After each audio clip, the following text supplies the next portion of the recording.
Yo, grab your seats, everyone, because today is the day teams will bask in glory or meet their doom as we go through the final 6 matches this evening. Welcome to Ruthless Hype Esports. My name is Red Queen Andy, together with Contra, and this is the last day of the Ruthless Invitational Showdown. That's right, we will crown our champions by the end of our 6 rounds, and it's been some great day of the finals if you guys have been watching throughout the course of the weekend. And here we are on the Monday evening as we will bring you some of the best action of PUBG Esports from teams across the globe.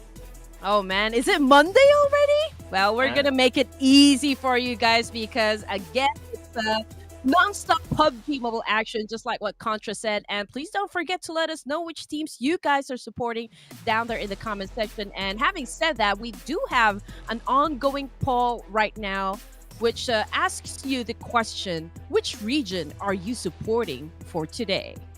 Well, you know, I just really want to watch some great games. There's just so many good teams out there. And, you know, you can take your pick all you want. I mean, if you guys are favorites of DRX or you guys just love DRX gaming, there's just so many games of stellar PUBG action that we do have. So that being said as well, of course, we'll dive right into action in moments time. But for those of you guys who are tuning in for the first time, welcome on board as we will give you all the lowdown, all the details that's necessary for you guys to be pretty much in tune of what has basically happened, not only in the past, but what's about to happen for today. So let's take a look at the roadmap together, Red Queen, as we've already had, you know, days of tournaments, passes, and here we are in the grand finals. If you guys are watching it, it's already the 8th of July, and usually in PUBG Mobile Esports, we run the point system of 10-point chicken dinner, and the number slowly dwindles down from the position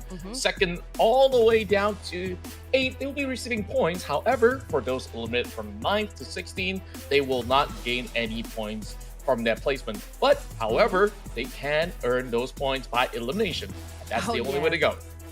Yes, and today we will determine just who will be crowned champions of the Ruthless Invitational Showdown, ladies and gents.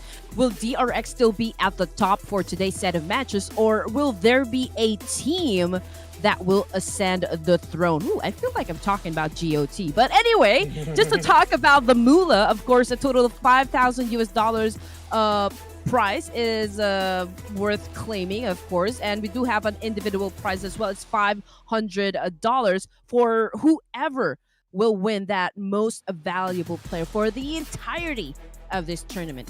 Yeah, we've got so many amazing plays out there. Day one, it was a DRX domination on that MVP title, but things may look to change by the course of the day, and we're still looking at teams racing to the top out there. of course, we'll go through all your favorite teams out there, as we got HORAA Esports, FAZE Clan, Falcon Force, as well as YOODO Alliance for our first four to be introduced. Some of them basically needs no introduction, right, Ray Queen?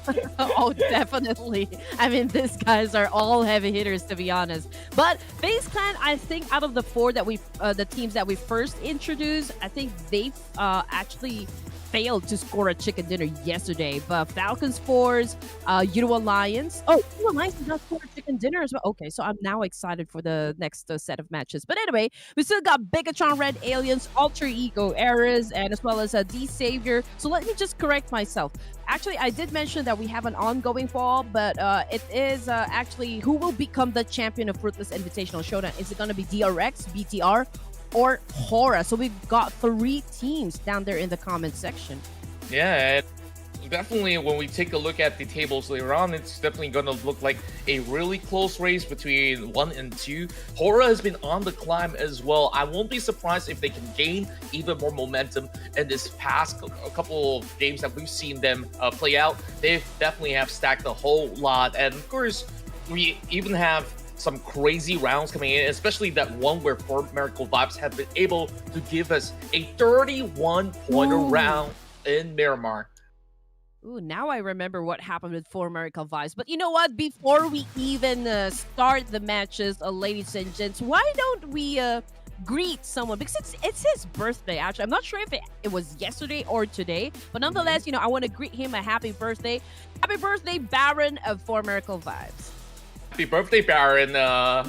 We're kind of like brothers because my real name's Aaron. And yeah, I guess that works too. But yeah, what better way than to celebrate it by winning the Ruthless Invitational Showdown? Ooh. Now, I would. This is a bold call from me. I mean, sure, the team definitely has a lot of points to stack up to be able to contest for number 1. But we've seen certain teams in certain tournaments that, you know, they can find a certain group to get multiple chicken dinners in the day. Is that going to be something that can be done when you have some of the best teams in the world?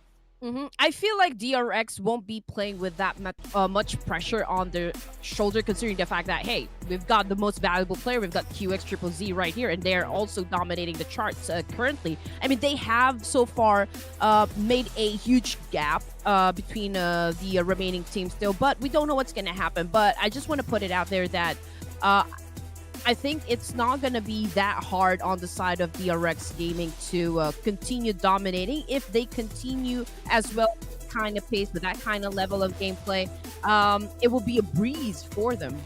Yeah, and he's been working very well in tandem with 6A as well. Though, you know, we started off day 2 with 3 members of DRX here on the road to MVP. I guess they don't really have a consistent run coming into day 2, but they did manage to win a chicken dinner by the end of the run. So hopefully they can still find a little bit more of a safety net to work with. But we still have players like No Fear, Federales, as well as Richuki, which is a par, who will be also hoping to snag away that $500 from QXZ.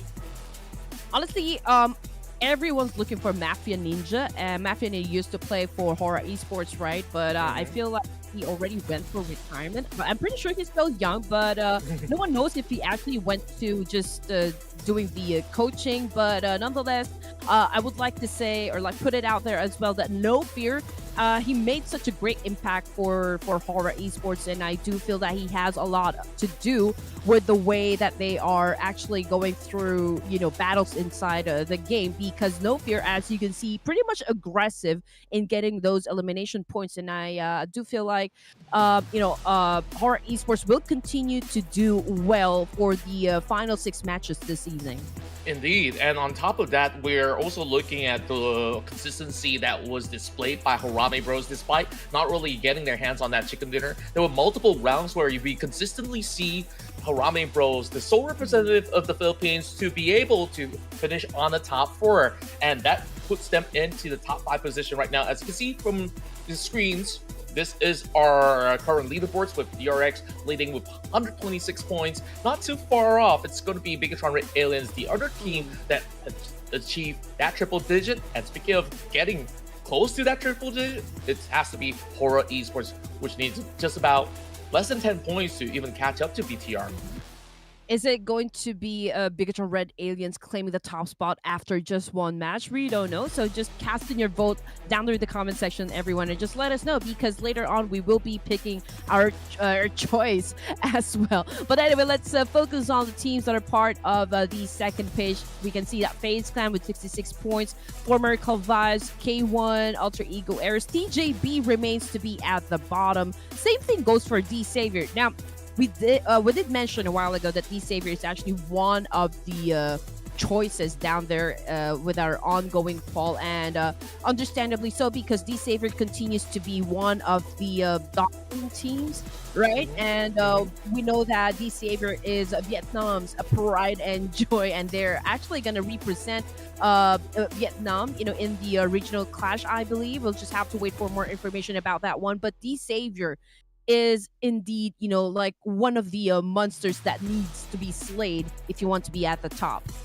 True enough, and I love the graphics as the seasonal graph just shows the performance of our current top two teams. As you can see, back in day one, they definitely have a great one overall, but moving into day two, there isn't exactly a smooth ride for either one of these teams, as there are certain rounds where they drop below of those 10-pointer gains, and at least on that final match out of day two, they've managed to at least seize a little bit more of something. So all eyes are definitely on DRX.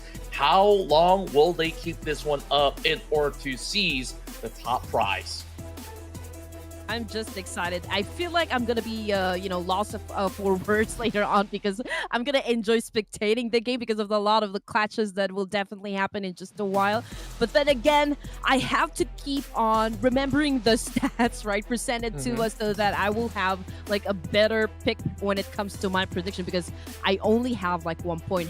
Do you think you're gonna score a point today, Contra? Hopefully so. I mean, I have not scored a single prediction right, although it either comes much later throughout the course of the day, or perhaps maybe just predicted it a little too soon. But HORAA is definitely having a really great run heading into day two. As a matter of fact, having the best one so far with 45 eliminations headed in day two and this high amount of damage output. So I'm fancying the chances of HORAA Esports, and I believe that throughout my prediction, they'll definitely be one of my mentions into some of the rounds. Well, to be honest, we don't exactly know what kind of mentality we're going to expect, coming from all of the teams here.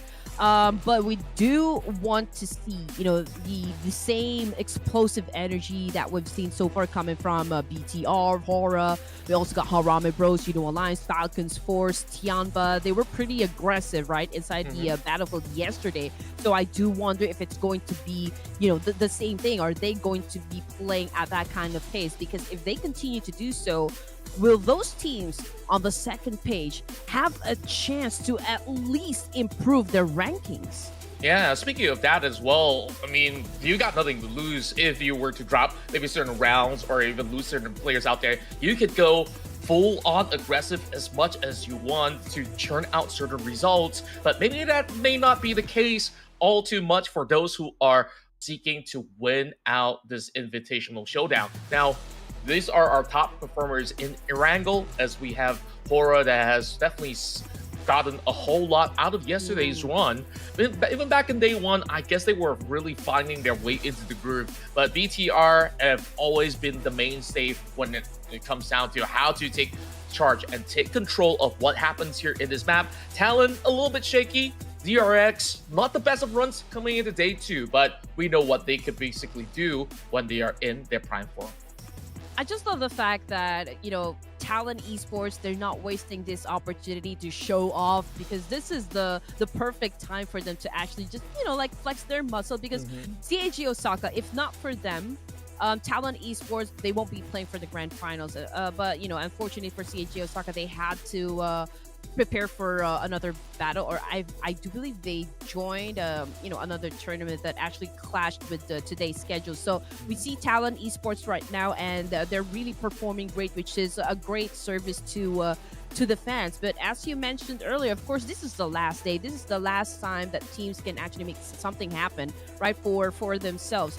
Again, this might be the off-season tournament, but hey, this is the most anticipated off-season tournament there is inside the community. So make some noise, everyone. Yeah, especially make some noise for the people that behind the scenes that has been able to give us the best of PUBG Mobile Esports at the moment. Despite, you know, it being an off season, we are still getting the grind on coming in from the side of the players, and of course all these professional teams and organizations. We are jet set and ready to go through our very first game. But before we even get to that, want to hear your thoughts real quick, Red Queen, because we still have to drop our predictions. Okay, so DRX is still at the top of the chart, and all they need to do is really continue on with the momentum that they have already set. But then again, I feel like they are more relaxed compared to the other teams, so I don't think they're going to be aggressive during the first match. So I will have to lock in. I'd still go for Purple Heart. Purple Heart. Okay. If that's going to be the case, then I'm just going to take a pick. Now, it's really hard for me to decide because I know the safe option is to go DRX, but I want to see a race, a marathon going in. Right. So it's either HORAA or even BTR to be able to match those numbers. And the closest right now has to be BTR. So I'm dropping BTR this round. Next round, I'm going to go for HORAA. Now we're talking. Now production, we're ready for you. Come on, let's make things very exciting for everyone watching. You already have like 3 right predictions, so let's make it extra spice. Oh, TALON. Okay. So it's right. 2, 3, 4 in that essence. But of course, DRX, they're hoping to prove it strong to see if they could just create a massive gap and be unchaseable throughout the course of the 6 games of play for tonight. So of course, if you guys are super stoked, make sure you guys hit that subscribe as well as like button wherever you guys are watching from, because Ruthless will offer you the best of experience. Even after the conclusion of this tournament, they always organize something special only for you. Absolutely. That's why I love coming back, you know, for Ruthless Hype Esports. But then again, I would just like to explain, okay, we do have a basis when it comes to our team prediction. We're not just, you know, like trying to pick a team without any reasons whatsoever. But, you know, the teams that you can see on the screen right now, these are 3 out of the 4 top Erangle performers, right? I mean, HORAA Esports, when it comes to Erangle, they are averaging, like, when it comes to elimination, at least 7.5, right? So that's 7 to 8 elimination points per match. When it comes to Erangle, there's also BIGETRON Red Aliens, who I think with an average damage of 1,485. TALON, you already know how they perform inside Erangle, because this is like, you know, the OG map. This is the cashing cow, so to speak. But DRX, we won't be picking them for the sole reason of, man, they're already at the top. They have that wide gap. So if they do win Erangle, I feel like it's just something that we all expect, I guess. Well, I just need to be wild first before I drop in that prediction later on, you know? Like, it could be like what we saw yesterday, because a majority of the case of the matches that has been played out, other than the 1 win that they've gotten by the end of that run in Miramar, it was almost a no-show for a couple of times, because DRX, they made a few minor mistakes that kind of got them pretty much stuck in a really tough scenario. There were fights that they were having certain advantages, but of course made a little bit of a push, and they just got taken down very quickly. But that's the nature of the competition, right? When you put the best teams in one lobby, anybody could basically take the win. Like, if you're telling me DX could take a win right here, I absolutely do believe you, because we've seen what they've offered back in the PMSL, back in the PMPL Vietnam region as well. Everyone here in Erangle is going to be a heavy hitter. So let's get right in to our first game of the Day 3 Grand Finals here, the Ruthless Invitational Showdown. And again, this is a celebrity death match, you know what I mean? I mean, everyone basically is a superstar, you know, in their own right. But I'm gonna keep on mentioning as well, since, you know, HARAME is one Philippine team that we have here inside the lobby, and so far they've been performing so well. Okay, they are a little bit struggling in terms of like scoring the chicken dinner, but then again, we always have to give props to I think Range and Federales. You know, they continue to make themselves known, make a statement, and just really let everyone know as well that they are also a force to be reckoned with. I mean, you need to be careful as well when you happen to have seen them inside the games. I mean, if we're gonna be paying close attention to the players that we can see on your left side of the screen, we can see QX Triple Z, Lapar, No Fear coming from HORAA Esports. Most eliminations still goes to Saisei of DRX with a total of 24. But most knockouts, I would like to welcome, of course, Federales coming from HARAME, bro, with a total of 22. And just look at that. Headshots, which is absolutely hard to pull off inside the game, but he still manages to be at the top. Yeah, you just see a whole lot of DRX, but we will have another inevitable fight here inside Milta. DRS once again takes on TIANBA. Speaking of headshots, that's one landing onto that member of TIANBA. So, GG, we will have to basically be very, very careful on this stance. The push is, I mean, True coming from XMPL looks beautiful, gets the first knock, and immediately traded back from the side of Long. Oh man, I mean, we've seen this happen a lot of times, DRS going up against TIANBA, but in this situation, XMPL, although he managed to put up an elimination point under his name, unfortunately, he needs to go out and get back to the lobby because he is already out of the game. Yante now goes in for the spray with a UMP, but completely, okay, so they're already out. TIANBA is already out of the game, ladies and DRS takes the win.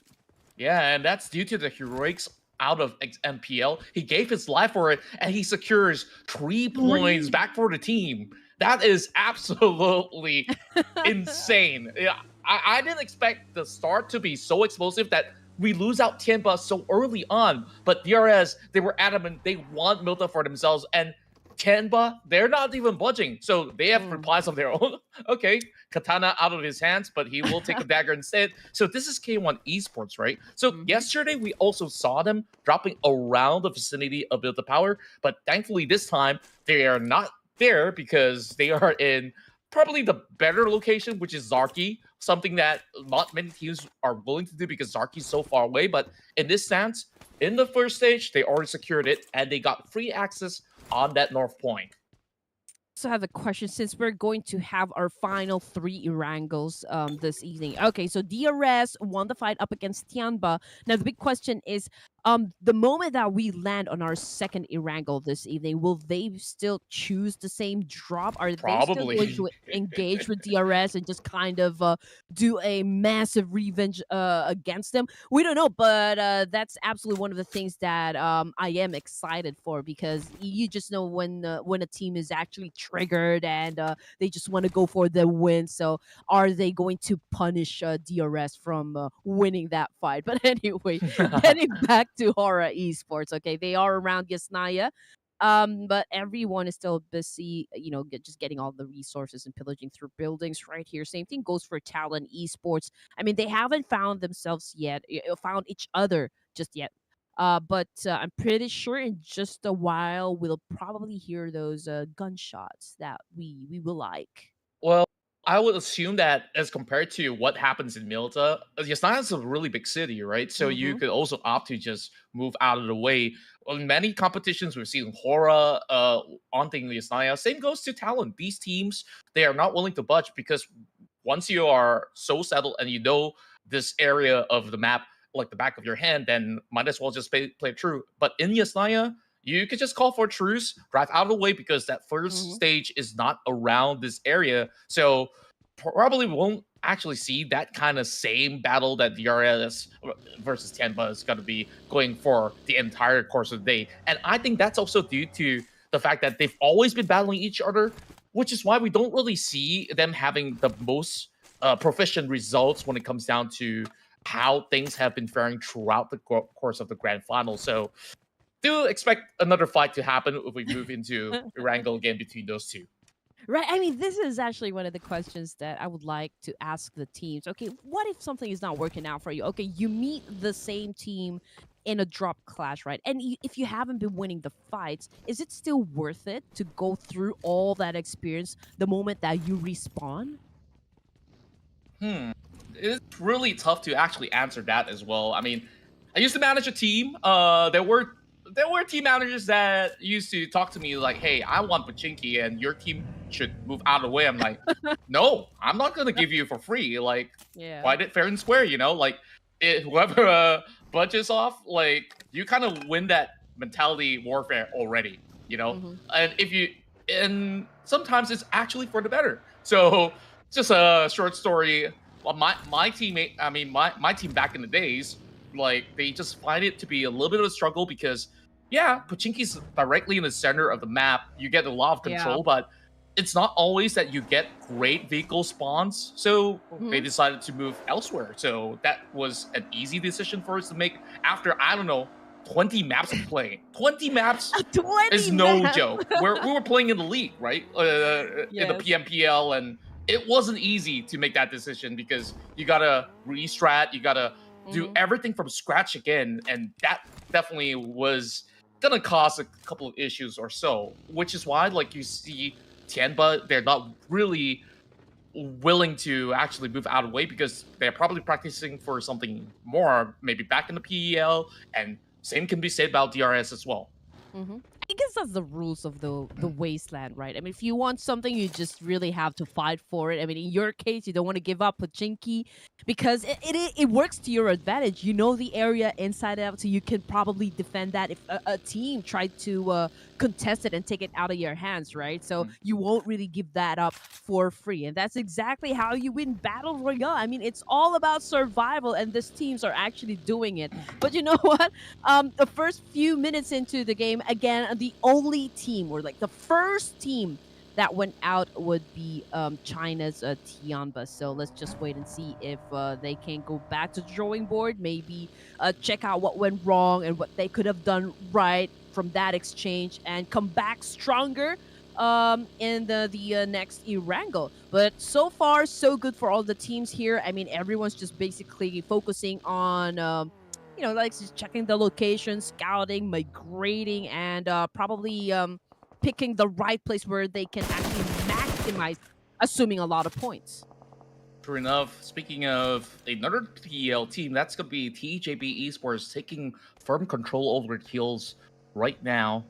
But there is members of the side of BIGETRON Red Aliens that's going to be swarming around this vicinity, so Flower definitely has to be careful. Yesterday, Flower has managed to pull off a crazy heroic play, 1 versus 4 against 4MV, and winning that trade. So who knows? Maybe he's going to go for even more solo plays, but we do have Wow. here, DRX, getting dropped in by FaZe Clan, and that was swift, it was smooth, coming from the Thai team.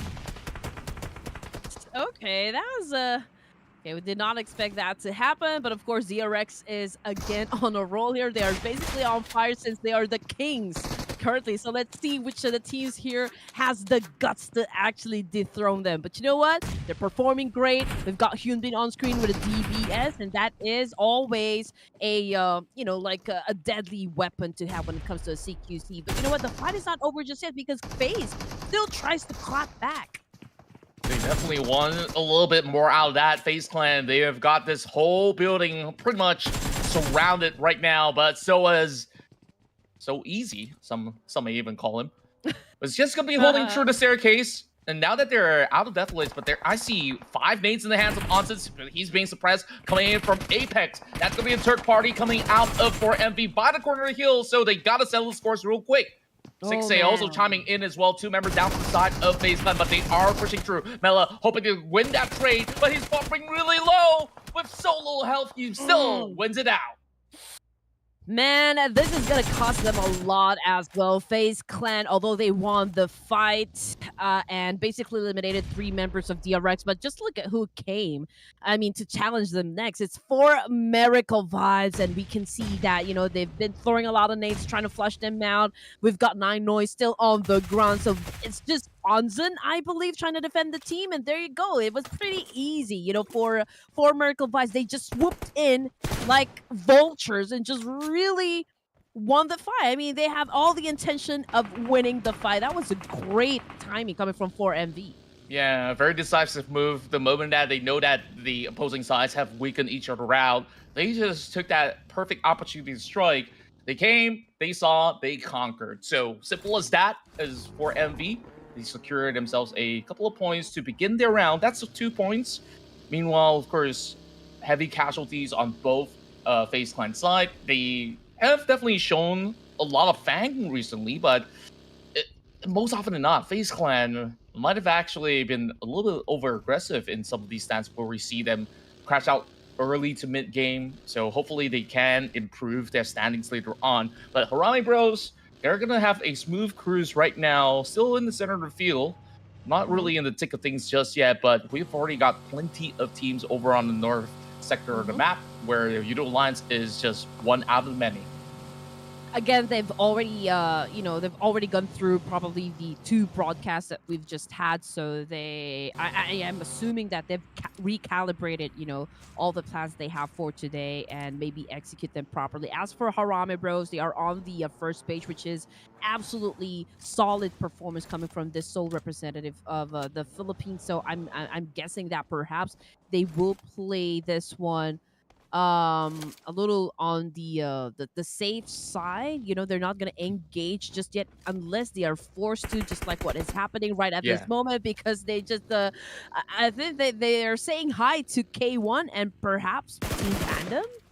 Yeah, they do. And I do notice that there is a full shift of a roster coming in from the YOODO Alliance as well. When I was taking a look at the mini-map, their coach is currently playing. That's Moss Mary.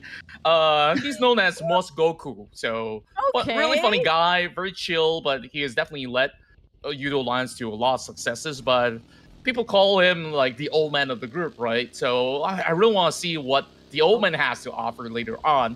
But of course, we go back into what could potentially happen around the shooting range, because HARAME Bros, they have not really settled for a location just yet, because we understand around the hills of shooting range, there's a lot of flat, open areas to play. So it's definitely very dangerous if you were to decide to have all for taking an open location. But you do not underestimate, you know, like old man in a team, right? Because basically they're holding all of the wisdom and experience going through each of the battle. I mean, we've had a best example yesterday, BTR going up against FaZe Clan. It was absolutely insane gameplay coming from Zuxi. Now, getting back into the battlefield, we've got TALON Esports on your screen, ladies and gents. They might clash with the PANDUM, but a while ago I saw, you know, a couple players dropping from the side of the Savior, if I'm not mistaken, and also one from FALCONS Force, and now we can see YOODO Alliance as well. So let's check it out. What's gonna happen in just a while? Yeah, I think I kind of jinxed him right there. So Moss got taken out. I guess he really needs to get his hands a little bit warm up, but we do have PANDUM going in close proximity against the rest of DX as well. So things are definitely getting a little bit more heated up across these hills, where K1 is also hoping to drive by safely. TALON has already seized the center of shooting range, as they're hoping to deny any spot possible. We could just use some of all these creases as cover for the meantime. Meanwhile, great picking coming from the side of Joe Brenke as Team PANDUM hoping to secure that point, but a little bit tough for them to execute on to either side of the party, because they know nowhere's safe at the moment. Yeah, I mean, I just knew it. A while ago, there was an opportunity for HARAME Bros to actually go up against K1, right? But they did not take it. Unfortunately, they find themselves up against the BTR this time, and they're actually getting picked one by one, you know, coming off the kill feed there. So let's check later on if they actually survive that exchange. But they're also pretty close with the Savior, and this is not the kind of spot you want to be in at the moment, considering that, okay, the circle had shifted and there's a lot of teams headed towards that direction. So definitely kill feed will light up in just a while. But as for TALON Esports and Team PANDUM, Jabranki is already on the ground. Akula is doing well defending, you know, the rest of the team here, but there's a incoming nade. Okay, he was able to dodge that one. He goes for the massive spray, trap him back up against Talon Esports. Was able to inflict damage, but not enough to shut him down. This Indonesian affair is definitely depleting each other out. One after another. Aku, first one to go on his knees, and that will be followed by YOODO as well. Axel, he did manage to get revived, but for Envy is also around the corner, swarming in from the back as well. K1 hoping to be a little optimistic coming from the south side, but PANDUM is absolutely ready for them. They will deplete K1, but at what cost? TJB here to party as well. Whoa, okay. There's actually a number of teams that went out of the game. PANDUM with 2 elimination points, I believe. And now here comes 4 MERICAL Vibes again. Man, they are everywhere. It's like, I feel like they're monitoring everything that is happening from inside the battlefield, and they just do the third-party thing and just gather all the points that they can. But so far, it's a good read for Erangle coming from the side of 4 MERICAL Vibes. Yeah, it has been pixel perfect for all of the Mongolian members to just strike while the iron's hot as well, where everybody is pretty much busy. TJB, they left shooting range, but into another crosshair pointed at them by the very corner of the map. It's going to be Alter Ego Ares that's hoping to even pry open the case against BTR. Foxy tries to leap over the wall, but will be clipped. So that will be quickly secured by Moonlight, another new addition to Alter Ego Ares. So I guess a lot of these teams here are also subbing in a lot of young guns hitting into this matchup. And now we do see Shaz all alone against 2 members of Falcons Force, but he goes into the vehicle, will be catched easily by the side of Falcons. That's the thing, you know, when it comes to Ruthless and this big superstars actually play inside the game. Sometimes they love changing their names, so I'm basically clueless unless Sir Cloud would tell me, okay, they're playing with their main roster, or like this is a tryout, this is someone that's auditioning, or like this is someone that we don't really know. So yeah, I mean, it's such an enigma sometimes. But anyway, I would just say, YOODO Alliance, this is whole new names out there, so I believe that it's not the same player. So, YALL, yeah, they're just going to be using this first round as, you know, a tryout phase. It's like, maybe when the going gets tougher, it's like, okay, I need my old boys back in the building, you know? Perhaps that's going to be that mentality because they don't really have anything to lose. They're currently 9th position. Maybe they're hoping to get some chicken dinners to fight for a little bit more, but there's definitely some areas which they could just loosen up a little bit. I feel like they're testing out their strategy, perhaps their dynamic. If they have someone new in the roster, they would like to check out how well they're going to be performing, playing with the other superstars coming from the other region, right? So that's basically, I mean, this is a perfect training ground, you know, for all of the pro players, so to say. We've got, okay, Circle, it's in the middle, right? But there will be plenty of teams coming from the west side, fresh from the shooting range area. We've got 4 MERICAL Vibes, TJB, and a whole lot more having a great exchange from that specific location. Meanwhile, Barons are getting knocked out. It's going to be a very difficult area to play out. Doc is all alone, will be naded down by only S. And we finally get to see some action coming from that TJB member as he will secure yet another point for the team by dropping a massive grenade. 7 points for the side of 4 MERICAL Vibes, but they do lose Doc. So things are definitely looking to be a little bit tough as they are pretty much scattered across this hill. Meanwhile, Alter Ego Ares also fancying some opportunities here, just holding by the corners of the bunker as Refus will be flipping onto the side of Flower.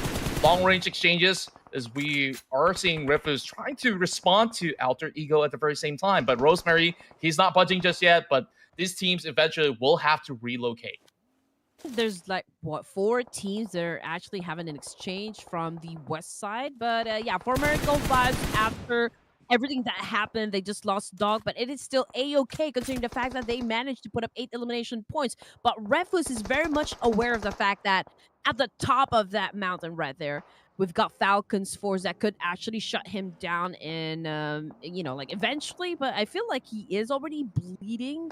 Was able to go on prone and maybe just, you know, dodge that attack. But his position is already compromised. Yeah, very, very difficult spot for Refus to be at. But if he's lucky enough, he could still outrun some of these bullets heading his way. And speaking of which, TJB is not even giving him any form of chance at all because they've been gatekeepers as they position themselves deeper into the shooting range instead. Now, it's going to be Moonlight here, hoping to steal that point away from TJB, but he's just going to hide behind that rock, so that point will still be taken by TJB nonetheless. There we go. Kiss. He will secure it. Whereas Falcons Force, they're just going to be on the another corner, but this whole area of shooting range is absolutely crowded. So DX, they've been very, very quiet. We'll see whether if they're just going to be picking anybody off from that position. As for HORAA Esports, they were directly in the center, so just waiting for the right moments for them to pick up some points here as they're already eyeing out onto Alter Ego. Okay, so Sky bagged 3 elimination points now, so I think he's going for that MVP title. Now, we've got No Fear again, one of the aggressive players of fraggers coming from HORAA Esports. He has a very good angle right here. Alter Ego Ares is basically exposed, and it's making it easy, you know, for the side of HORAA Esports to eliminate them at this point. And we've got a lot of teams probably out there in the open field that could be a chance for HORAA as well to assume more points. As I mean, it goes to Falcons Force as well because they're at the top. Yeah, they really force the hands of Alter Ego Ares to take a close proximity fight against the rest of TJB. Something that they're definitely willing to do. At least you might be able to score some points. Big Nate coming through. Alpha does spawn it somehow. Well, he's inside of the building, but he still gets caught out. So it's going to be for MV that will still continue to put a little bit more pressure onto the side of TJB. TJB is already out for the count, but we have 3 members left for the side of Alter Ego. Apex, he might be able to find a little bit more. He's got that nade all cooked up. 3 seconds before it erupts, won't be able to find anything, unfortunately, but I'm just surprised. Alter Ego Ares, they've been playing it very, very defensively, and they still are alive at this moment. Both teams know they have to get it over and done with because they're already running out of time here. Apex, I believe he's very effective with those nades, but someone for Alter Ego Ares will definitely stay behind because, I mean, that is still a point that needs to be taken. But we got Baron cooking up the nade here, shutting down Paragene, but completely missed his target. So I guess his position also compromised as we speak. Yeah, but they don't really have a clean sight over onto the side of Baron and Alter Ego Ares. They're not really jumping onto this, but now they do. Great jump shot coming in from the side of Paragene just to respond to that. Alpha now closes in against the rest of DX as well. 3-way battle, but Alpha, you won't be able to survive to make it out alive. And DX has to finally get some huge points in. That's 5 already in their hands, but Apex, he's unrelenting. The final member surviving for the side of MV, and look at them go. 11 points in. I think they are happy with the run regardless of the outcome from Huron, but they're still wanting more, and he goes up against the rest of Falcons Force as Falcons will quickly spot him out. Brutal shutdown there coming from East, eliminating 4 MERICAL vibes. Now it is time for D-Savior to answer back to Falcons Force. We can see a lot of nades are being exchanged, but you know what? It is a lot of pressure on the side of D-Savior since they will have to come up, right? They will be coming from down below, but we can see that Nadity already making a move here, trying to get into position, throwing nades himself, and Asher is pretty low in HP. Same thing goes for East, and you know what? HORAA Esports is capitalizing on this situation. It definitely has to be Sky that's hoping to get that MVP title, and now Nate is already down and out. Only a member left for the side of DX. Paragene is just hoping to catch out on East, but East was just way too fast for him to even answer back. Falcons Force still surviving with 2 members left. Meanwhile, HORAA Esports, they've been waiting for this very moment in hopes of closing out with that chicken dinner. Not much that have been seen coming from the rest of DRS, but now they've already heard all that noise coming in from that centerfold as well as the corner. They will start to move in as well, but when exactly is the right time? It's Chital as well as Gante to see if they can actually find something at all. And Ease is just basically spattered. 1 member on the side of HORAA Esports, and Ease still going at it. Line 2 in the process.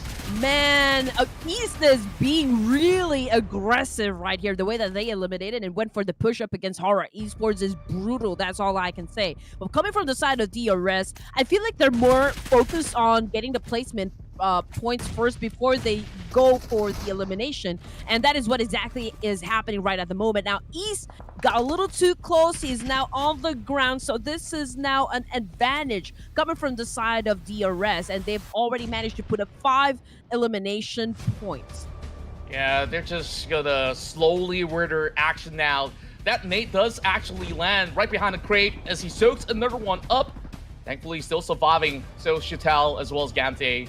They know that there's not many places to hide. There's only one tiny little shack, so Chatel is going to be going for the push. YT coming in with the flank as well, but that nade will find it. DRS Gaming will secure their winner chicken dinner. And going out of the game, Falcons Force landing at 2nd place for this round, but with an amazing 10 elimination points still. But you know what? We don't want to take out the spotlight for the WWCD winners, which is, of course, the Real Soldiers, DRS, ladies and gents.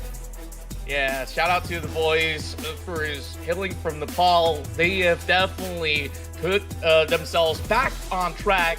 And it all started with that fight coming from TIANBA. You see them being so much more feisty as compared to, you know, the previous days where they're just looking to assess the situation of what really happens in Melta. And this time, they came into the match with a great game plan. They full sended it. It started off with example securing those 3 points, and they played as 3 members throughout the course of this and still managed to win the match. I feel like they XMPL's sacrifice, they just made it worth it. You know what? It's not gonna be put to waste. Your death is not gonna be put to waste. We're gonna win the chicken dinner here. I think that's what made it effective. But anyway, we all know that the RS is pretty good when it comes to their gun skills. But the only thing that probably I can say about their gameplay is that they're more focused on, you know, like getting the placement points first. You know, they get into position. We're in, I guess, not really engaging a lot more on the fights up until the last few zones. So I think the formula is working out for DRS, hence getting the chicken dinner. Yeah, absolutely. And meanwhile, the teams to watch on the screen, they are absolutely on fire, right? I mean, DRS hot of that fresh win have definitely shown that they still got a whole lot of firepower to really crush teams throughout the course of the final zone. Falcons for MV and of course HORAA, they've also stacked up a bunch of points in this round. As we take a little bit of comparison, sure, DRS may be moving a little bit more silently to seize better opportunities into that late game, but Falcons, they were unafraid to go into the thick of things along with that crowded area with what TJB, we've got YOODO Lions, Alter Ego Ares, and there's just a bunch of these names out there, and Ease have definitely showed us how it's done. Oh man, this is a deserving MVP title, right? We all saw how aggressive he was inside Erangle, and he absolutely deserves to be crowned as the most valuable player for this round. 8 elimination points is a solid number right there. Absolutely, and on top of that, we also do have Apex with 5. Sky have definitely made himself pretty much known throughout the course of that battle as well, still chasing on to the overall MVP, so that 4-pointer is definitely going to be added to the table as well for him. He might just even be able to top DRX at this very moment, but we shall see when finally we get to see a glimpse of Parajin, one of the ladies' favorites coming from Vietnam. Oh yeah, and of course, with the exception of HORAA Esports doing a stellar performance as well, I think you know, it was just like a vulnerable spot for the side of HORAA Esports because they got sandwiched in between Falcons Force and DRS. So I mean, they were at the edge of the circle, would love to do the gatekeeping, but unfortunately, I guess it was just like too much to pay attention to because there are a lot of enemies coming from all directions. So. But 17 total points coming from the Real Soldiers, of course, with a chicken dinner, followed by Falcons with 16. So we've got 4 teams that actually ended our first match with a double-digit score. Yeah, on top of it, well, I guess these stats are definitely pretty amazing considering the fact that certain teams have to travel a long distance to go towards the North Point to take some of these battles. So I'm not really surprised that some of these players actually got limited through the play zone as well. But we saw so many defilades being thrown at each other, especially on that fight across that shooting range. It just looks like bombardments non-stop. But as we take a look into the table, it's HORAA Esports that have been able to push BIGETRON Red Aliens over onto the third spot where they move into the second rank. Meanwhile, DRX will still be sitting at the top of the table. Now that's a 20-point gap out there, but Falcons, look at them thrive 2 positions up as the Mongolians are now in the top 5. And also I've noticed that, you know, HARAME Bros is actually playing with a different roster. I saw few, so I'm not quite sure who actually is sitting on the bench at this moment, but we're gonna check that out in a while as soon as we come inside Miramar. But anyway, second page, ladies and gents, FAZE, TIANBA. So TJB still at the bottom. Same thing goes for D Savior as well as Team PANDUM, but Alter Ego Eras moved down 1 rank. So I guess this is not a fairly good game on their side. But for DRS Gaming, having won that chicken dinner, of course, made them move up 1 rank. I mean, it's okay, baby steps, right? I mean, it's not easy to go through, you know, the teams that we have so far. This lobby is stacked, by the way, so that's all that I can say. Even just getting 1 elimination points is absolutely hard. It definitely is, but of course, we give them a little time to prepare themselves for what's about to come, which is going to be our second match of day 3 here in the Ruthless Invitational Showdown. So we'll be on a break. We'll catch you guys in only a couple of minutes, so don't go anywhere.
Once again, welcome back to the Ruthless Invitational Showdown. You're with me here, Contra, as well as Raid Queen Andy, as we bring you some of the hottest PUBG Mobile esports action that you can get nowhere else but here. So make sure you hit that like as well as subscribe. So we're getting ourselves ready for another epic showdown. It's going to be match 14 already as we swiftly go through all the courses, and of course things are about to get even more heated up. We just got off a hot win with DRS Gaming taking that chicken dinner, and we expect even more to come for the squad that has finally found their groove. After picking out TIANBA, they took everybody else with them. The only places that make sense would be from top 1 down to 4, right? Because those are the placement that is equivalent to a certain number of prize from the $5,000 prize pool. But okay, so the situation now is that with that amazing performance as well, HORAA Esports was able to dethrone BIGETRON Red Aliens from the 2nd place, but with just 1 point. Now, is this going to be the game that maybe, perhaps, BIGETRON Red Aliens and HORAA Esports will dethrone DRX?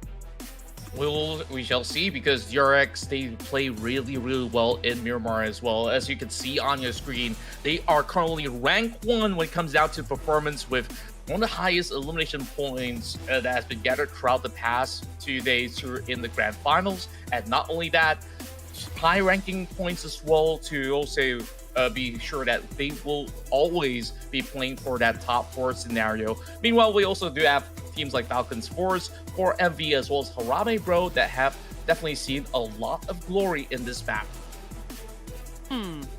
Yes, sir, you are right. But then again, we have to put our faith to one of the 16 teams that are actually playing inside this tournament, which is always hard to do. But we always have to do it. But of course, ladies and gents, you guys are free to join us in this little game, just to spice things up. So make it rain purple hearts or red hearts. I don't know which your team or like the color they represent, but just put it down there in the comment section. As for us, you have to go through this and pick a team. Pick a team. Okay, I said that I was gonna go for HORAA Esports as well. So Okay. yeah, they're definitely doing really well today too. So why not HORAA Esports? Yeah, I mean, I would love to choose HORAA back because I feel like they're so close at like just getting the top spot, in a couple more games. But then again, you already chose HORAA Esports, so I will have to pick a different team. But you know what? I'll get your first pick, BIGETRON Red Aliens. Okay, there we go. And production, your turn to go for another guess. So what's it going to be this time around? Okay, let's see it. DRS, whoa, they're riding on their local favorites, of course. And, shout out to DRS team manager. It's been a long time. Hope to see you guys again, because the last time that I managed to meet the boys, I just noticed how humble they were, and they've always got such a great mindset while they were playing for the PMGC back here in Kuala Lumpur. So I know that they definitely have that winning formula in their head already after securing that chicken dinner. So today might just be the rise of DRS. We shall see if they're going to go for that back-to-back. But right now, as it stands, DRX, sure, first round wasn't exactly the best possible outcome for them. Is it going to be just like yesterday, where they managed to once again dominate in Miramar because they ended the round with that chicken dinner? I couldn't really say because games, they're too unpredictable. Of course, the circle will always dictate, the tempo of each of the match here. But then again, we do not discount the fact that these are all pros and they know how to move inside a battlefield. They know how to approach every situation. But there's also that question whether or not they're going to go for the passive or the aggressive gameplay. I guess it all depends. The most important thing is that they should know how to be really flexible in terms of like setting their objectives, I guess. True enough. And speaking of setting objectives here, it's really important for them to, of course, identify what's going to be the first couple of moves in such a vast map like Miramar, because you could basically run into certain other teams just by crossing through from one terrain to another. But many of times around the area of Minas Generalis is where things get a little bit dangerous. So I want to keep my eyes onto what really happens around that corner in between St. Martin as well. So we shall see as we take our dive into the second map of the evening. This is Miramar here in the grand finals of the Ruthless Invitational Showdown.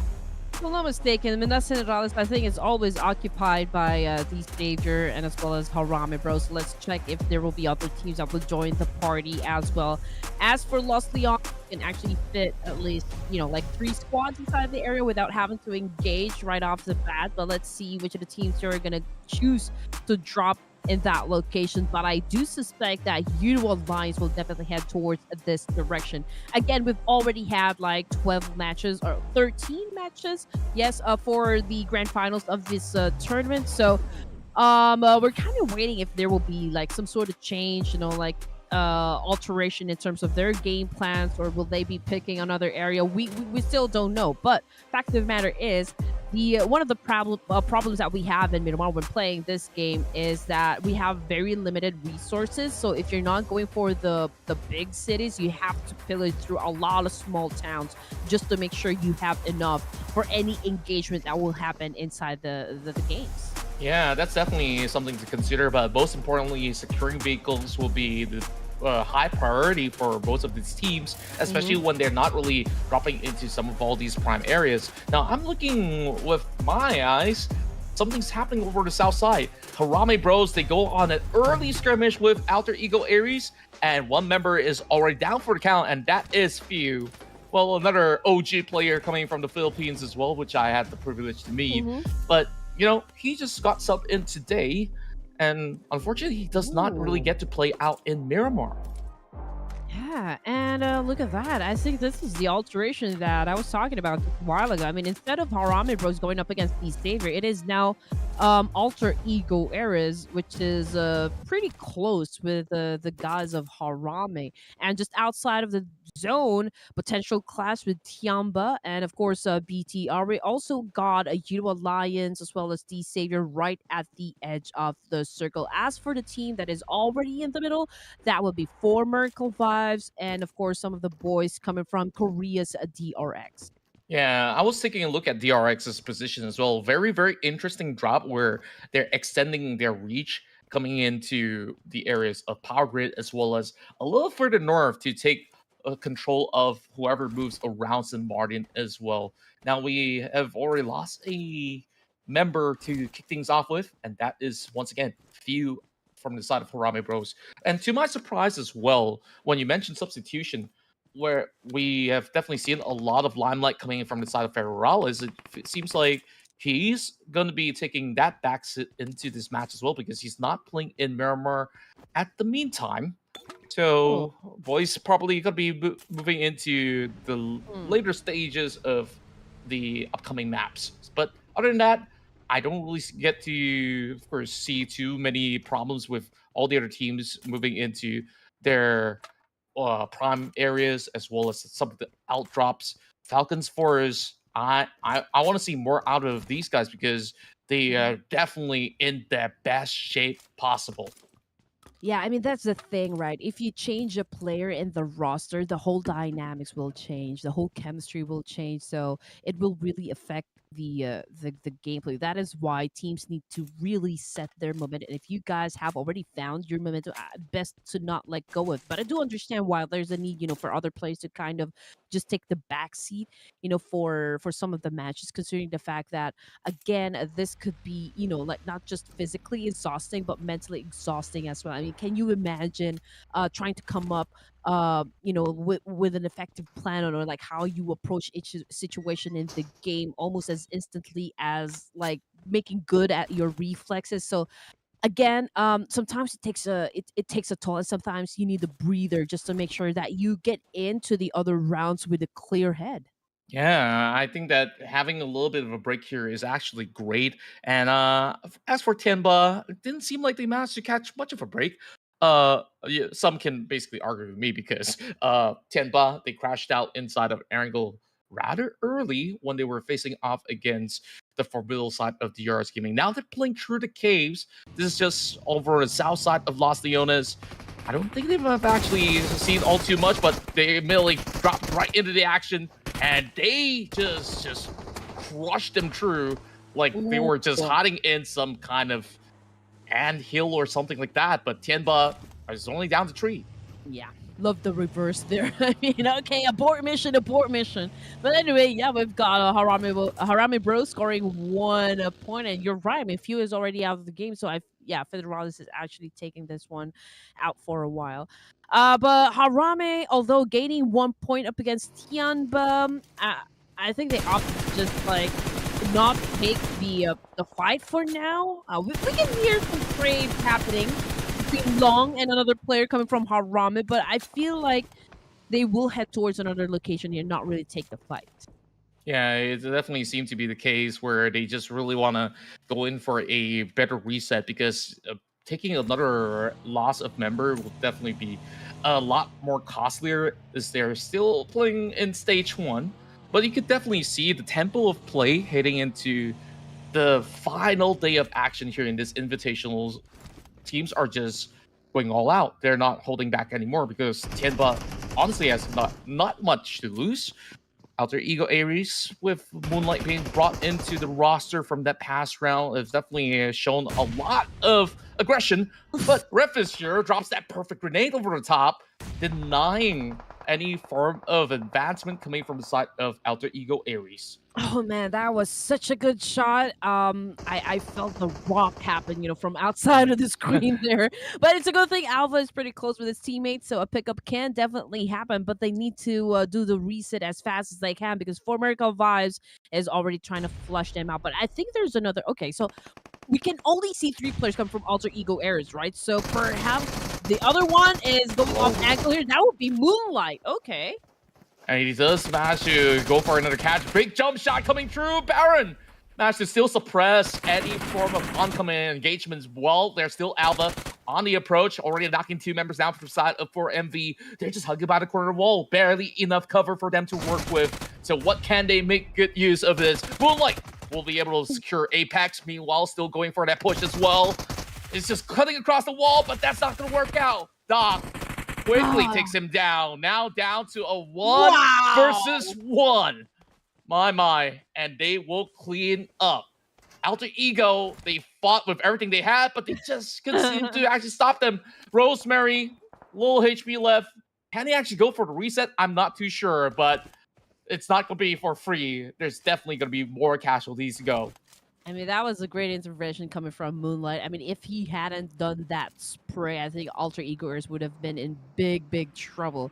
But yeah, that was a great defense set by Alter Ego. It was tough. It was a tough exchange up against 4 MERICAL Vibes, because all 4 MERICAL Vibes need to do is just really make it rain nades to flush him out. But again, Moonlight did such an extraordinary job at keeping them at bay, and the rest of Alter Ego Airs was able to respond back successfully, hence like winning that fight.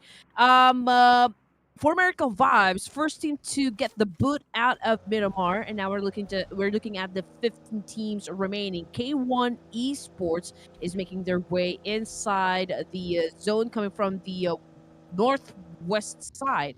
They're actually pretty close with HORAA Esports as well, but the zone already shifted, and they could take the I guess like a higher ground advantage right at the edge of the circle. That could work for them.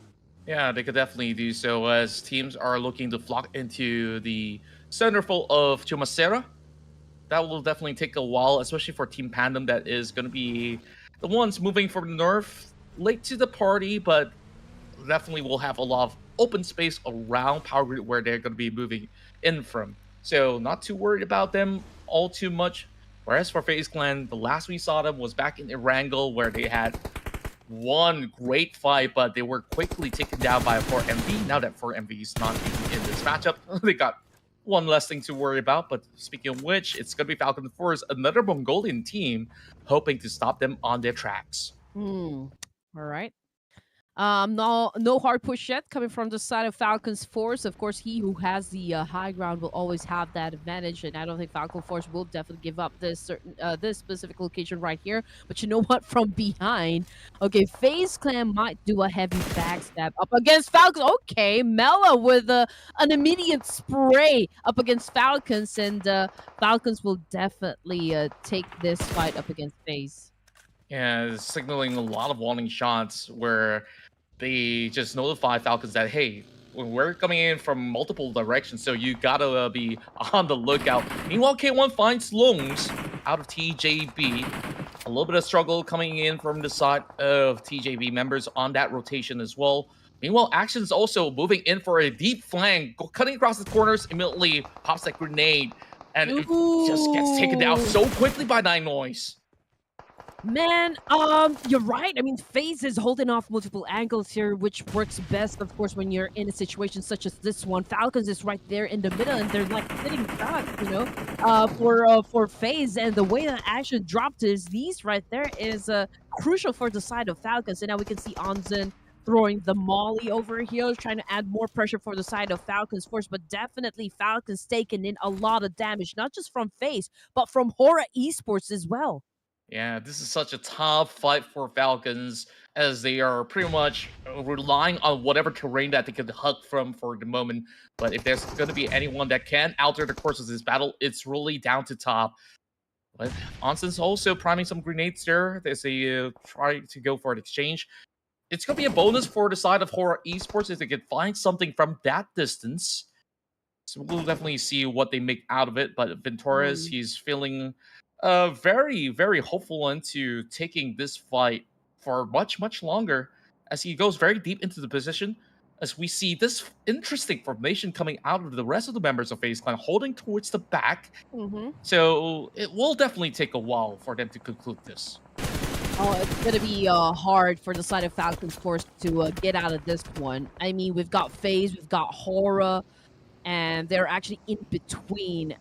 Pandum, I feel like they might join into the mix as well because we can see Jubrek as well as Zach Cool's just monitoring the situation as well as just scouting the area and probably, just really coming up with a plan here or like maybe deciding whether or not they're going to join the fight. But we'll have to wait and see. Bro, okay, so Range is currently on the ground and they're having a brawl up against Talon Esports. Same thing goes with Alter Ego Arizona, BIGETRON, Red Aliens. Yeah, Talon Esports. Spot one out, but there is still more members over on the top side. Harame Bros, they got weakened in the early game. Now getting another one caught out as well. Now down to MS. Let's see if he can strike for goal with that grenade, but not really hitting the mark. Red FaZe, he moves directly into the building, but there is backup on the way from the side of Talon Esports. He's doing it all alone, and this one's just going to be pretty straightforward, and Harame Bros will crash out early. Well, only goes to show that Federalis makes a huge impact, for the team. And now that he is not really playing for Miramar, I think it's there's that obvious effect, I guess.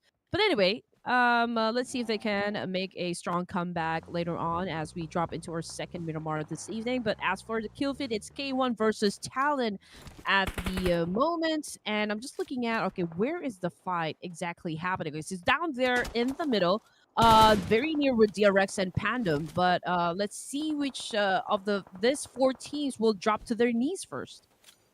It's really difficult to navigate all around because certain areas you don't really have the best of covers. Like K1 Esports, they're playing through this high ground terrain where they can get a bird's eye view, at least a glimpse of what's really going on. But just barely scouting out, T-Ting's just gonna regroup with the entirety of the squad so that they can make things work out for later on. Because over on the top side of the hill is possibly the best location right now, with majority of the area of the circle still covering it. Falcons sweeping by the edge. Now still continuing to have strikes landed on top. It's going to be Onsens that catches East out. losing one member. They're not undeterred. They want to go in for the full flush. 2 versus 1. Anson's exposed. DBS shot's not connecting. He finds the second. Icy's on the ground and now down to top. Goes for the jump shot, but he lives. He does not really land it, but eventually he will still secure it. He might be able to go for a save. Is there enough time? The damage out of stage 4 is going to be immense, so he probably will just pull back. I mean, the patience coming from Onsen right there.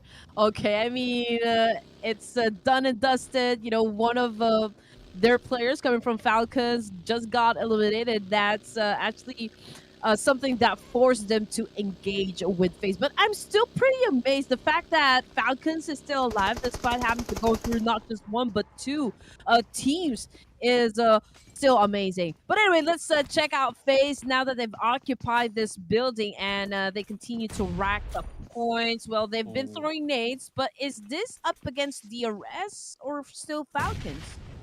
It seems to be DRS that's currently holding into the compounds. The rest of DRX, however, is on top of the hills. So they'll be on the lookout if they were to step out of the compounds instead. That's going to be an easy catch for them. DRS Gaming having Killer YT trying to hold the line, dropping a little bit of smokes just to cover his own ground. But it definitely is going to look a little bit daunting with the pressure coming in from side of FaZe. Now, FaZe Clan, I just love the way that they've been playing. They have no care whatsoever onto whether they drop out or not. They want those elimination points, and they're definitely out there to get it. And here comes the kill feed. Of course, we've got players from YOODO Alliance getting picked as well, but DRS, they're a 2-2 split here, trying to flush out the remaining players of FaZe Clan. That would be Mela and Ventores. Now, they can actually go up against Killer YT and another player right here coming from DRS, but I don't think they would want to expose themselves and just get out there under the sun because K1 is on the higher ground, and if they expose themselves, then that could be a free point, you know, to their enemies. But let's get back to Falcons because Top is the sole member, and they only have like 1 point remaining, but still a good defense coming from Top here. Oh boy. What a defensive setup coming in, but Falcons Force having Top just trying to squeeze past these walls, still fighting up against the rest of HORAA, but the moment he peeks out, that's where he goes down. They definitely have had a valiant attempt, but that was not really the best possible way to actually take up a fight. Now, it's a real HORAA Esports battle ready against the rest of the Savior who's hoping to march up the hill. They will have to turn their backs real quick, though, to get a little bit more of a safety net. Other than that, it doesn't seem like there's much that DX could basically do in this fight. Honestly, the way that Top moved from that exchange only goes to show how much of a good dancer he was. I mean, the way that he jiggled his way right there, was able to put up a point, if I'm not mistaken, before he actually went out of the game. Stage 4, down to 13 teams remaining. We've got HORAA Esports with 2 elimination points, and they are still a complete squad, which is, of course, amazing. Potential clash with PANDUM because they are right down there below, but at the same time, it also got the Savior at the edge of the circle there, but playing with only 2 members. So that would be Ursula and Patagine. I hope I did say the names right, but checking out the name, yeah, it is Ursula. Oh man, okay, so how did she manage to get out of the ocean and play in the barren desert? Ooh. Yeah, looking to be very difficult. Lurza will be eliminated as he has been tanking out the blue zone, so that is going to be the demise of YOODO Alliance, unfortunately. Meanwhile, throughout the course of the battlefield, we are seeing a lot of open space between the highway and throughout the Valley of Death. The ones on the high ground definitely having a great time overall. And one such team is K1 Esports. They've been here since stage 1. I've already backed 3 points out of their attempts. But let's see if they could basically stop the Indonesian side of both Alter Ego Aries as well as TALON Esports emerging from that corner. And speaking of which, Axel just driving by and Rosemary tries to snipe him out of that moving vehicle, but that buggy is going to be a little too fast for him to catch. So with them on high alert, this could be a very well a 3-way battle. Alter Ego Eris is performing well. I mean, even with the fact that they already have one casualty, but 8 elimination points is still a solid number. Now they still have an opportunity to assume a lot of points here because they're going up against K1, but it's going to be a little bit difficult. It's going to be a little struggle considering the fact that they are on the lower grounds, and I guess this is a little bit exposed as well to the other teams. But let's see how they can be so precise and accurate with their aims, and of course executing a well plan up against K1 in terms of defending themselves. We shall see in a very short bit.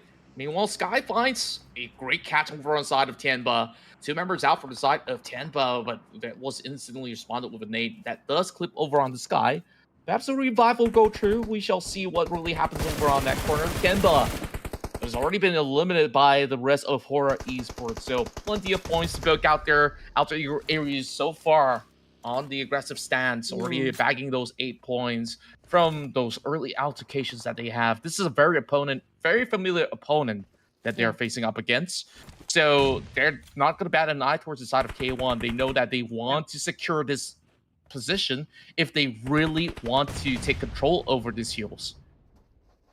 Rosemary needs to do a great job, keeping talents at bay because Alva and Saya over here is also dealing with the rest of K1. And this is such a hard thing to do. I mean, you guys are already lacking a player, but then again, you have to be on a split here dealing with 2 teams. So they're managing 2 teams. Talon, we've got Axel. He is now trying to have an exchange with K1. So I guess they are in the same position. I mean, both of the of Talon and Alter Ego Eris is of course making their way inside the circle, and they know that they have to eliminate K1 before they can settle in. Yeah, majority of all these Indonesian squads are actually over on the south side. There is, however, Team Pandum. The other Indonesian squads is playing by the north corner of the map, which will have to go through Paragon. It's going to be pretty much doable. If they do move into the direct north, that's where they will have to face up against the rest of HORAA Esports. Speaking of HORAA Esports, they don't really have the benefit of the circle. They will have to push through, so we may actually see a clash happening real soon. Meanwhile, Team Pandum went back on the wheels, spots out Malik, as we will see whether if there's going to be any form of commitment, because this could be the best time for Pandum to also make certain advancements, but they are being suppressed from the side of TJB. Yeah, I mean, HORAA Esports always comfortable to stay on top. I do always see them coming from the north side. They do love to hang from that direction. But okay, so the situation is right now. Before they can get inside the circle, they know they have to eliminate a Pandum in the process. But you don't want any teams that will come from behind, right? So you just want to settle in right at the edge. Looking at K1, 3 elimination points, complete squad, and now, okay, I think Alter Ego Aries is getting too close up against K1. Unfortunately, Rosemary lost the fight to Talon. Rosemary definitely has tried to open up a lot of that spacing, but now it's getting a lot more dangerous with very little area to play on those low grounds. Speaking of low ground, that's a perfect shot coming from the side of Yoru, taking down K1. So that's an opening.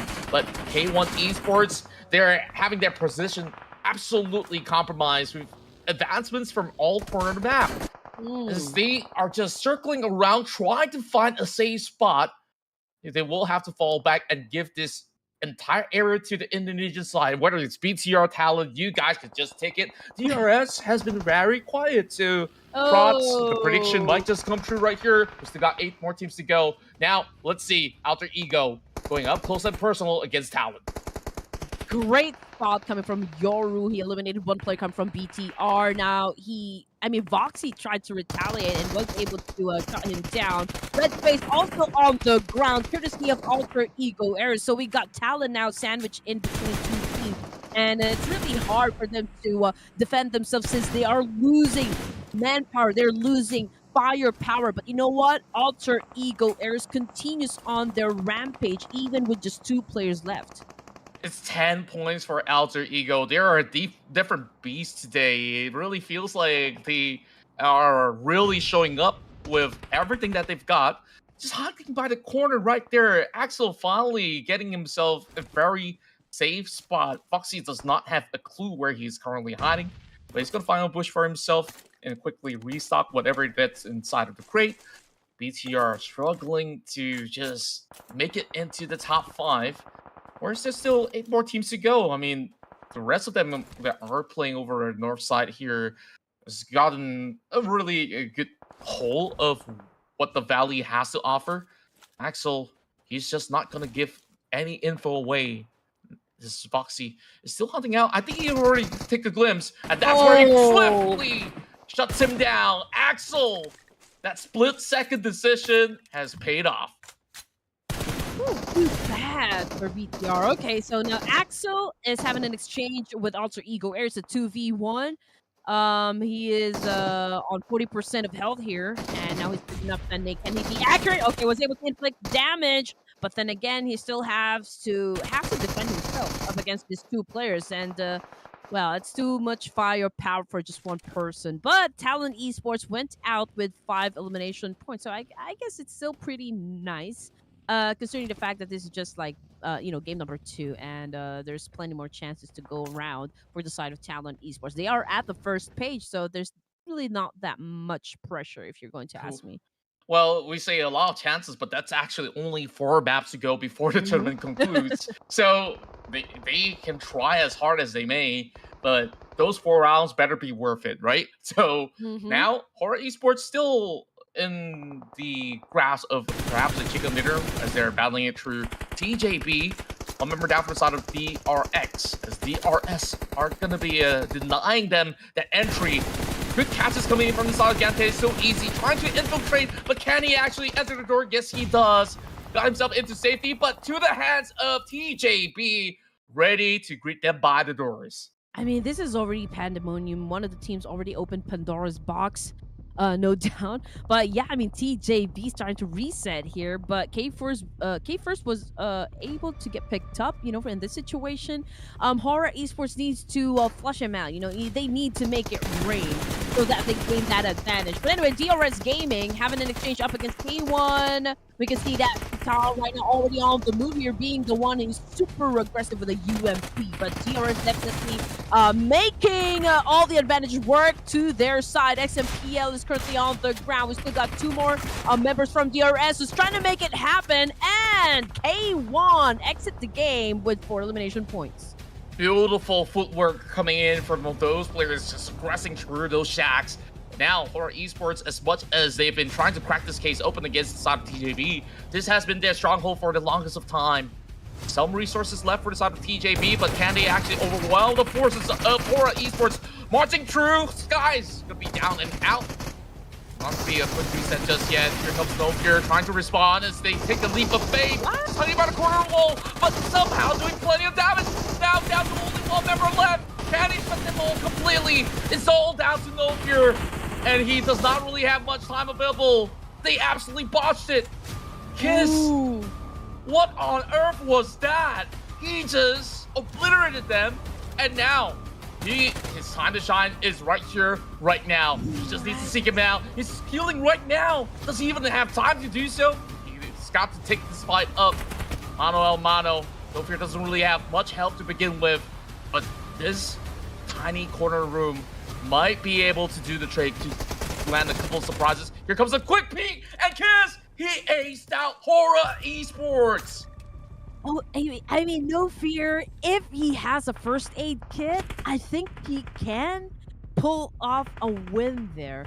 But K-First, he was able to heal up, so he is full in HP, and that gave him all the advantage to go up against NoFear. But anyway, okay, let's see if he can do the same kind of clutch up against DRS. I mean, K-First needs to get inside the circle and just look at where he is headed. Out there in the open area, which is pretty exposed to DRS. Seems like K-First is just going to be denying himself. The blue zone is going to hurt a whole lot. But what a move that he pulled up against the side of HORAA Esports. It was absolutely phenomenal.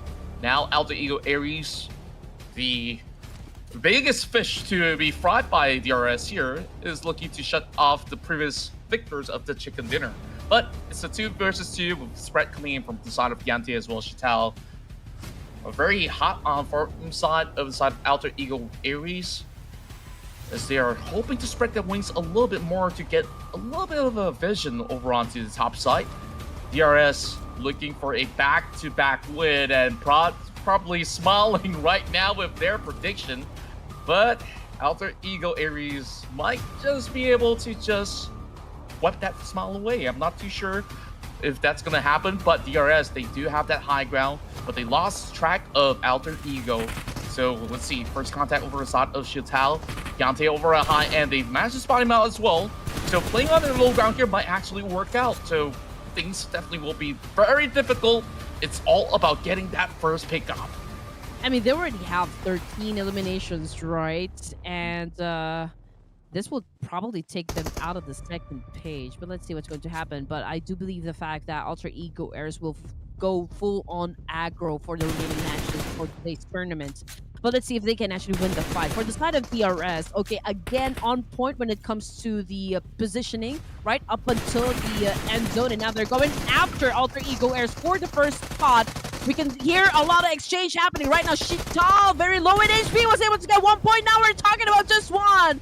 And there you go. Alter Ego Airs with 13 elimination points.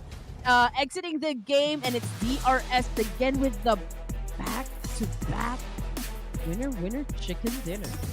What a resurgence coming in from Nepal's very favorite DRS Gaming as they make their rise to the top once again. And who knows, that triple chicken dinner that I talk about might just come true with this swing of momentum in their hands.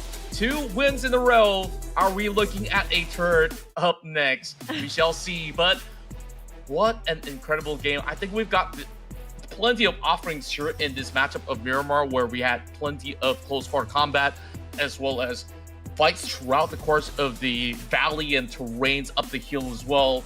A little bit of a mixture of long range to begin with, but look at the damage that Shital has managed to put out throughout the course of the match. 700 over throughout the course of the battlefield, and I just can't praise them enough. Like, you know, first couple of days they were dealing with TIANBA. Today they figured it out, and when TIANBA is not hustling them in the early game, they get that free reign throughout the course of Miramar. This is what happens. They get to dictate who's going to be in the game. You know how we always talk about, you know, like finding the golden ratio in terms of getting the placement and the elimination points? So far, DRS have been very accurate with this kind of gameplay. Pretty much the same gameplay that I see from DRX. But, you know, if we're going to be talking about the difference, okay, DRX is a bit aggressive compared to DRS. But in terms of like positioning themselves and making sure that they play at the latter stages of the game, it's almost the same. And if they keep up this kind of strat, I do believe they will make wonders, you know, for the last 6 matches here, or rather last 4 matches of the grand final. So I'm pretty excited because DRS is showing up. Not to mention that Alter Ego Airs as well. Okay, they did not win the chicken dinner, but 13 elimination points is still something to be feared. Yeah, and Alter Ego, I think since yesterday on the latter half of day 2, they started to turn up with the presence of Rosemary, and you can see that it changes everything. The firepower, the way that they aggress through certain fights is just phenomenal. Whereas the MVP this time around is Shio, being a very mysterious guy. I'm not too sure who exactly that is. Could be a name change, could not be a name change, but 7 elimination points backed by this individual player was astounding. But my eyes were all over this matchup where we had HORAA also doing a great job with No Fear, but unfortunately HORAA Esports, they got shut off by TJB once again.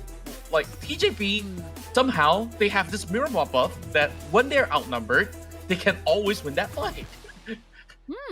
Yeah, I mean, perhaps you're right. I do hope though that they can pull out their big weapons now, because they're still at the bottom of the at the bottom, right? Hmm. Yeah, so I hope they can make all the difference that they need at least to move up ranks. But as for DRS, again, 19 points in total. Alter Ego Airs is just the same, but of course DRS will get the top spot since they got the chicken dinner. HORAA Esports with 14 points. And again, Judo Alliance, TIANBA, two teams that scored nothing for match number 14. Harame Bros, for American Vibes, and D Savior had an early elimination, so these three teams we're also curious to see if they can power through the remaining 4 matches and perhaps make a difference. Indeed, and taking a look at the match report, other than CEO, I've definitely mentioned Rosemary for quite a number of times, and just take a look at the damage output. It's just off the charts overall. Meanwhile, first, we had plenty of exchanges where we see No Fear has definitely relied on grenades to get things done. Foxy, well, just being the best driver on the block throughout the harsh roads of Miramar. But here we are as we take a look at the overall leaderboards. DRS Gaming from that second page moves up into 7th spot, surging their way with a climb of 5 positions together along with Alter Ego Aries. And my, the battle is intensified by 10-folds right now, as we are seeing quite the rise from all these teams out there. And I'm not even going to be surprised if both of them will be within the top 5 ratio in another match to go. And also, we gotta give props to Alter Ego Airs. I mean, they were pretty quiet during day number 1. Day number 2 was when they actually started going off. And now it's just our second match this evening, and they're doing extremely well. Hands moving up 5 ranks and landing themselves onto the first page. So again, I feel like they're gonna go full aggro for the remaining matches here and just go as far as they can in terms of hitting that top spot that we're talking about. As for TJB Esports, okay, I think it's a so-so performance. They move up 1 rank, just a 2-point lead up against the Savior. But everyone else, every team that we have on the second page did not really have a good time since everyone actually moved down ranks. I wonder if the Savior will not really exert that much effort into this whole Ruthless Invitational Show. Are we gonna see their name really at the bottom of the page up until we end the show? Well, we shall find out later on, but they can definitely play spoilers out there. We take a short break, and when we come back, we move to match 15.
everyone is on the race to the top, but of course, who will reign supreme? We will answer that after 4 more matches this evening. So welcome back to the Ruthless Invitational Showdown Season 6. My name is Red Queen Andy, together with Contra, and we are still your casters.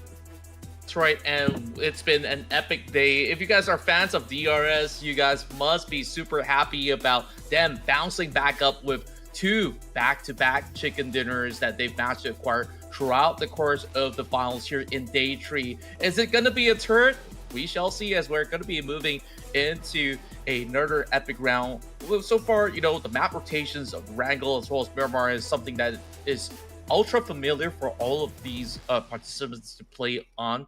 And we just get to see the best performance possible coming from teams, even despite, you know, DX having a rough struggle throughout the course of the tournament. They still show up. Same goes to the side of TJB that has done wonders. And to me, the narrative right now for them is not too much about them winning out the tournament from this standpoint, because with only 4 matches to go, but they have definitely pulled in a world of hurt to those who was hoping to reach the top. And I know you guys have been expecting, you know, the likes of DRX, BTR, and HORAA Esports to dominate this lobby, but I guess we are getting ourselves quite a surprise gameplay coming from DRS, which is absolutely amazing. I mean, they just won a back-to-back winner chicken dinner.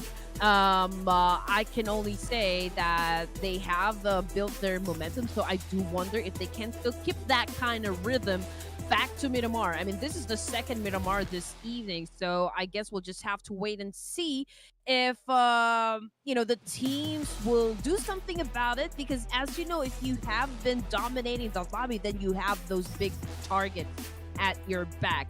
But speaking of the top Miramar performers, it is still DRX, Falcons, Force, Alter Ego, Ares, and 4 Miracle Bias. We also have to consider, or like factor in, the fact that Alter Ego Ares managed to end the game with a lot of elimination points. So that makes them one of the teams that you need to watch out for when it comes to Miramar.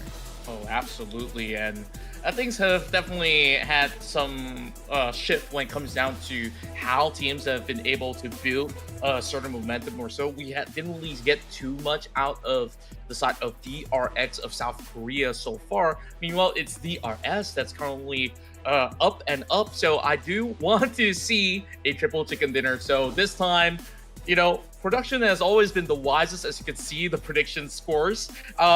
I want to go DRS this time. You know, like I want the Nepal's favorite to get one back, and I believe that I owe the team manager a dinner, but that's gonna happen somewhere down the road. I mean, DRX is the current champion of the PUBG Mobile Korean League 2024, if I'm not mistaken. Yeah, they are actually the champions. So we do know the fact that this guys is really dominating if they want to, and so far they're still at the top of the charts, but that could change because somehow their gameplay is kind of having a slowdown. So let's check if the power is still on for the side of DRX. So I'm gonna go lock them in. See if they can actually back another win this time around. If that happens, they probably will solidify themselves as the champions of the entirety of the tournament. But when we take a look at how much of a swing of momentum these teams can actually get, sometimes when teams close out with chicken dinner, it can go from 22 points all the way up to 31. And I guess that this is just something that we cannot actually just discount on teams coming in from, you know, the 6, 7, 8 position. They could still be able to challenge within a span of 4 games. Wow, so production actually chose Falcons Force, but you know what? You did choose DRS a while ago, right? So it should be, right? So you got the point. I feel like you guys have already had a chat, with DRS. That's why perhaps you chose it for your ticket. Like, just kidding. But anyway, guys, please join us in this fun little game that we're doing. Again, make some noise for your favorite teams or like for your favorite players, and engage with all of the conversation happening between Contra and I. Because I mean, we love to talk about PUBG. So tell us why you are rooting for your favorite team or why you are rooting against a certain team. I still see a lot of purple hearts. I still see a lot of blue hearts. So again, just cast your votes as well if you're expecting DRX, BTR, or HORAA Esports that will purely dominate Ruthless Hype Esports. Yeah, and we shall once again move right back into Miramar. And I can't help but to also notice that a lot of these endings of these recent runs that we have in Miramar has always been around that south side of the terrain. And teams are already very familiar and well on how things would basically run if it ends up around those corners again. So I'm hoping to see a little bit of a swift change heading into what the outcome could be as we dive into our third map of our final day here in the Ruthless Invitational Showdown. Here we go. Can't wait to start our third match. And again, if you're having fun, really, I mean, the time really flies by so fast. But anyway, sorry, Humada, we've got Sierra Rafael Azahar trucked up. So I just restarted from the north side. Yes, going down south.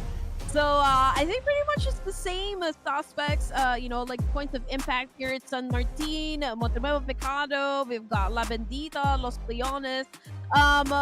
Again, there's probably going to be a change of how the teams go through the entirety of Miramar, but we'll just have to wait and see until the teams already landed into their favorite spot.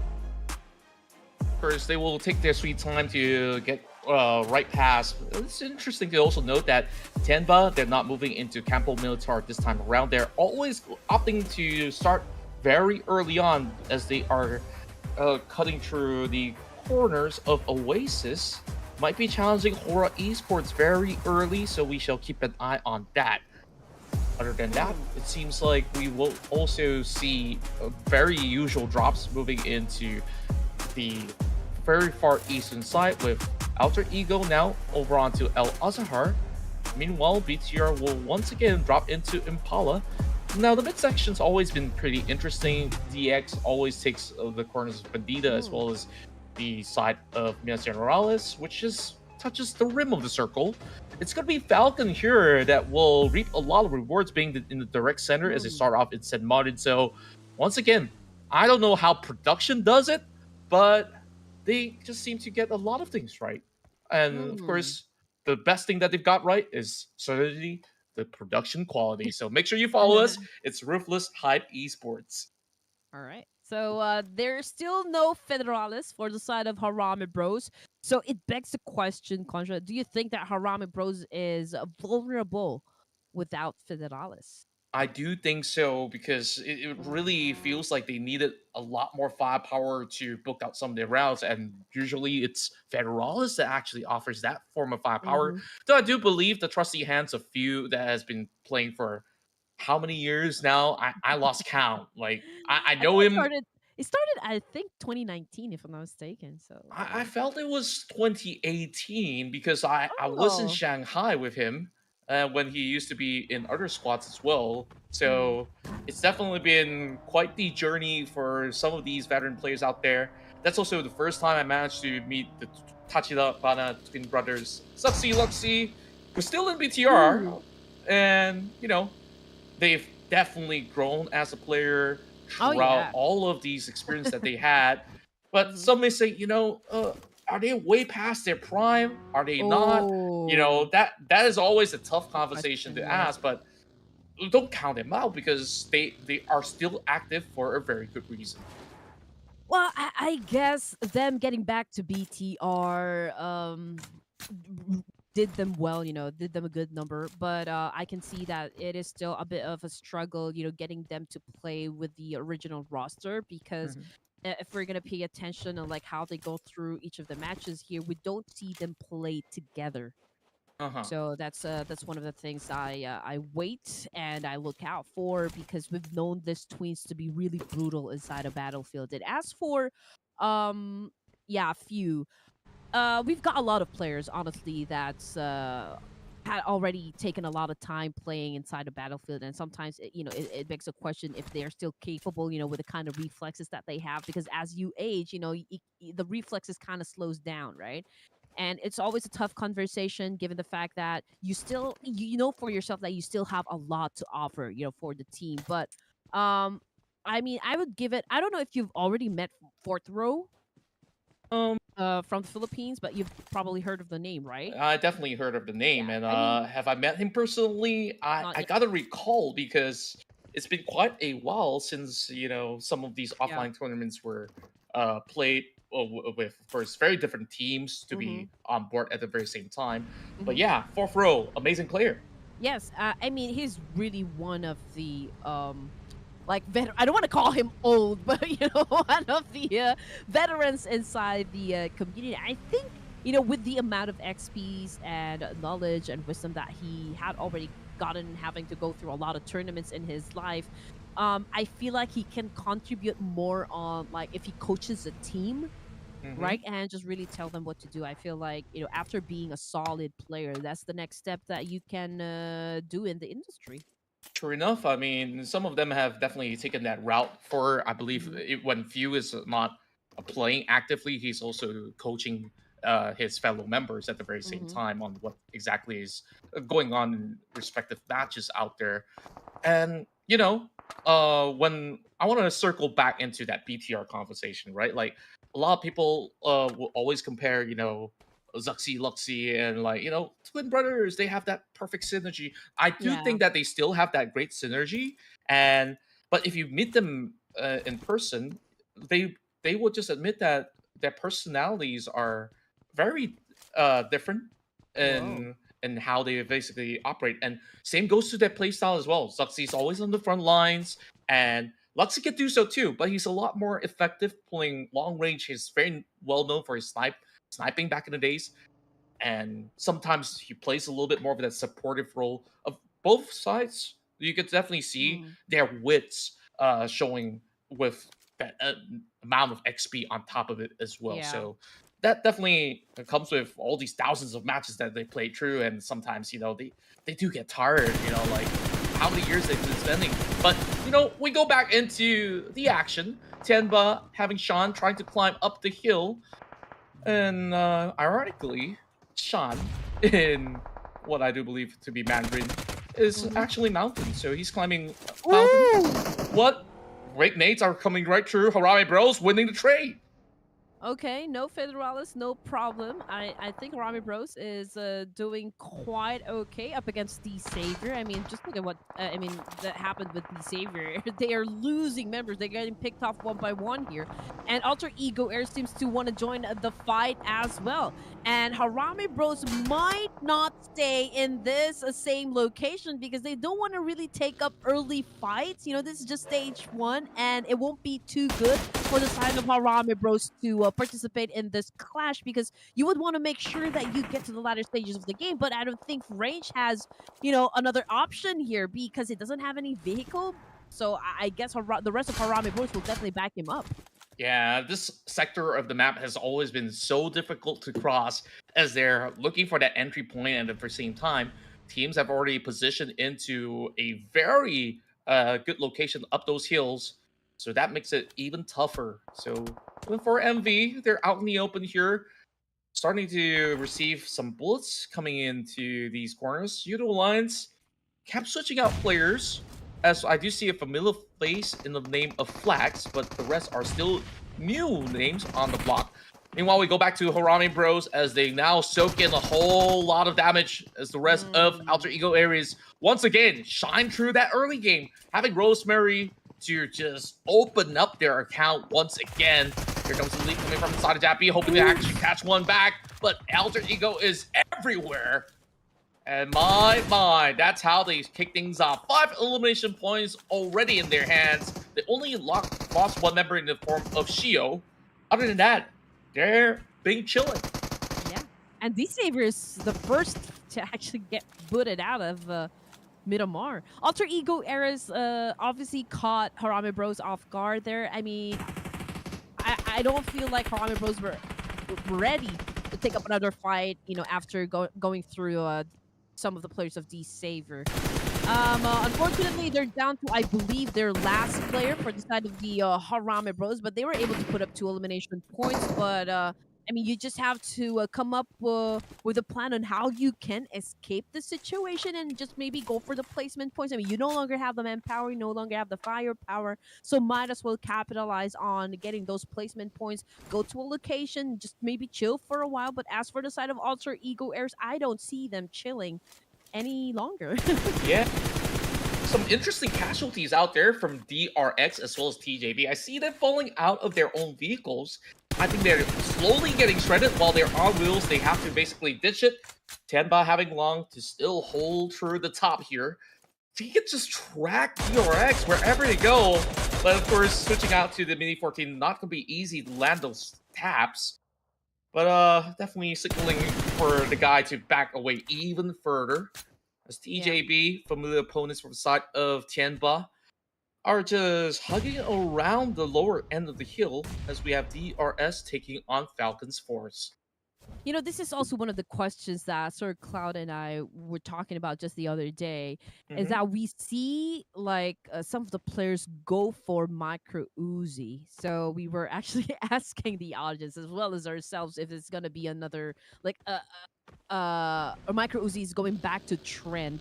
But I do believe, you know, shotgun still remains to be the most effective gun when it comes to CQC. But then again, if you have a micro Uzi, you have that option whether to go CQC or mid range. Yeah, I guess like when it comes down to Miramar, like you kind of want the best of both worlds. Like you can still hit medium to short range, so therefore DBS after some slight nerfs, not so much on that mid range. Back then it was crazy, right? The moment that they introduced this weapon to be out of that crate, then everybody started using it. It started from what Blue Bees from Japan that have brought this crazy meta. And everybody just say, oh my goodness, it's so good, especially in maps like Sanhok. But when you bring it to Miramar, there's some opportunities you get to use it effectively. But other than that, you're relying onto your main weapon, which is usually an AR, or maybe if you're confident enough, you load it with a DMR. And of course, we continue in a short moment in time where we still have a battle going through.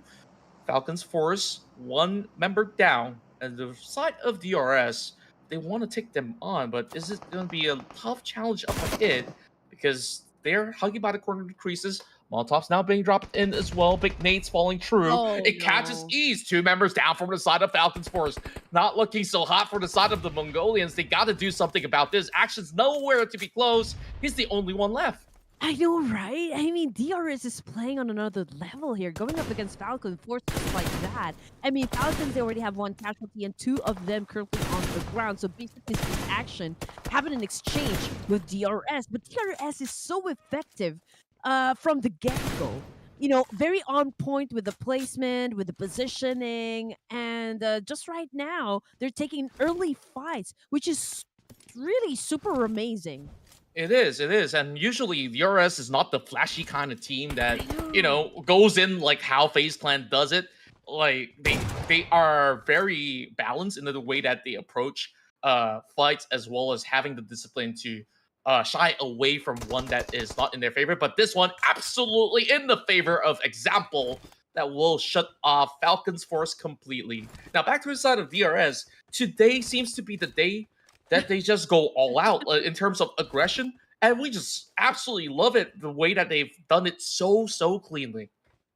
DRS and Alter Ego Eras, I can say. I mean, Alter Ego Eras, they already have like 6 elimination points, but whew, man, I don't want to jinx anything, but I did see the kill feed, and a couple of players from Alter Ego Eras is taking in a lot of damage.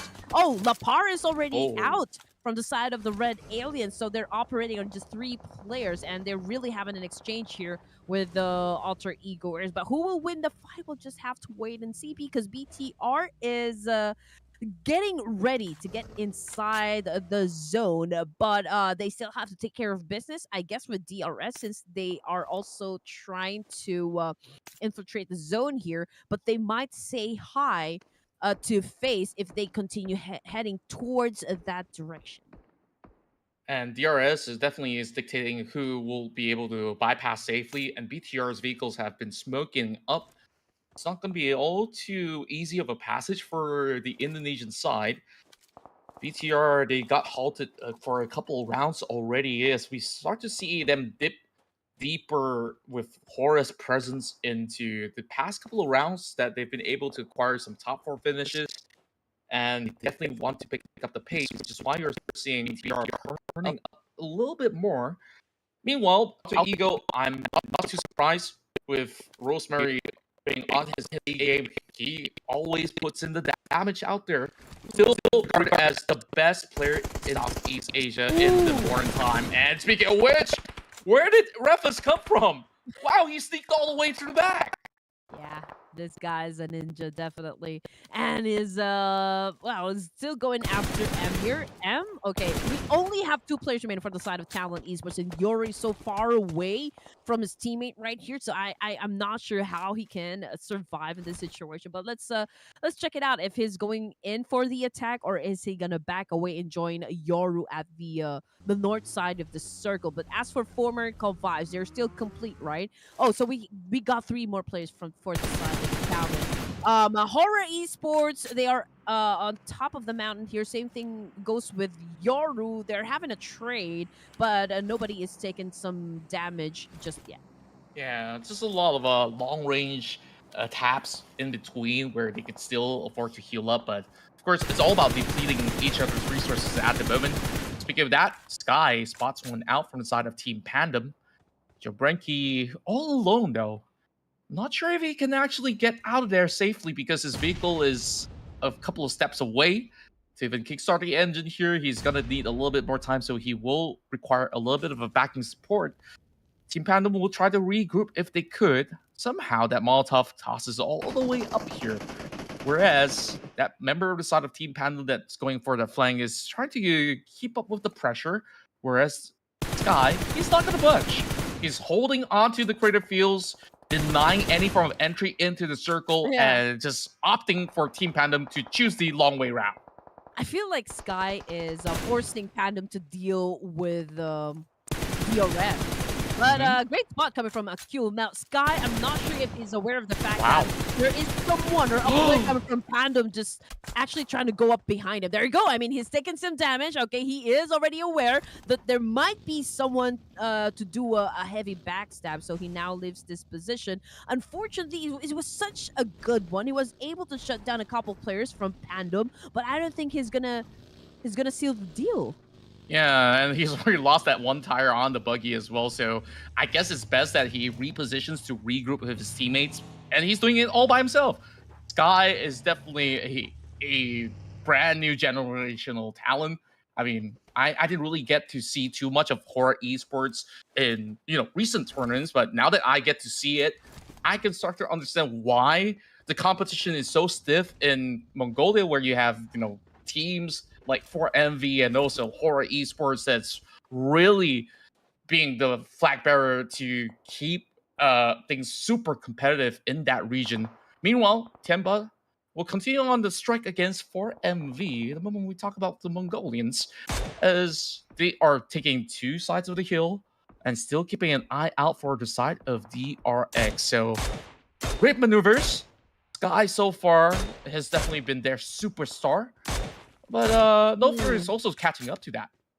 I mean, Nofer is aggressive in terms of getting those elimination points, and I think their tandem would be super dynamic, for the side of HORAA Esports. I mean, Sky is always known to be the one really securing the MVP title almost all the time, and I feel like he is on a mission to reclaim that title, at least for the last remaining matches that we have so far for day number 3. Okay, so we have TIANBA on your screen, they already have 2 casualties, and we still got how many more teams? 13 teams. Oh man. And we're already at stage 5. So the zone is shrinking and it's getting crowded for all the 13 teams here. But this is such a good spot for the side of QZZ, since, you know, he has the potential, of course, the opportunity to shut down all of the players from the side of 4MV just because he is at the top.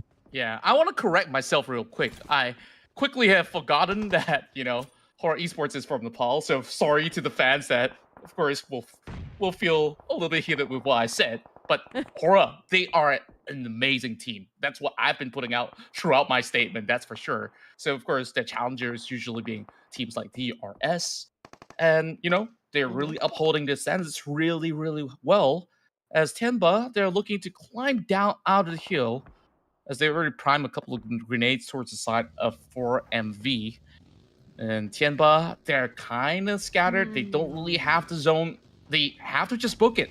So by hook or by crook, they just have to maneuver their way all around, but they are taking on 4MV, tries to crash him out, but it's going to be Doc that will find it instead. Quickly as it responds with QZZ over from the back. He does have a grenade in hand.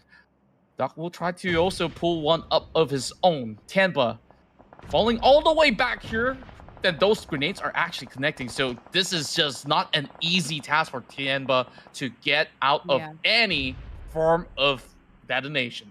I love the fact that for MERICAL Vibes kind of just held back. You know, they didn't really pursue TIANBA up to the point where TIANBA already gave up the top spot. And the moment that they did, it was hard for them to go through for MERICAL Vibes. Even if Baron is on the ground, I mean, you've seen how Doc can be so accurate when it comes to his aim. And just like what we're seeing right now, Doc cooking up the nade, he goes to QZZ and very on point. I mean, that is a Kobe shot right there. And QZZ will definitely go out of the game. Yeah, there's no room for him to even catch a breath. Meanwhile, XMPL finds more, taking down Zuxi. One more out from the side of BTR. They're only left with one member standing in the way. I'm not sure if there's going to be any revival from that end. But DRS, they're hot on their pursuit with these 2 members hunting out the veteran side of BTR. But shots are fired from the back from the side of PANDUM. Now down to a 1 versus 1. Richuki joins in as well. This is not going to be an equal fight after all. But what does Killer YT have on the table? 7 bullets. He's got to make good use of this S12K. He's got that grenade. Is he going to go for that revive? It is, after all, a 1 versus 1. Richuki going on for the push. He's not going to be able to find those angles just yet. The buggy's being broken. There's no way for them to escape, so he wants to take this fight. And he knows it's not going to be safe, but they will go in for that revive. He knows that there's time, but the blue zone's also approaching. They're just by the corner. I believe there's a little bit of room. That nade secures it onto Foxy. But Richuki's got another nade to reply as well. Is he going to connect it? He does. He doesn't have to look. Beautiful, beautiful work for BIGETRON Red Aliens. Once again, denying my prediction, but it's great work from both ends. Oh, definitely. I mean, it's not always about the team fights, right? It's also about, you know, like the 1v1, the 1v2. I mean, it's always such a treat for the viewers, not just for the viewers, but for the casters as well. Not gonna lie there. Okay, so situation, we got 4 MERICAL Vibes coming from down south, and they're actually being gatekept by the boys of TJB. And just look at that, Doc. Just caught a nade to the face, and 4 MERICAL Vibes just got the boot out of this game. 9 teams remaining, ladies and gents. TJB remains strong with 2 members, and now that they have taken control of this space, just to let you know, which of the teams are pretty close with TJB, I think they're gonna go for a reposition here. But K1 Esports, man, they're going in for the push up against HORAA, and Axel is also just within proximity. So this we could see a 3-way battle happen in this area. Yeah, there's only 2 members of HORAA Esports though, so they really have to hold the fort all the way up in the high ground. And it's been the grenade galore. Another beautiful grenade clips onto the final member of BTR. And that's done and dusted. We still have 8 more teams to go. Just so many grenade kills in this game itself. Speaking of that, Tokyo lands another one, chipping down the health bars of TNU. EZWZ hoping to also respond to that detonation right in front of face. Thankfully, just barely hitting the mark, but that is enough to slowly force members of the side of HORAA Esports to back away. Gotta be careful with where he's sleeping though. K1, they definitely have been putting a lot of pressure, but they also want to keep themselves safe. Go big or go home. That's the kind of thing HORAA Esports is actually playing at. They've already managed to put 3 elimination points, and they still have a complete squad, which is always an advantage if you reach in this zone. So far, K1 Esports is also trying to answer back with some nades being exchanged up against HORAA. We can see that No Fear is a little bit low on the HP, but HORAA Esports still tries to respond. But HARAME Bros getting eliminated with 2 points is well, I cannot say this is such a good game for them, but they've managed to go through up until stage 6, so there must be some placement points there. But TJB, end of the line, DRX made sure of that. And the race continues between the top 2 teams. It's HORAA as well as DRX here looking for all the points necessary to stay afloat. Meanwhile, HORAA has been having a long brawl with the side of K1 for such a long time. K1 now hoping to actually spot more from the lower ground, taking good advantage of these high hills. I'm hoping to actually see HORAA Esports securing a little bit more cover, because with that push going on inside of K1, they lost a little bit more of that space, but they could still maybe spot out members from the side of FAZE, and even better yet, DRX if they could. So if HORAA wins a chicken dinner in this round, they could basically overtake the rest of DRX if they are not careful enough. DRX just by the edge here will need to find that spacing, but wherever they step, the guys up the hill, they are definitely on the lookout. Meanwhile, it's one member of the side of HORAA that will be taking a leap of faith, trying to reposition deeper into the circle. I mean, TALON Esports obviously wasn't able to put up any points just yet. They still got one more living member for the side of TALON, and Axel is already right down there in the middle. He's safe and sound. He's not making any, like movements. He's not trying to compromise his position. I mean, if you're gonna be looking at K1, PANDUM, we've got HORAA Esports as well. They are already surrounding him. But since they haven't put up any numbers just yet, I think it is important to go for the placement point. As soon as he is, as long as he's still alive, I think they can go for that one. This is a smart gameplay still coming from TALON, and he has an opportunity to score that chicken because everybody else is busy. It definitely is a busy showdown here for the side of DRX, taking that DBS into play. QXZ, the man, the myth, the legend from South Korea, just denying any form of entry point for the side of FaZe Clan, slowly getting withered down with those big nades dropping into the side of Onsens. But there is a catch coming in from the back. It's TANU all the way from up above, finds the crosshair against that member of DRX. Gonna go in for the revival. Meanwhile, K1, they are now swarming through after climbing down the hillside, as they're hoping to be the third party between this Thai Korean affair. Does spot one out. It's going to be Hyunbin that has his back exposed, but he's not going to be able to actually hit it yet. Hyunbin does connect that grenade, and that is FaZe Clan out at 6. Obviously, K1 has the number advantage. That's why they're top in the charts as we speak. But HORAA Esports is, of course, not going to let that happen easily. We can see Sky on your screen, and he's doing a massive spray up against Hyunbin. I mean, great damage right there, but he failed to actually secure a point.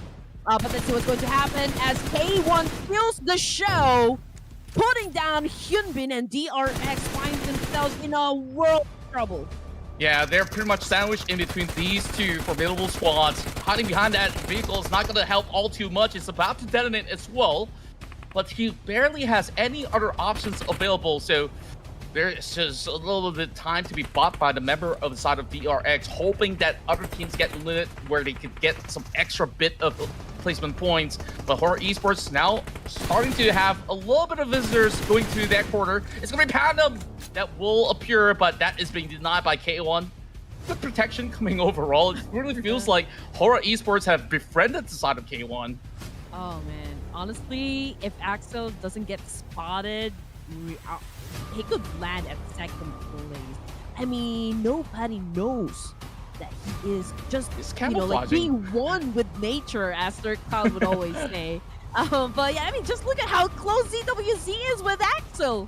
And he's not even budging. He's not even considering shooting at all, because he knows the rest of the members will just turn their backs instantaneously once he opens fire. But for the side of HORAA Esports. They have identified that there is a member of the side of K1 all the way up the hill that has been distracting their attention away from the side of DRX.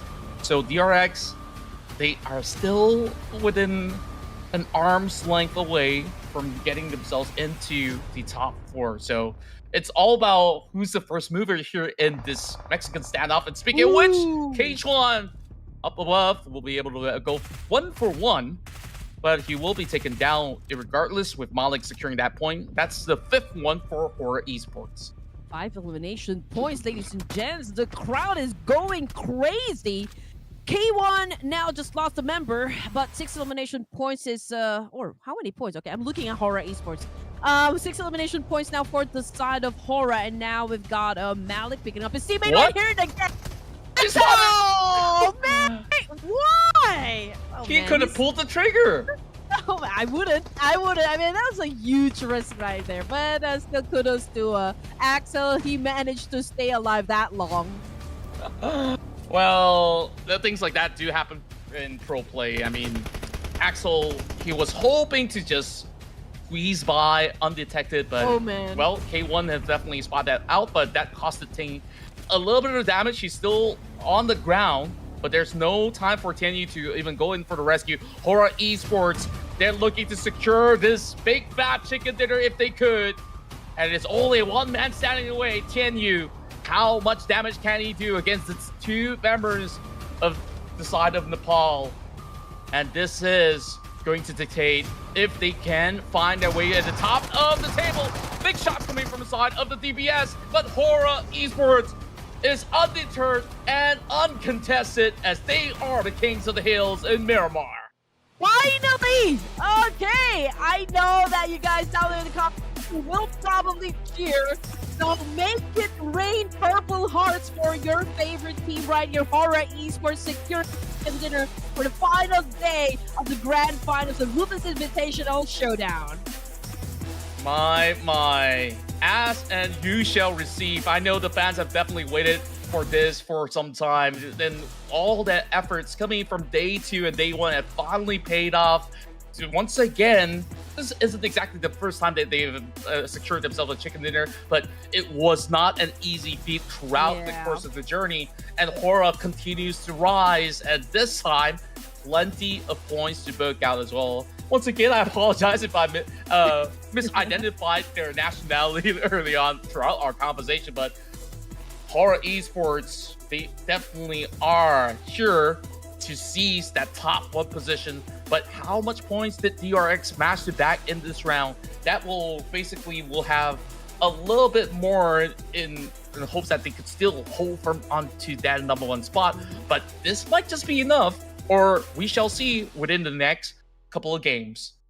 Of course, we would like to give props as well to the kind of performance Axel showed us. You know, it's not really easy to show that kind of trigger discipline. I mean, you're being surrounded by a lot of enemies, so the pressure is definitely high, but he remained silent. He did not move them any muscle, and he tried to do that up until the end. Unfortunately, he got discovered by Ting of K1. But again, still a great gameplay. Now, HORAA Esports, of course, getting that winner with a chicken dinner. It has been a while for the side of K1, honestly speaking, to see them have an explosive gameplay. So stepping up, or like showing up for match number 3 or match number 15 rather here in Miramar is an absolute treat for each and every one of us. Yeah, what's also interesting is that the stats here are very, very similar coming in from both HORAA Esports as well as K1, where both sides are also looking to seize control over onto the top of Crater Fields. But HORAA was there from the get-go, and they have been able to just hold K1 at bay. And that's also thanks to Sky. We saw how much effort he puts into denying entry for multiple teams. PANDUM tried to actually rush up the hill as well. He just controls that sector all by himself, and at the same time, getting plenty of eliminations to book out. Yeah, just like I said, I mean, he's definitely gunning for the MVP title as well. I mean, 4 elimination points, 9,013 damage output. So it only goes to show that Sky was able to shut down a lot of players inside of Battlefield. Unfortunately, he wasn't very lucky in terms of like really translating that one into full-blown elimination point. But then again, it doesn't, this kind of performance won't give you any doubts that Sky can actually win the MVP title for the overall tournament. But of course, as for the teams that didn't do good, that would still be the Saber and YOODO Alliance. Now, YOODO Alliance, they're currently at the first page, if I'm not mistaken, and they haven't been really doing good so far. I guess they need to make something happen, otherwise they're gonna lose their spot in the upper half section of the overall rankings. Yeah, I feel like they're not too bothered about that scenario where they're definitely on a testing phase right now with overhaul the roster. So definitely needing to navigate what can actually click for the side of YOODO Alliance. But other than that, do as many trial and error as they may. But the rest of the competition will continue to thrive, whether or not these guys will be within the picture or not. But when we take a look at the overall stats, I'm surprised to see that the grenades used were less than 200, because how many eliminations out of grenades did we have? Probably more than 10 throughout this course of the battle. Wow, look at this. What? Esports. Wow, 2 points away. 2 to 140.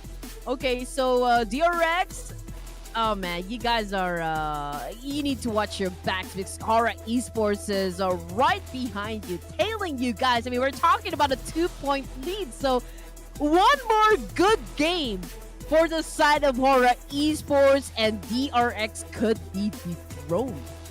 And you know what, Red Queen, where today has been a great day for Nepal. We have got 2 back-to-back chicken dinners for DRS. They are now on number 7, maintaining the pace. And of course, HORAA Esports, all eyes are on them right now. Can they keep their composure to overtake DRX in these upcoming games? We shall see. But K1 Esports, they have pushed up 4 positions into getting themselves 83 points and are looking to break into the first page eventually. Where, like you said, YOODO Alliance, they have already had a dip of performance coming in with those changes. It hasn't been working out. Now they're on 13, whereas there's so much to look forward to. Even teams like TIANBA, TJB, FAZE Clan, they may not be in that equation to just get that giant chunk of prize pool, but they are definitely making all these top dogs sweat in the tournament. Well, honestly, I'm already scratching my head, right? I mean, we can see the MERICAL vibes is right there on the second page when they did manage to put up how many points? 31 points yesterday. So that was a great performance coming from MERICAL vibes. We also got FaZe Clan. I mean, they have been strong since they #1 of the grand finals. So again, I'm scratching my head why I see their name on the second page. Same thing goes with the TIANBA and YOODO Alliance. Basically, all of the teams that I mentioned are like hard players, hard teams that always goes for the elimination points. Are we seeing some kind of a slowdown, or perhaps they're just like, you know, okay, you can win the game, we're just playing it chill for now, or like we don't really need a win? I mean, that's always a flex. I mean, we don't know what's going to happen, and we don't know who's going to be crowned champions. I mean, we're talking about 2-point lead now from DRX, and HORAA definitely catching up. All that and more, ladies and gentlemen. Please don't go away. Continue to watch Ruthless Invitational Showdown. So yeah, we'll be back after a short break.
Welcome back, ladies and gents. This is the Ruthless Invitational Showdown. Here in the grand finals on the very final day.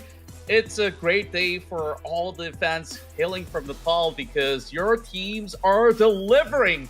HORAA Esports, not only did they secure an important chicken dinner, now there are 2 points to tie things up with the leaders of the pack, DRX Gaming. So with that said, can they do it with only a few more matches left? We will continue on to see whether will they be able to succeed from here on out. And it's been 2 back-to-back chicken dinners to kickstart our run of the evening because DRS themselves have gotten those wins on the board. You know what? It's Nepal domination for the grand finals, honestly speaking. I mean, DRS, back-to-back winner with a chicken dinner, and then comes HORAA Esports. But you know what, ladies and gents, we're going to make things exciting for everyone because we will no longer show you the overall ranking. So hopefully you guys took note at which of the teams is actually currently dominating the upper half section of the overall rankings, or perhaps you've already taken down like, okay, how many points is my team getting if they placed into this in the game. So things like that. So again, for those of you who loves to keep a tally on your favorite teams, just make a lot of noise down there in the comment section. And there you go, ladies and gents. We're already halfway through. We're done with 3 matches for today. Final 3 matches to go through for the 16 teams here. And we will determine just which of them is gonna, you know, have that supremacy out of them all. That's right, and it wasn't all done within a day. All these teams, of course, will have ups and downs throughout the course of the battlefield, and so far, inside of Erangle, HORAA Esports have definitely shown signs of strength when it comes down to how they play this one out. And when it comes down to the rest of the pack, we still see, you know, BTR, TALON Esports, as well as DRX to also haul in plenty of points when it comes down to matches in this particular map. So we're going to see back-to-back runs coming into Erangle. So I want to ask you real quick, who do you actually favor into getting good amount of points hit to this round? Well, I've never seen a Korean team top the charts, you know. I mean, they're probably dominating for the first let's say few days of the competition, but not really winning it just yet. So perhaps, you know, teams from South Asia and Southeast Asia will not let that happen. But I mean, we can already see the movement coming from the Nepali teams, right? But yeah. 2-point lead from DRX. That could be hard to maintain, not gonna lie here. But you know what? Just because HORAA Esports is doing extremely well, and this game could potentially give them the top spot. So I'm gonna go with HORAA. Okay, this time around, I'm going to switch things up a little bit. I'm not going to go for these top 4 teams, but what I'm going for is going to be Alter Ego Aries, because they've been doing really well from last night heading into today with those massive numbers of eliminations. I'm probably not going to get that chicken dinner prediction right, but what I do know is Alter Ego right now, they're averaging at least like, what, 7-8 eliminations round after round. Like, it's crazy, and this guys could possibly dictate who gets that success, whether it's HORAA or DRX, because with that firepower, anybody caught in between, they have to pay the price. Yeah, and this is what I always say. I mean, we're not in the arenas, right? I mean, this is basically taking the fight to the streets. So I love the fact that the teams, even if this is just an off-season tournament, they do perform. You know, they're really doing a great service to the fans. I am amazed all the time whenever I see Alter Ego Aries have an explosive gameplay. Same thing goes with BTR. YOODO Alliance, you know, every time I cast for Ruthless, they don't really show their true potential inside a battlefield. But for this Ruthless Invitational Showdown, even with the previous one, you know, before this, I think they're really in the mood to kind of just, you know, like flex their muscle a bit. And it is still such a great gameplay, you know, coming from your homeboys, which is YOODO. But then again, they are currently at the second page, and I feel like they're just in, like in it for the ride. They just Yeah, would they're love to definitely get on the the ride right now. experience, right? Just Yeah. gather information as much as possible, because then again, everyone's preparing for the global championship, which is of course everyone is so excited about. But since we can see that the top 4 teams are doing well, with the exception, of course, of Alter Ego Eris, who, shall I say, from the bottom to the top. Yeah. Like that kind of gameplay, which is makes everything so exciting. And DRS, that is production's choice of team. So, you mean to say that you guys are so confident that DRS might actually score the 3rd chicken dinner? Honestly, I'm also secretly rooting for that to happen because Prot says, all the chicken dinners belong to Nepal for today. So if that's gonna be the case, I guess like as much as I'm a big fan of DRS and their current momentum is absolutely on sky high right now, I won't count them out, but I kind of wish those points will also be shifted towards the side of HORAA for them to get that #1 spot too. Not saying that DRS couldn't make it themselves, because they are also on that first page. So that definitely will be spicy. If DRS gets another win, where will they be placed? They might even be within that top 3 ratio, so to speak. But I don't have the leaderboards with me anymore. You guys got to figure it out by yourselves, because we're already dropping in Erangle. Well, I still stick with what I said about DRX. Now they are by far the most consistent team that I've seen so far in this competition and in the other tournaments as well. But yeah, they did enjoy the perks of being at the top spot with a wide gap compared to the other teams. But I think they played that one out. I guess they just run out of space now, but they have to up their gameplay for this round if they, of course, would want to maintain their top spot. But HORAA Esports is, I feel like they're kill hungry. I just know that they're really going for the top spot. So, oh man, I can't wait to for the teams to actually find themselves and just go for the battle. Yeah, we can definitely see certain similarities between DRX as well as HORAA Esports and their approach of finding their way into that end game efficiently. HORAA loves to play directly in the center, and they love that attention, right? Whatever fights come their way, they don't shy away from it. DRX, they play a little bit more methodical, where they would want to only take very favorable fights, meaning to say if they're gonna go on the deficit, they will not take that form of risk. Speaking of risks right now, whether we're gonna ever see that clash between TALON Esports and the HORAA is to be told. In Yasnaya Pollyanna, they've always been sharing that vicinity. TALON might be spoiling their chances now because they're on the hunt. They're racing into the same compound, hoping to draw first blood. Ooh, okay, Falcons Force. One of the players got picked. And that's from DRX. DRX. Oh, DRX. Okay. So TALON as well as, who are they fighting? HORAA Esports. Okay, so we've got like a couple of fights happening simultaneously. So let's just wait and see. We still got one player from Falcons Force that's already out of the game, and it looks like DRX is might be winning this fight.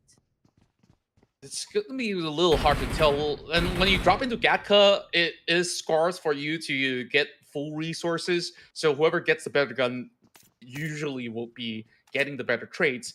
In the case of DRX, what I did notice was it was a pistol kill, or should I say a knock, and then he found another better weapon to work with. So DRX, they are now creating perhaps a little bit of a gap in terms of points if they can actually overwhelm the side of Falcons Force. Like yesterday, it's been an explosive run for Falcons. Today, we started off with them playing in Erangle in a similar manner, seizing top 2 position.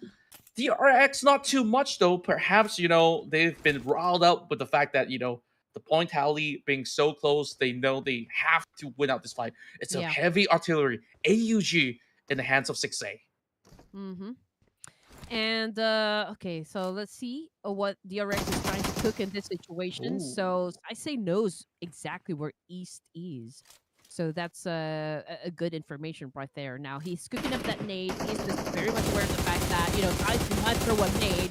You'd Through the be with a gap? very successful parkour. East is low on HP here. And there you go. I think Wow. that's the first thing that you need to be that you need to do in every situation. I mean, you have to be accurate with your, you know, how you gauge your jumps distance, because you need to always get to the weapons first, right? And if your Yeah. enemies get to the weapons first, then oh man, that could put you you know, in big trouble. Yeah, and honestly, East has got nowhere to go. But the precision coming in from the side of 6A is just immaculate. He actually spotted out True just a little bit of pixel through that railing. And the moment that he hops down, East, he was trying to run away from those stray bullets, immediately 6A tracks where he drops. That was absolutely beautiful. And now DRX, they have that upper hand. Securing 4 points here would basically make it probably like what 6 points ahead of the side of Whoa. the Nepalis. Meanwhile, Top managed to trade right back. He has that AK in hand with the red dot sight. Level 1 gear though, something that DRX can still kind of work with, but they are now closing into the same compound. He's going to hop out and he will bring that Bison to good use. We don't want to underestimate the power of Falcon's force. I mean, we've seen a 4v2 happen, and you know, BTR versus FaZe, and BTR actually winning that fight, turning the tables, and we're just waiting if Falcon's force can actually pull out the kind of in that same kind of gameplay up against DRX. But so far, DRX, they mean business right here. They're not very reckless on how they approach this one, and they're being really very careful at gathering that information as to where exactly the rest of the remaining players of Falcons force is going. They're trying to anticipate every move of Falcons, which makes DRX very effective when it comes to their attack. Now that Meanwhile, action, oh sorry, now that action is just really, really also looking at QX Triple Z here. I mean, he's just waiting for the right opportunity to shut them down. Meanwhile, on the other side, HORAA is also picking up the pace. Sky's going to be able to find some kills in the form of Talon Esports in Yasnaya Pollyanna, running right through. 6A got clipped, but not too lethal just yet. Action got to also watch his resources. He still got at least 2 extra spare clips to work with, or should I say 3. So he can absolutely hold 6A down. And interesting enough, within this scuffle that these two teams have, DRX have always dropped inside of Gatka. This is one of the first few times that Falcons is actually hot dropping them instead. So easy. Got that DBS in hand, but not opting to push in just yet. Just knowing that there's 2 players within the same building, so it's not going to be an instant flush.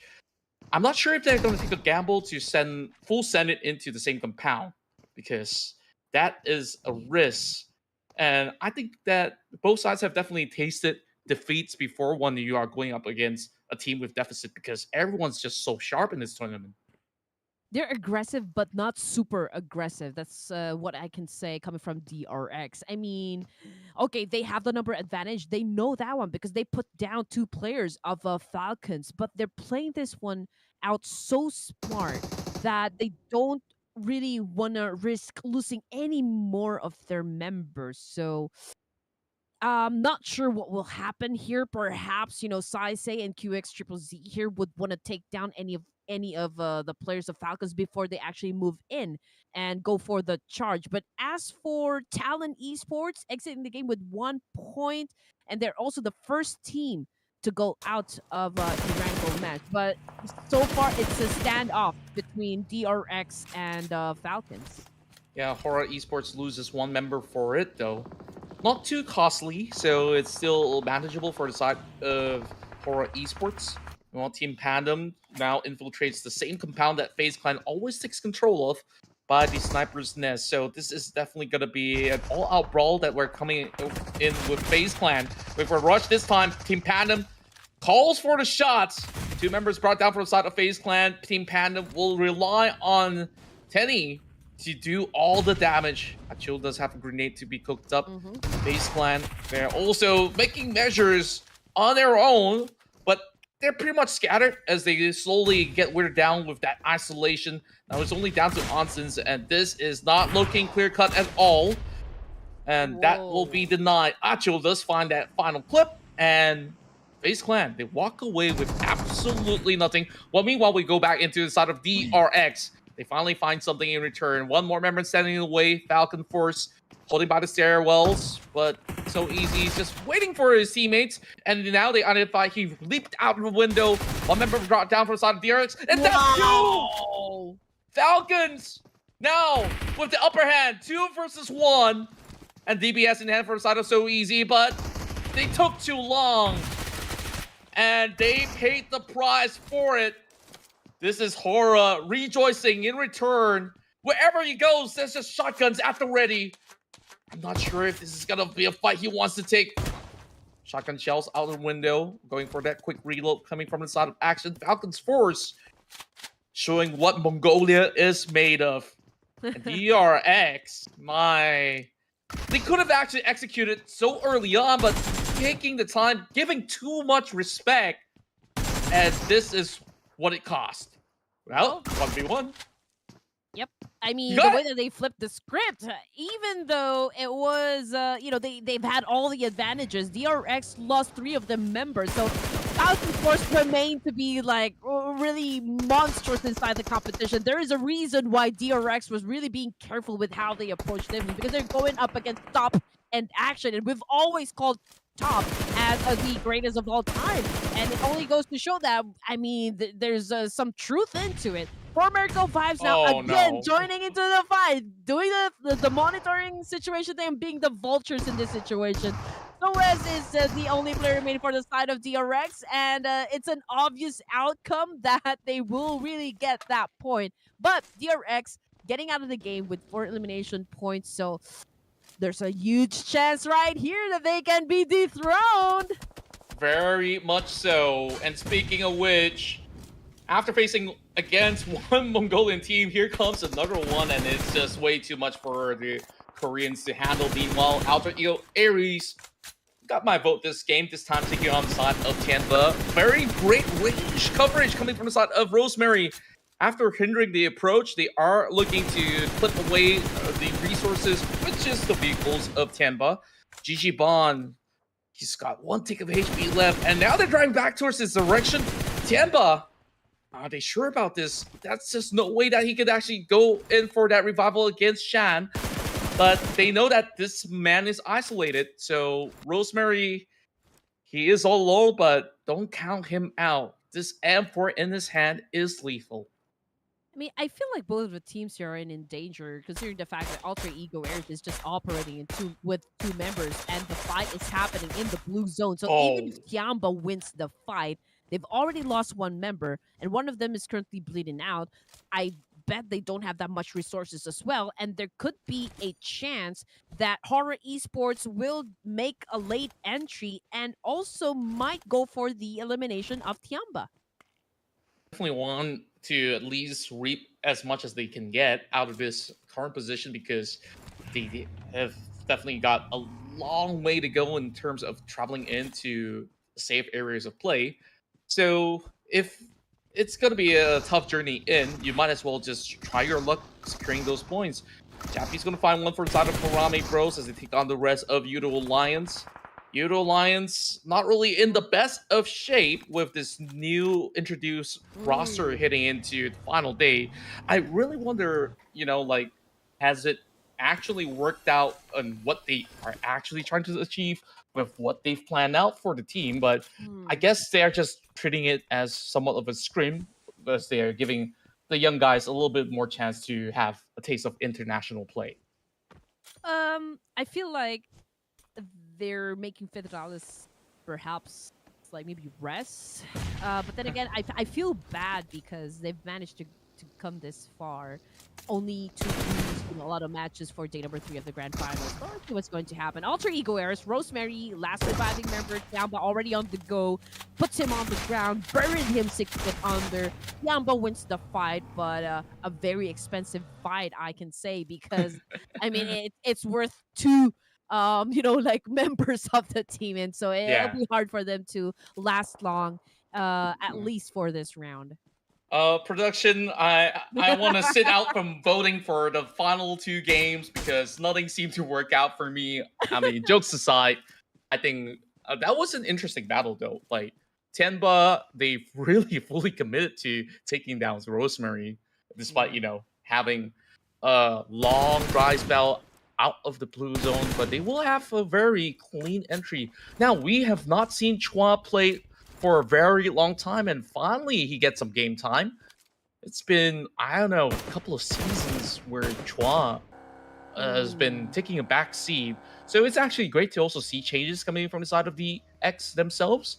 And a little rather late, despite, them not being poised into securing that top 1 position from the past 2 days of records of matches that have been played out.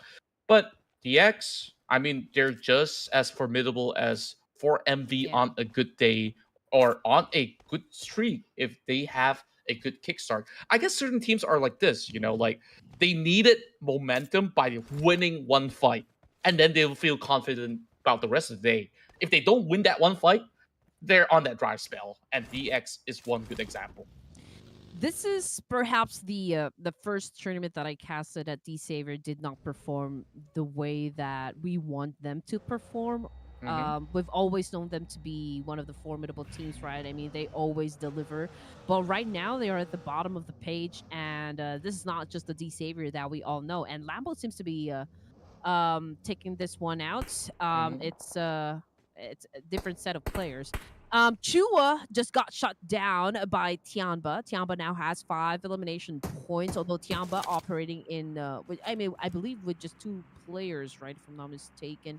Indeed. Yeah, I mean, they still continue to rack up some points, and I just feel like these Saviors not really in the mood, to finish at the top, at least for this Ruthless Invitational Showdown. But we do always see them perform extremely well during the official tournament. So don't fret, you fans of D-Savior out there. Perhaps, they're just really getting that information they need so that they can apply that to the plans or the strategies they're going to have for the global stage.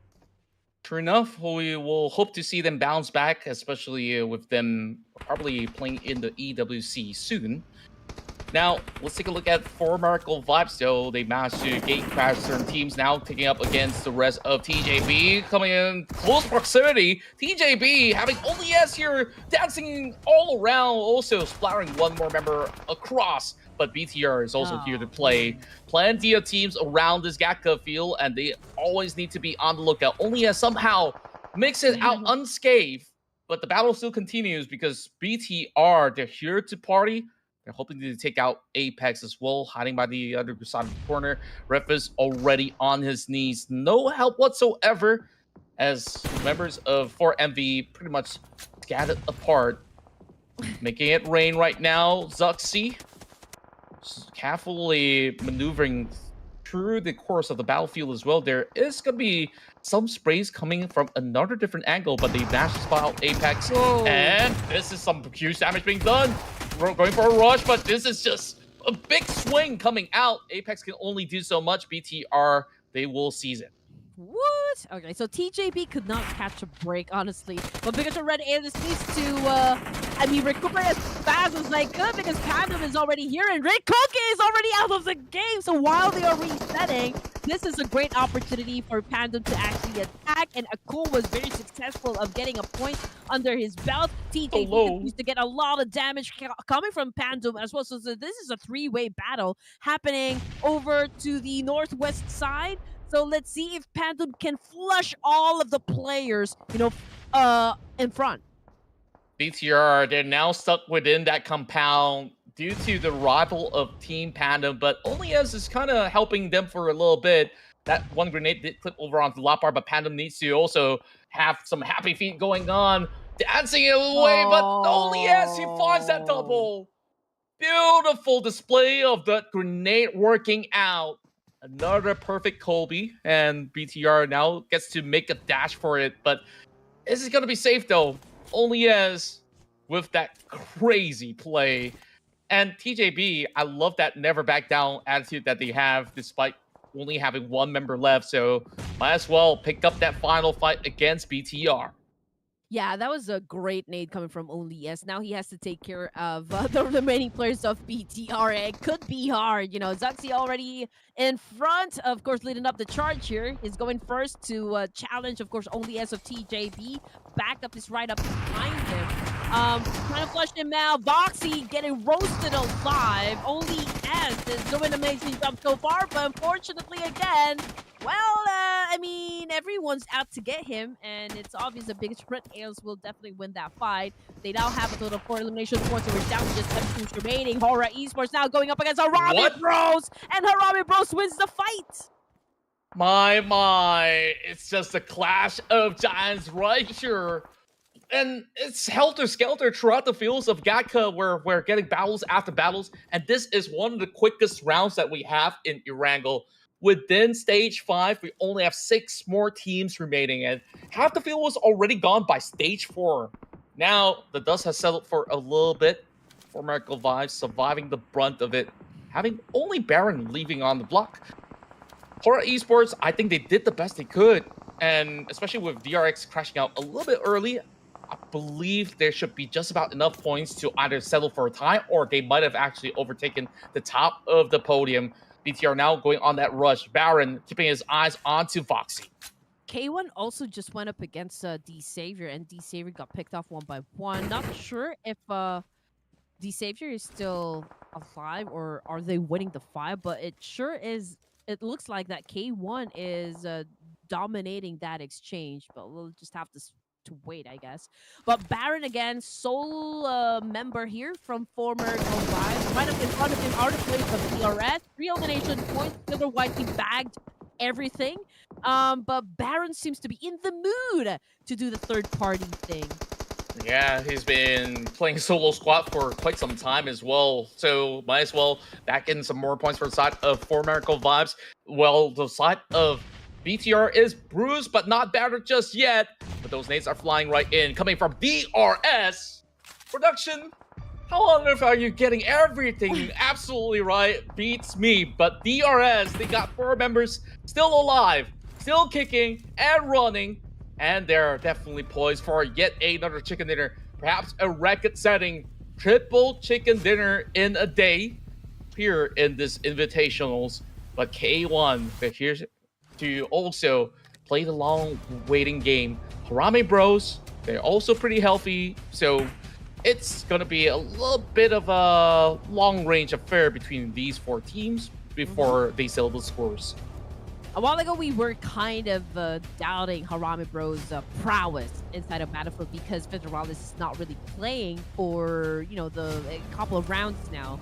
But getting into stage 5 with still 3 players, I think it's still doable. But let's see if they can score the chicken dinner this time. They haven't won any chicken dinners, you know, for the entirety of the grand finals. But perhaps coming into the is this our last Erangle? I believe this is our last Erangle. Maybe, just maybe, they could pull up a win. We don't know. I'm not too sure about that, but, you know, Federalis is a young chap. Maybe he had school or college going on. That I'm not too sure since it's a Monday, right? But who knows? Final 2 games, we might see him appear. Let's see if there's going to be any changes. Anyways, back towards the side of the Savior. 2 members standing in the way, playing through the ditches. And I'm not too sure if these pixel shots going to work in their favor. Thankfully, they do have this vehicle parked right underneath to barricade whatever shots coming their way. The Savior somehow standing the test of time, being in the direct center of the circle, and just by the edges there. Eventually, even if that circle shrinks, HARAME Bros, they can set up some smokes to push further deep into the trenches. Yes, 2v3, D-Saver versus HARAME Bros. Nobody wants to seem to back down in this situation. DRS remains to be at the top once again. What? Are you kidding me? Again, talk about being consistent. Okay, DRS is definitely showing that one. Jappy goes down hard, courtesy of Nat and TSA Savior. I mean, they could potentially assume a lot of points here. I mean, 3 amazing points if they could put a, you know, like a stop on HARAME Bros. But D-Savior, okay, they need the points considering the fact that they only have 1 elimination point right over here. And this is basically an opportunity for them to acquire more. Yeah, from the stance that DX is currently taking, they're just hoping to deny that push coming from the side of HARAME Bros because they're being outnumbered. But with those 7 smokes that's being popped up from HARAME, they can go for that reset as they're once again healthy and alive. Big Nate's now falling closer and closer towards the side of the Savior. And another perfect lob drops directly close towards the side of AT. Does take him down to 60% of health. DRS, they could just basically wait for these fights to be over. They don't really seem to need to rush, but the bombardments are happening. It doesn't seem like it has worked too well for the side of AT. Be the first one to drop out and slowly withering him down. Parajin, what more can he offer on the table? He's all alone. Imas, he's falling through a Molotov, tossed right into the smoke. And this just seemed to make it rain. How many more grenades do they have? Another big one comes to the back, clips over on Imas and range. My, unrelenting, it's Parajin. You know what? It's not even Christmas, but we can see a lot of exchange gifts happening between D-Savior and HARAME Bros. And just look at that. Whoever wins this fight has the chance to loot that special crate right there and to upgrade their helmets, their vests, everything else in between. And it looks like HARAME Bros will do exactly just that. D-Savior already out of the game. We are now looking at the final 3 teams here. Stage number 6 in Erangle. DRS again has the biggest chance of scoring that chicken dinner. Are they going for their 3rd one today? It looks to be the case, but HARAME Bros, they still have an arsenal of defense for them to hold out by the trenches out there. And you know, it's been a while that DRS as well as K1's been watching fireworks happen by the trench. Maybe it's time for them to participate as well. But with caution though, as much as that trench is the middle of the sector right now for the playable area, they have to be very careful about that. They spot out range, but XMPL, he's being absolutely careful. Jappy's gonna be just around the block. He's just gonna go for that jiggle peek and he will be able to find the angles. Not enough to take down XMPL. He's gonna go for it again.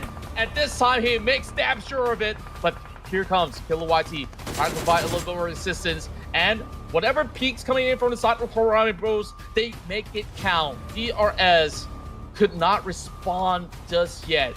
And K1, they've been silently watching. Like, okay, the fireworks slowly subside. But remember this, DRS, they've been keeping these grenades ready, and now it's time to put it to full use. Well, this is the chance for HARAME Bros to score a chicken, and they're really making it count. Okay, so let's go, HARAME. Jappy popping up the smoke here, and I think the most important thing that HARAME Bros needs to do in this situation is really be on point when it comes to their information gameplay. Right now, they can hear a lot of gunshots happen. They're guessing, okay, from which direction they need to point their guns at. But you know what? I think they know where DRS will be coming from. DRS is taking care of business up against K1. So all HARAME needs to do is just wait for their enemies to come their way. Yeah, especially now that DRS is going for a reset, they can actually utilize this time to take some good peek over onto either K1 or DRS in order to snatch some points away, especially now that Ting is on the ground without any form of a refuge to even hide out. So K1 backs against the wall with only 1 player left. This game definitely is between DRS as well as HARAME Bros, unless of course the final member of K1 can find an opening. It's gonna be easy WZ all the way towards the back, still undetected at the moment. As much as they've been fighting each other out, HARAME Bros saying, go ahead, take those fights because I'm enjoying being directly in the center, controlling the zone, and they're just gonna shut them off from entering completely. So Shital, he will put in a little bit more force and kill YT, going for a rush as well. The matches get some intel, but can they make good use of this? Well, honestly, DRS Gaming needs to get this over and done with, because they continue to be vulnerable to Harame Bros if they cannot eliminate K1 in this exchange, because Harame, they're just capitalizing in this situation and just really, you know, just going for the massive spray here. Harame needs to join into the fight, considering the fact that they need to also just utilize the fact that they are in the middle of the zone, so they should apply a lot of pressure, not just to DRS, but also to K1. Now, heavy firepower onto the side of EZWZ. Have a tick of health left, but he's by the corner of the map. Chital trying to squeeze those bros through that vehicle, but it's to no avail. Such a tough game for them to play out from the DRS. They've already deployed plenty of smokes. It's starting to subside. Harame Bros now drops in nades, but it's that full fall instead. DRS. Go in for some quick taps, but it's going to be Chital that gets caught out by Emas. They did move out, and Emas finally makes himself known by the corner of the shack as they move back into the ditch, relying onto these two gentlemen here from Harame Bros to carry the flag for Philippines for a chicken dinner. They should be able to go in for a safe, and yes, they will. Honestly, this is an essential pickup if that happens. Oh, unfortunately, Killer White, he did not let that happen. We're now operating to do two players left for the side of Harame Bros. ZWZ is keeping quiet because he's letting DRS take care of business. This time, up against Harame. Now, Range is the one pretty close with Killer White and Yana. And just look at what ZWZ is doing. He is applying a lot more pressure to both teams. Just blindly tossing those grenades into the direction of DRS, just hoping for them to be zoned away. But other than that, I mean, he's doing a solid work on defense because he's been staying alive even despite all these tough circumstances against the earlier initial 4 members of DRS, and he's still got a couple of smokes to work with as well. Killer YT forced to move away, and they're now pinched into the same position. So both sides, they're starting to squeeze into the direct center. It's gonna be Harame Bros taking the middle ground, and these smokes, they are hindering whatever vision that there is against the Filipino side. Emas holding the far backs. Nades drop into the trench, coming from the side of EZWZ. He's playing by the edge as well. He's making a run in for it. He's hoping to catch out DRS. Can he find it? Yes, he will. They get shut out, but it's actually from Harame Bros that secures the chicken dinner. Finally! All right! Give a big round of applause to Harame Bros, the only representative coming from the Philippines. Scores their first winner chicken dinner, ladies and gentlemen. And of course, that is without Federales, actually the one replacing him in this battle. But nonetheless, it was such a great Mexican stand-up coming from Harame Bros, DRS, and of course K1. But at the end of that round, it was Harame Bros that took the victory. Wow, that was really, really intense, right? Like the back and the forth exchanges between DRS and there's K1. Harame Bros, they had to deal with DX first, and even with those numbers disadvantaged, DX kind of put up a really good fight, but they can only do so much with whatever that they had.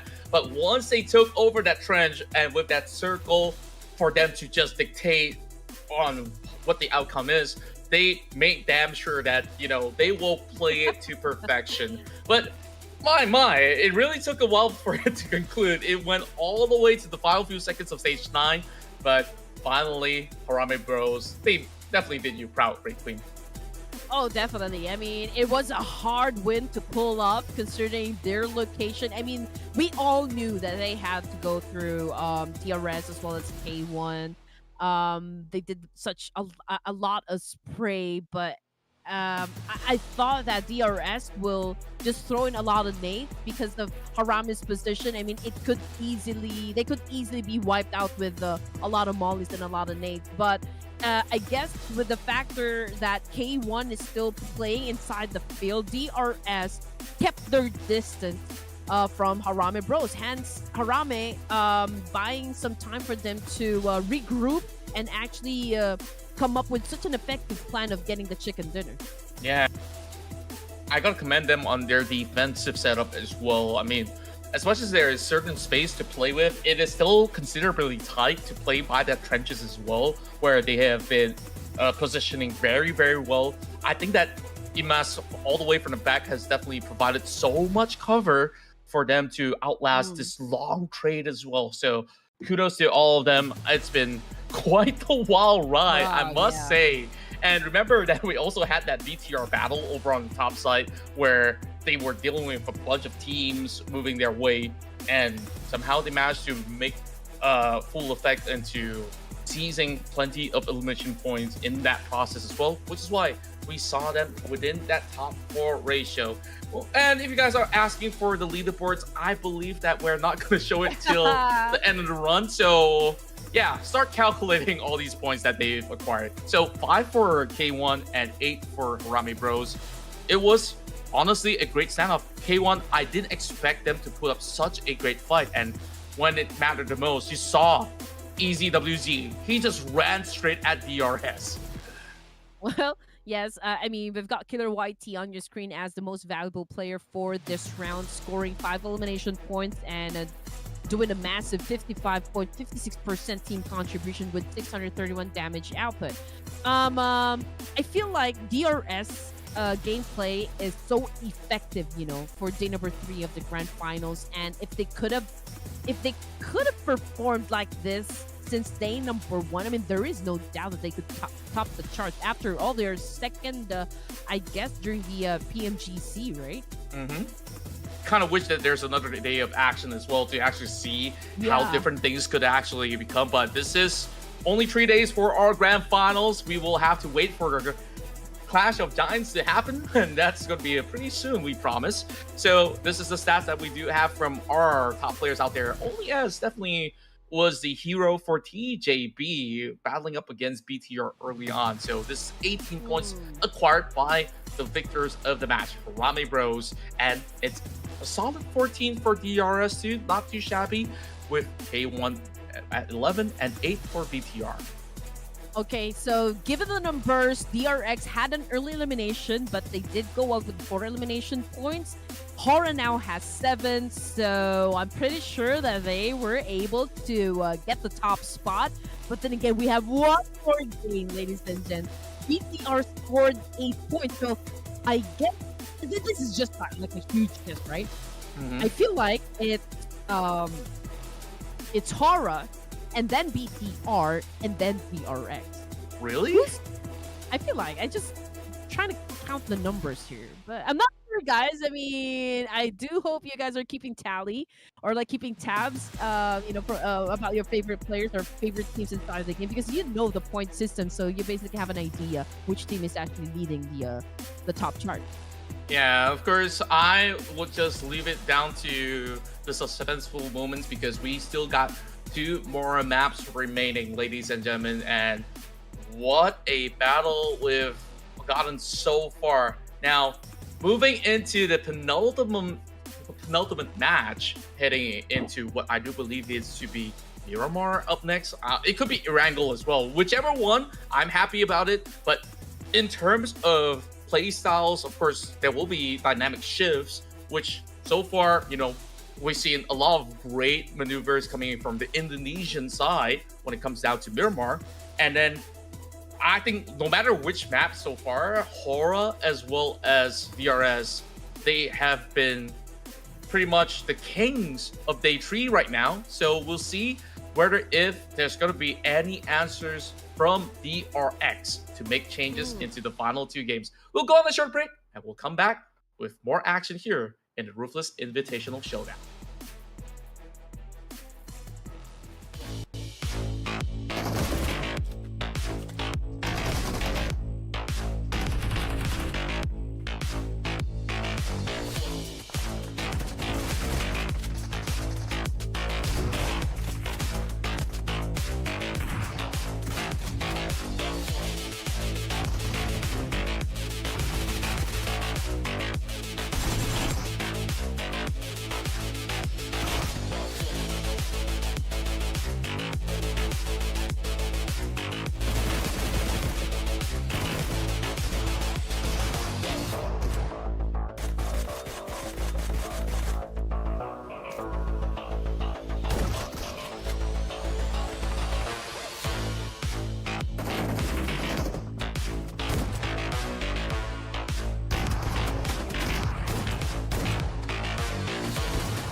what a great win coming from Harame Bros from inside Erangle. Now, we don't want to make any more long introductions. We want to go, straight to the battles right ahead. My name is Red Queen Andy, together with Contra, and we are serial casters for the Ruthless Invitational Showdown Season 6.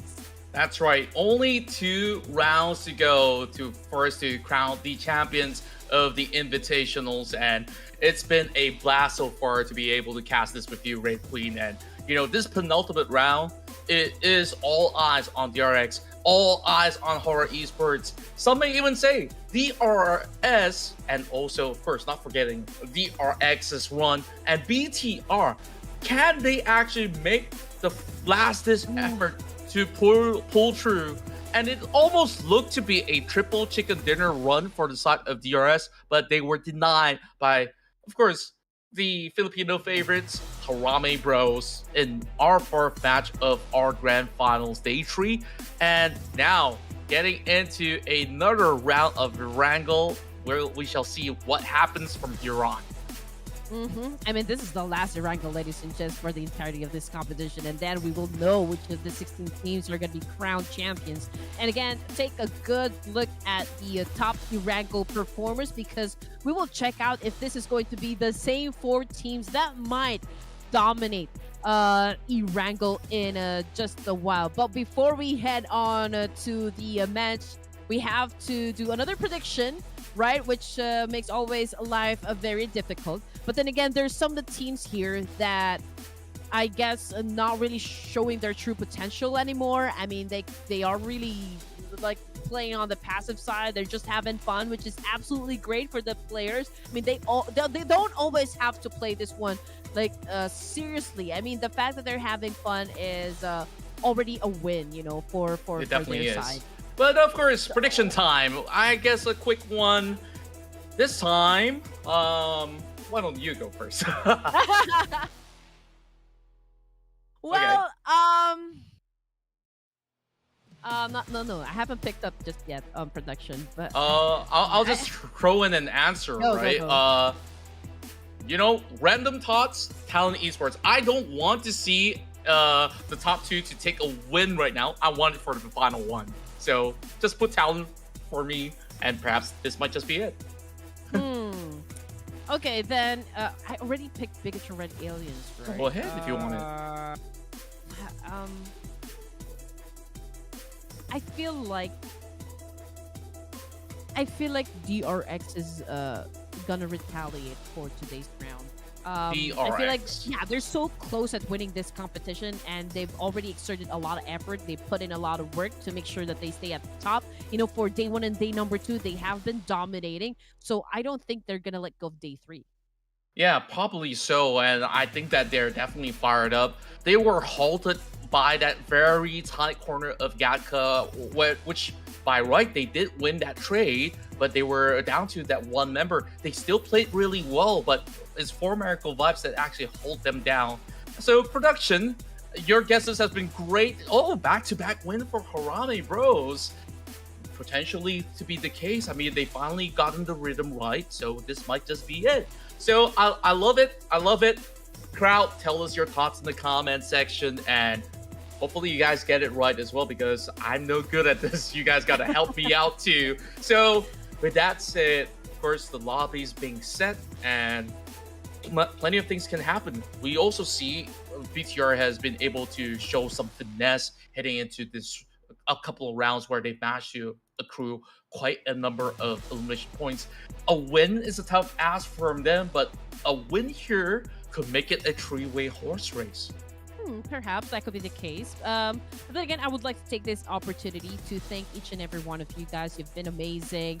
If you could invite, a lot of your friends and maybe family members, you can even invite your ex to come and watch with you, because we're down to the final 2 games for the Ruthless Invitational Showdown, and we would love to find out if DRX can be successful with their campaign of being going for the top spot, or perhaps, HORAA Esports as well as BTR will put a stop on that one and just say, hey, this is not your turf, this is our turf, so we should be the ones that be crowned the champion. So there's a lot of stories, there's a lot of narratives that could, that happened for today. So might as well be present, right? So you could post about this one.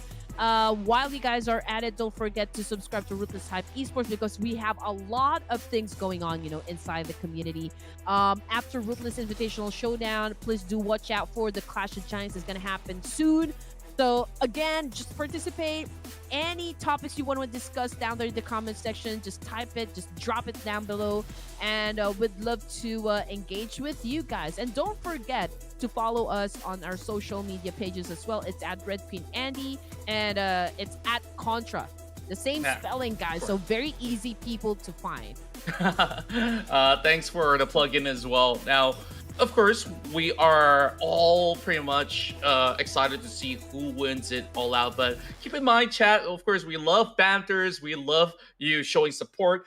And also, don't be too toxic against each other. I know there's a lot of pride involved, but, you know, everybody's a friend here. And we welcome all of you on board.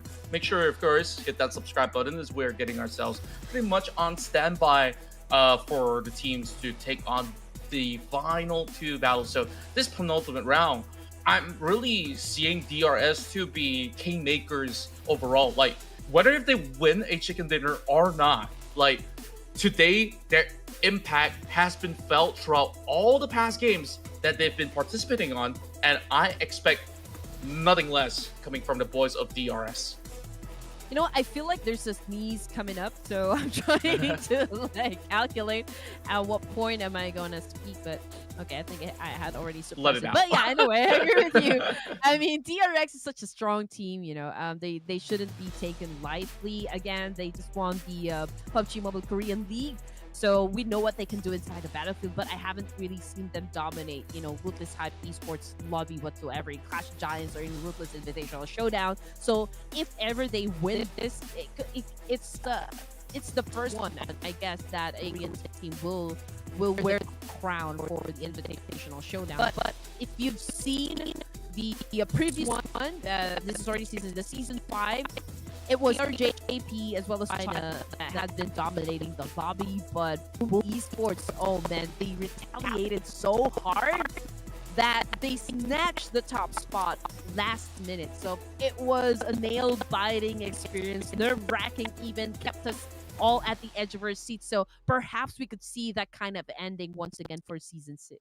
Perhaps so, and I believe that DRX, they, as an organization, I mean, they have got trophies and trophies from all types of genres of games, and as an esteemed organization coming from South Korea, they definitely have great protocols on how they operate, and you can definitely see, despite, you know, these members of DRX may not be, you know, world famous like Luxy Zuxy that has been there from the start, but look at them go. They're really putting up the same level of fight against some of the top competition, against teams like 4MV and many, many more. So I'm definitely enjoying what I'm seeing coming from the side of DRX, because from day one, they've shown teeth heading into the course of the tournament.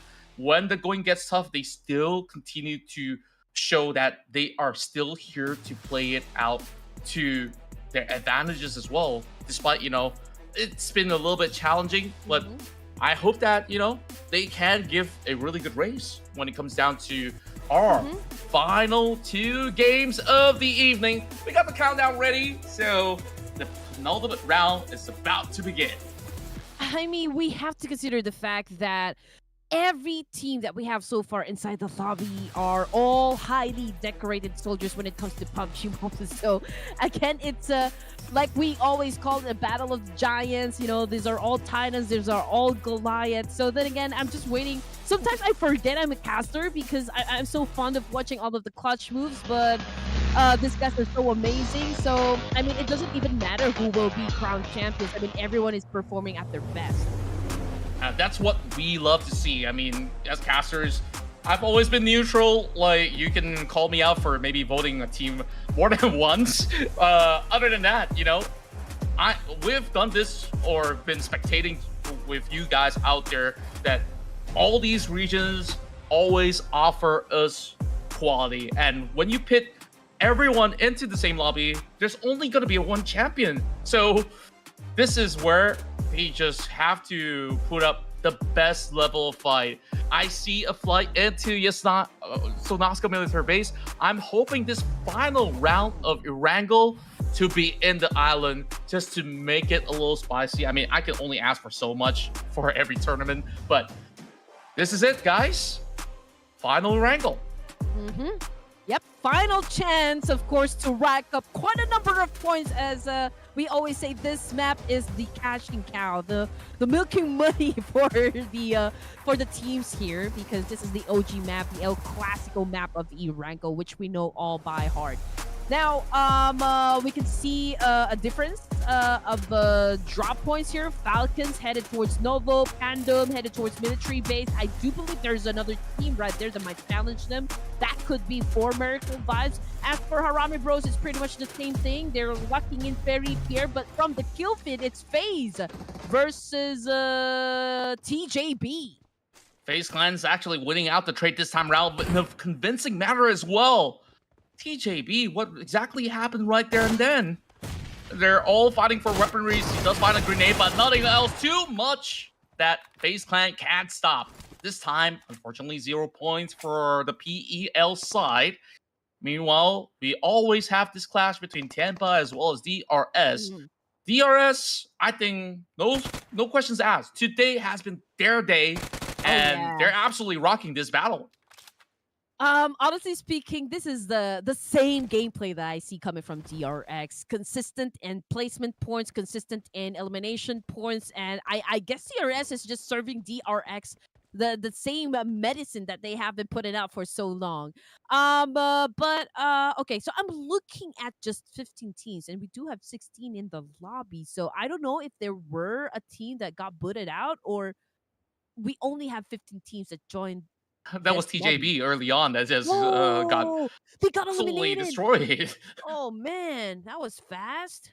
Yeah, super duper fast. They dropped into the same location, and it's just tough luck, honestly. Other than that, I mean, we focus back onto this DRS TIANBA battle. This time, a wider split coming from TIANBA. They take a very alternate approach where usually you don't see TIANBA dropping further deep into the city, but they are just hoping to peel away. If they do have a vehicle, probably they can move to milk the power. And I'm just surprised, like match after match. I mean, milk the power is always available, other than that one instance with K1 being around that sector. But it doesn't seem like they want that plan to just switch things up, because if I were to be in their shoes, maybe I would consider looting up Milta Power and then take this same fight in Milta. Like, this Milta fight can still happen, guys. Yeah, probably. But you know what? I feel like TIANBA versus DRS, this is becoming too personal now. Very personal.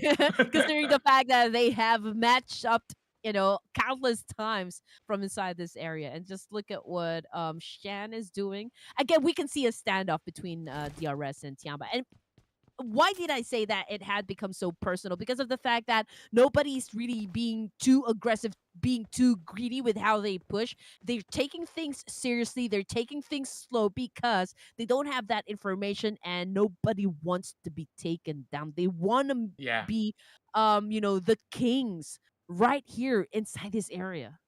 It's good protocol as well. Like, imagine if there's going to be future tournaments where these teams are pit against each other, so they know exactly what to do next.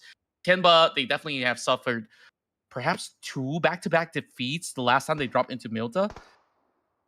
This is why they're being absolutely careful about their approach this time to not make those major mistakes. Whereas, other days it was that back and forth. Like, these guys, they have always stand toe-to-toe.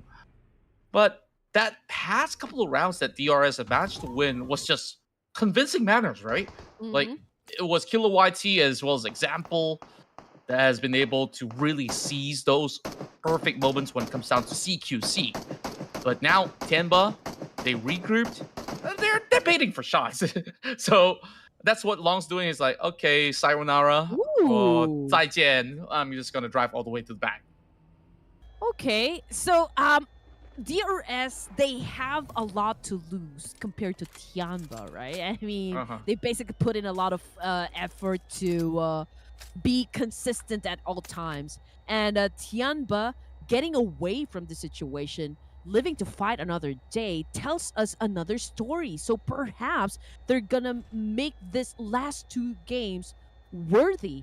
I mean, they want to climb up ranks. That's the only thing that I could think of. Or perhaps they would go for a reposition and just try to go for a pinch. But in the other side of town, it's a Pandum versus 4MERICAL Vibes. And Pandum, they already lost Billboard. They're operating 3 members right now, and they're going after Refus.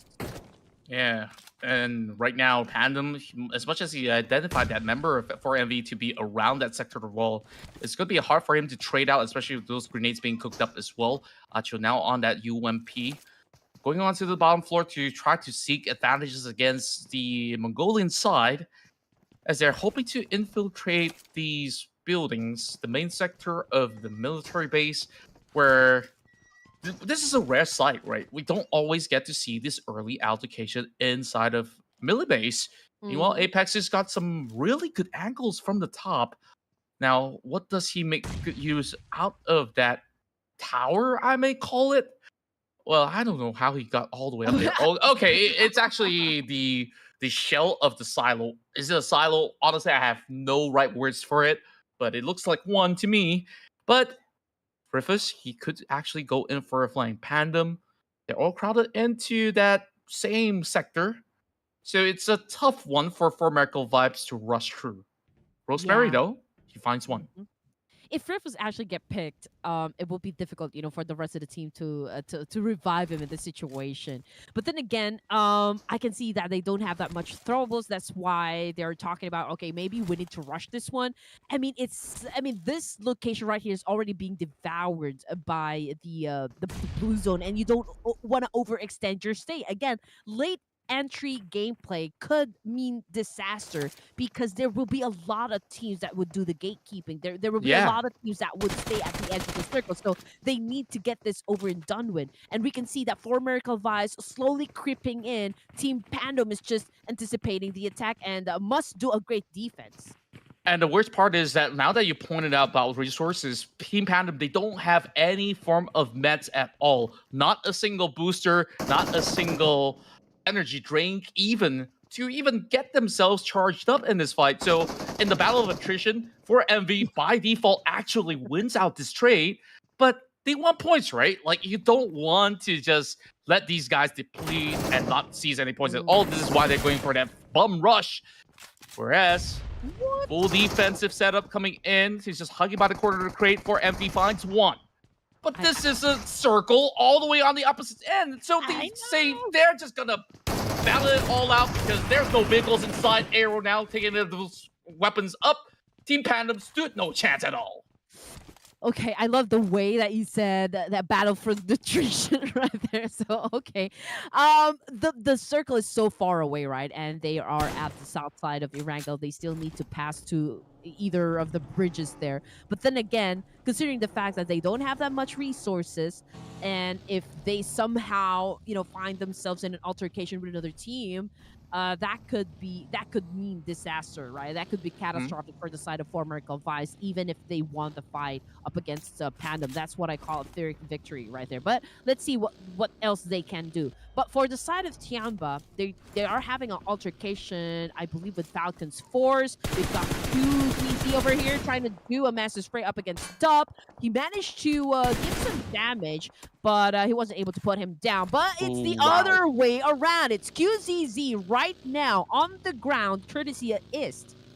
Yeah, you could always rely on him to land these nasty long-range shots. Now he quickly repositions as well. I mean, he could just secure the point if he wants to. Nobody's going to be around to snatch that away, or just leave him be. For MERICAL Vibes, I think that they might need to take a couple of pit stops just to look for some resources, whether it's a gas can, whether it's some meds. Meanwhile, DRX, they find K1. That's important points in their hands. K1, they got destroyed as well. That's 2 points in. They couldn't really find the full squad. I believe that K1 had an early battle as well. And they are depleted. 3 teams already out for the count. This is a very difficult circle to play. I mean, the journey ahead has been really rough, which is why teams are caught up in between. Even BTR, they're just hugging by the shoreline, making sure that, okay, this is an absolute safe spot. So if we want to play for a chicken dinner, there are chances here they could just utilize all that space that they have on the outskirts of Zaki. Yeah. I mean, we've got 40% water. This is a brutal circle. I mean, we don't have that much land to work with. Speaking of the teams that are doing great so far, and we are just at stage 2 here in Erangle, it's FaZe having to put up 4 elimination points. Same thing goes for MERICAL Vibes. But then again, we're looking at the consistency, right? It's not always how you start the game, but how you finish it. And right now, FaZe is going up against Alter Ego Eras. Alter Ego Eras also has 2 points under their belt, and I guess this is an essential fight to win on the side of. Oh, okay. So no, both of the teams. I know Alter Ego Eras is already on the first page, so I think there's more pressure on the side of Alter Ego Eras compared to FaZe Clan. Absolutely. I mean, FaZe Clan, so far, they've just been winging every single fight.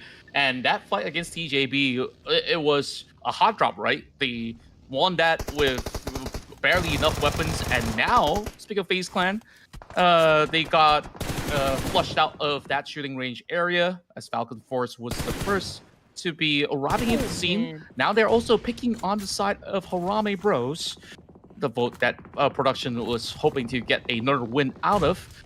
And looking at that fight, it's going to take a while for them to actually secure much, as action is down on the ground. Harame Bros getting some good leads going for themselves. I mean, for MERICAL Vibes, from the kill feed, they're already getting attacked by the blue zone. So again, that was the point that we were trying to make just a while ago. Because the circle is so far away from the military base, it would be a long journey from their side. Harame going up against a D Savior right now, just trying to corner them in, trapping them inside this jungle. So D Savior might have a hard time eliminating the Harame Bros, but you know what? You is already down. Wow, what on earth is happening here behind the shelters? This is one hell of a bunker that they've got set up. Despite him being on the ground, there's still more members of the side of Harame Bros that can provide assistance, especially the ones in shooting range. Chua doing the best as he can to rush right in, secures the numbers. Oh no. He clears up the bunker, claims it for his own. Meanwhile, YOODO Alliance, great gate crash the party, going up against the rest of Falcon. They finally show up, and another new name on the block. We've never seen Curito, but he's showing up with 2K. Man, there's a lot of fights that we don't really, expect to happen, but it is already happening. YOODO Alliance going up against Falcons Force and just really obliterating them. That is a sight to watch. Falcon Force already out of the game. Now it's TALON versus TIANBA. M already down on the ground. We've got Long on the screen, puts down Axel at the same time. He gets tagged as well. 1 or 2 members active for the side of TALON, and just like that, TIANBA goes out of the game with 2 points. Yeah, this is that form of attitude where, you got nothing to lose. So just go all out. You see an enemy, just bum rush them. Don't even hold back. That happens for TALON. That happens coming from YOODO Alliance. Speaking of that, Yeah. DRS is also here to chime right in as well. But we've seen this happen before. In one of the rounds that we played out today in Erangle, DRS love to also hold these areas of shooting range, and they got the better end of that trait too, without really losing that many members at the same time. Well, that circle will close in directly towards shooting range.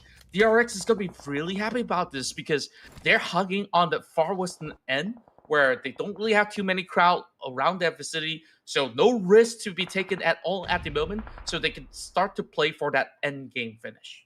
This is the kind of gameplay that we saw during the playoffs. It's fast-paced, stage 4, and we've already lost quite a number of teams here, down to just 11. We can see that DRS is making rain nades up against Curito, but we also can see TALON lurking around the area, might probably join into the fight. We'll just have to wait and see, but Yante is not stopping with the attack, but at the end, it was Red Face who scored at that point, and we now have 5 elimination points for TALON Esports. I don't even know how Talon has found that angle, but I'm happy with what I'm actually getting with Great Face finally seizing a lot more of these moments because he did not really show too high of an impact into day 2. It was a lot more on Yoru as well as Axel to carry the weight of the team.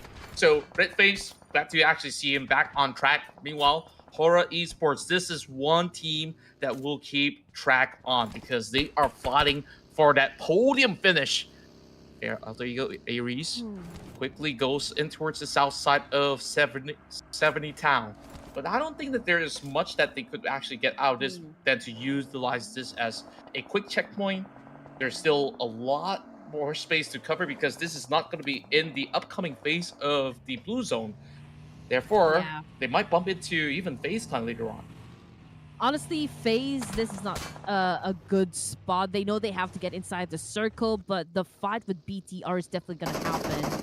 With the exception, of course, if Alter Ego Airs decides to go into the fight, but HORAA Esports going some ease right now up against Talon, eliminating them, and Malik goes down hard. Axel is the only player remaining. Can he still make it? No Fear with a monstrous spray.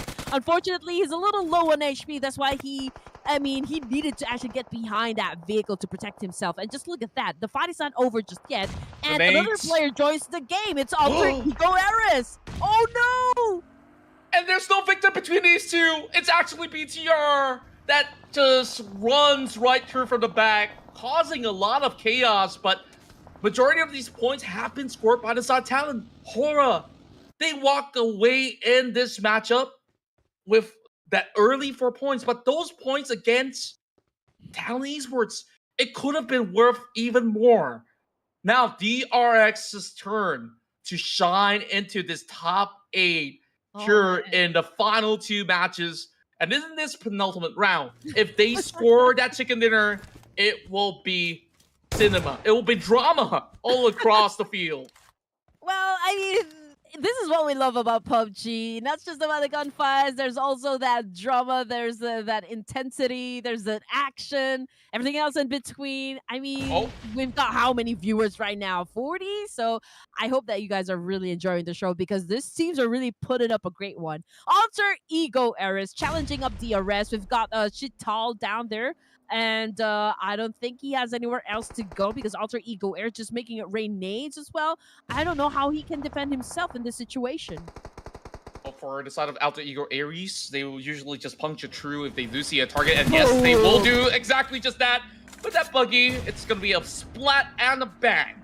DRS, I think they've had a great day, but this is one of the instances where they crash out slightly earlier. I say slightly, they still managed to hit top 8, so that's great for them, right? While there is still going to be an altercation between the Southeast Asians, BTR versus FaZe Clan now.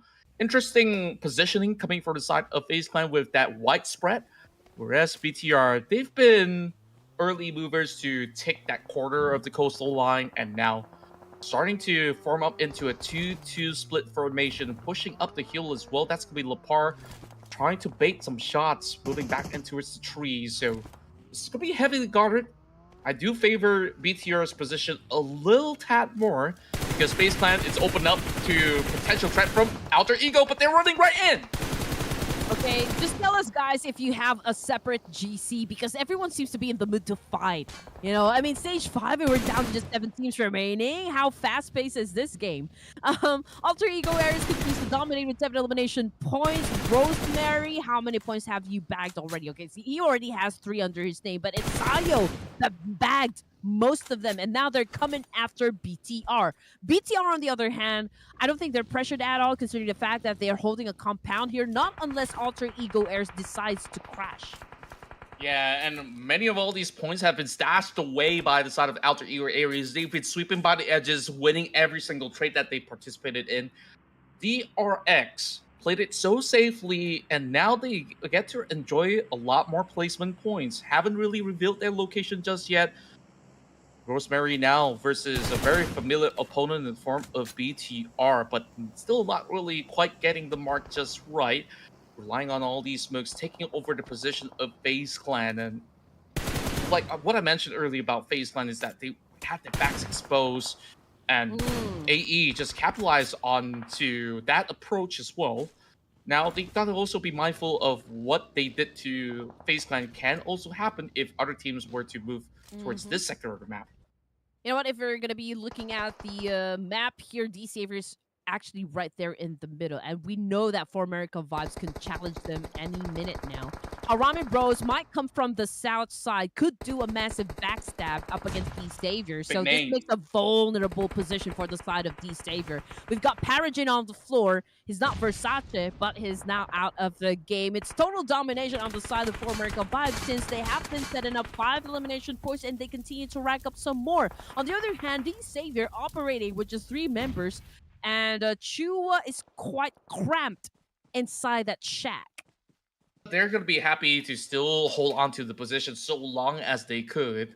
There's not going to be any rush coming from other teams, some of them having vehicles to be depleted very early on. Now, I believe that shooting range will be out of bounds as the circle will shift towards the direction of Alter Ego. Now, great enough for the side of Alter Ego as well as BTR. They have already gotten some defensive terrain to work with at the very least. Now, not so good news for the side of DRX because they're going to walk across the crosshairs of potentially DX as well as BTR. Whew. Okay. There's some truce happening. Okay, that is quite a surprise. A slowdown for stage number 6. Everyone is picking the right spot. You know, perhaps they would want to end the stellar game for the second to last round for this day. Chua remains to be inside the shack. Rosemary, I don't think he's gonna let go of that one. He will definitely keep a close eye on Chua there. Alva, Alter Ego Eris, is also trying to hold up an angle there. Sayo, on the other hand, taking care of business up against HARAME Bros. Jappy holding a DBS, but I feel like he will need to pop off some smoke here because it's quite open. But it's too late now because Sayo just threw in a nade, decapitates him, and now it's just all rage for HARAME Bros. Yeah, clean nade, and that's going to be a full send coming from Alter Ego yet again. It's Rosemary on the attack. But quickly having some backup coming from back that will be dealt with. Range out for the count. So that will be a 6th place finish for the Filipino side. Now, Alter Ego Aries, Kings of the Hill, and it doesn't seem like anybody else other than BTR could actually challenge what they've actually accrued by themselves. Alter Ego, they got bird's eye view as they are looking to suppress BTR instead. Okay, so DRX not joining the fight just yet, but 4MV is bringing the fight to them. As you can see, DRX still outside of the zone, but Apex could not even wait for them to make any moves. They are just doing the massive spray. At the same time, Baron is having an exchange with D Savior. Alter Ego Eris is just trying to apply a lot of pressure onto the side of D Savior as well. So, I mean, they're trying to hold on to the kind of defense that they have, considering the fact that there's plenty of teams actually trying to get them. Yeah, meanwhile, AE shifts their attention towards the south side, allowing space for South BTR as they deplete the side of the Savior. Quickly dashing right through Rosemary, hunting out for more points for the Indonesians as he splattered across 2 members, and DX is only left with 1, I do believe, hiding by the corner of the shack. DRX still dealing with those nades. Wow. Out of where, I'm not too sure, but probably from the side of 4MV. And speaking of 4MV, they're also out for the count as well. These 4 teams definitely have a brawl from the start all the way to the finish, but we are looking at BTR to be the healthiest at the moment.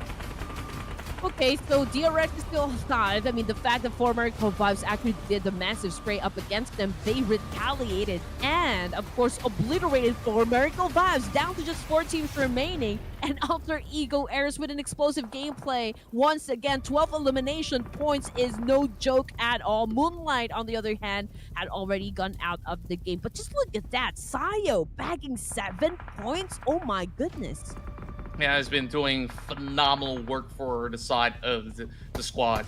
Meanwhile, Alter Ego also has Rosemary still having himself pretty much well and alive. He could definitely hold true to the members inside of BTR. Now that they've already given their position off towards the side of BTR. They are also focused firing onto DRX. So the Indonesian side is working in tandem to suppress DRX. It's really hard for DRX to actually get much more out of it, but making to the top 3, despite not really having high amount of elimination points, they get what they desire. Some added points to the block. Any form of eliminations that they get is going to be a bonus for them to fight off the team HORAA that has been out for the count already. Out the open. Oh, Zio dodges that completely and still manages to shred one back. That was a close call, but DRX, they're making desperate attempts to fight back. Alter Ego remains strong, 13 elimination points, and now they're punishing DRX from this exchange. So as goes down as well. One active member for the side of DRX, and that would be Saisei. Alter Ego Air is doing a tremendous job so far defending this area right here. They know where to point their guns. Saisei's right behind that vehicle over there. But you know what? Alter Ego Air needs to be aware of the fact that BTR is also out to get them. They definitely are. They're just waiting for the right moment to strike. They still have that full squad strength to put into good use. Zuxi now still stuck by the corner of the tree, as Alter Ego still have 2 members to be able to actually point at it. Another crazy run of points for the side of Alter Ego, now added to 14. It doesn't even matter whether they get the chicken dinner or not. That's already more than double digits. It's still double digits to be in fact. But Saisei, he's gonna have responses of his own, but he is just by the edge of the zone. How does he make the cut inwards? Because the fight between the Indonesian Giants are about to erupt with a full rush coming in from Zuxi. I mean, this is the opportunity for Saisei to actually move to another position because BTR now has a business help with Alter Ego Airs. So Saisei makes the move with the Alter Ego Airs versus DRX at the end of this show. I almost thought it's going to be BTR that's defeating Alter Ego. You know what? It's a 2v1 Alter Ego Airs versus DRX of Korea. DRX, could this be the moment for 6A to get the chicken dinner? But the nades are flying through. He's pressured to make advancements. But where can he run? Where can he hide? The smokes are subsiding. There's Alba to be dealt with. There's Shio, who's absolutely crushing the competition. One more fire in the hole. And 6A somehow is still alive. He's still got another smoke in the back, but he's only down to 1 first aid and a couple of bandages to try to find that opening pick. He goes in for a jump to get a little bit of vision onto Shio, but the closest target has to be Alba. He needs to deal with Alba. Oh my goodness, here we go. Final minutes for this fight. DRX Saisei is moving in and out. I mean, this is a hard win to pull off. Saisei taking in a lot of damage coming from Alba and Zion. There you go, ladies and gents. Alter Ego Air is unstoppable inside the battle and winning the chicken dinner. My, they deliver once more. And when they do, it is always gonna look like they just eliminated half of the lobby, snapping fingers. Just like what Thanos did in some of these movies. Oh, but man. My, Alter Ego Aries. This is one team that you can expect to deliver the best rounds possible. Yeah, you're right. I mean, they snapped their fingers and almost half of the players from inside the game actually vanished.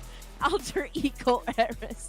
Man, again, I would love to see, you know, the same level of energy, to be honest, you know, from this day. If they could have played like this during day number 1, they could be the one sitting on the throne. But DRX exiting the game with 5 elimination points plus, I believe 6 because they landed at 2nd, so they have 11 points in total. It's not a bad performance. Alter Ego Aries is, I believe, at 7th or 8th place. So, I think that they can still do a bit better, you know, for the last game, and perhaps they could land at maybe 3rd or 4th. Definitely, and this is why they introduced this mysterious new player, Shio, and Moonlight is also another new addition to the roster as well. But the methodology for Alter Ego Aries is very simple. go ahead, take the fight, because Rosemary is always gonna be there to amp up the firepower. But now you got the brand new prodigy in the names of Alter Ego. I don't know who Shio is, but I definitely want to find out in the upcoming seasons or in the next major tournament, because this man or boy, I don't know, is just making miracles happen. And finally somebody with the equivalent of Rosemary's firepower has now joined the ranks in the same team. How scary does Alter Ego Ares look in these future tournaments? I mean, whoever they are, formula's really working out for them. Really, really good. Not just with the placement points, not just about consistency of predicting where the circle will land, but also the firepower, right? I mean, you're absolutely right. Rosemary is already unstoppable, an unstoppable force inside the battlefield, and then you add up two more, Moonlight and the Sayo in the process, and again, we don't know exactly who they are. Probably some tryouts, probably some young guns who would love to be part of Alter Ego Ares, or perhaps, you know, a player that they're trying to hide, or maybe just change their IGNs. We don't exactly know, but we do know the fact that Alter Ego Ares is the apex predator right now inside match number 17 in Erangle. Yeah, and we have definitely hyped a lot about Alter Ego Ares. Don't forget about DRX. They got 5 points in this round and a second place finish. Of course, all eyeballs were on Shio, clutching so many of all these moments, and I thought that they could have been a goner when BTR rushed towards that direction, but Shio, his reflexes was insane. He took down at least 2 members out there. And that definitely provided that lifeline for Alter Ego. And we move back into some of the top performers out there. We saw that big, massive fight over on the shooting range, where we even see Yoru to be chiming in as well, taking down HORAA Esports. And we also forgot, Apex did so much in this match. He managed to put in 500 over damage and also secure 3 elimination points for himself. Perhaps if Alter Ego Ares wins the tournament, we can unlock Saya's character. Well, we don't know. I mean, that's just a guess there. Alter Ego Ares with 28 solid points for this round, followed by DRX with 11. And so far, teams that had 0 or nada points, TJB, PANDUM, and K1. K1 did an amazing job a while ago, so they kind of dropped the ball for this round. Yeah, a little bit of a ball drop, but they didn't essentially get to play the game at all against FaZe Clan the moment that they started off here inside of Erangle. So other than that, FaZe Clan also have received the short end of the trade, but they had the right idea because they were holding that same position that Alter Ego wanted. If they hold it a little bit better than to focus onto BTR, they might be one of the top contenders out there. But it's the unstoppable force of Alter Ego. It's Shio all the way for the most eliminations, damage done. I believe that grenade elimination, you could maybe argue with that because there's plenty of other guys as well dropping maybe a kill with a grenade too, but might as well. We want to unlock this character. Who exactly is Shio? Wait for a few weeks or months to find out, okay? So we'll be patient for that. When we also have Lapar, Apex to be able to do great job throughout the course of the run. But now it all boils down to this, Andy, where we only got 1 more match to go and we are moving back into Miramar. Is this a territory where DRX shines the brightest? Is this where HORAA gets another win off of this Miramar run? The hustle is on, and we can only wait to see who will be the champions of the Ruthless Invitational Showdown. So we'll be back in a couple minutes, and we'll bring you the final fight, the final chicken dinner. So don't go anywhere. We'll be right back.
The final showdown will begin in moments time to see who will be the champions of this season's Ruthless Invitational Showdown. Well, for one last time, it's Contra and Red Queen Andy to bring you through the final matchup remaining. Could it be DRX or could it be HORAA Esports that last we saw 3 games ago, it was HORAA that managed to overtake at one point, but after 3 rounds of play, where do they sit? Or is it going to be on top of the standings, or could it be one step shy for either one of the parties to just witness the other one taking all the glory? It's time for us to find out. But Red Queen, I guess we gotta do one last prediction into who gets the final win. Well, are we gonna do that right now? I'm not sure. I guess it's a no. Okay, all right. We would like to keep things intense, you know, or like suspense rather. So just hold on for just a few more seconds, ladies and gents. Again, if you missed the action, DRS got a back-to-back winner chicken dinner, and then HORAA Esports at Miramar, we got HARAME bro from the Philippines for the chicken dinner as well, and then an explosive gameplay coming from Alter Ego Eras. Of course, there's also the fact that they are showing perhaps or breaking in their newest secret weapons, which is Sayo, of course, and Moonlight, right? So let's check if it's going to be the same roster playing for Alter Ego Eras, and perhaps they could score the final chicken here. But then again, we've got our top Miramar performers on your screen: DRX, Falcons Force, HORAA, and K1. And as for our team prediction, it's going to be a hard one, so please give us a little more time to think about it. I guess like it could be either or, right? Or if you don't want to be going for these 2 teams, you can always choose for, you know, any random names out of the 16 squads out there to make things a little bit more interesting. But I want to hear your thoughts as well, chat, where you guys definitely have a favorite of your own. Who will take the final game? Let us know in the comments section down below. Make sure you hit that subscribe as well as like button, as Ruthless has been doing an amazing job keeping us all entertained. But we've already seen the top 4 performers in Miramar, and this is kind of favored towards the side of DRX. But could this be their game-winning, tournament-winning play in this final match? And production, with hands down, they are already predicting DRX. I'm scared about this. I'm really scared because they've been right for 4 times. And what say you, Red Queen? I give you the honors first before I go in for mine, because I already have my answers in my head. Honestly, I'm already confused, but I also wonder what kind of, you know, the kind of mentality these teams are definitely going to be showing us. Some of them will not really play at their best of their capability. Probably they're just going to cruise through the final round. I want to say DRX, but I want to give, you know, some kind of challenge for the other teams here. I feel like they're not going to let DRX really top the charts. And they came so close, or they're coming so close, especially with the kind of performance from Alter Ego Eras. So, having said everything that I said, which team am I gonna pick? You know, I'm gonna remain loyal to my Purple Hearts, man. I'm so sorry. I don't want to sound so biased, but HORAA Esports have been exerting a lot of effort just to make sure that they win the fight, and I just don't wanna. I want to give them that extra boost that they're looking for.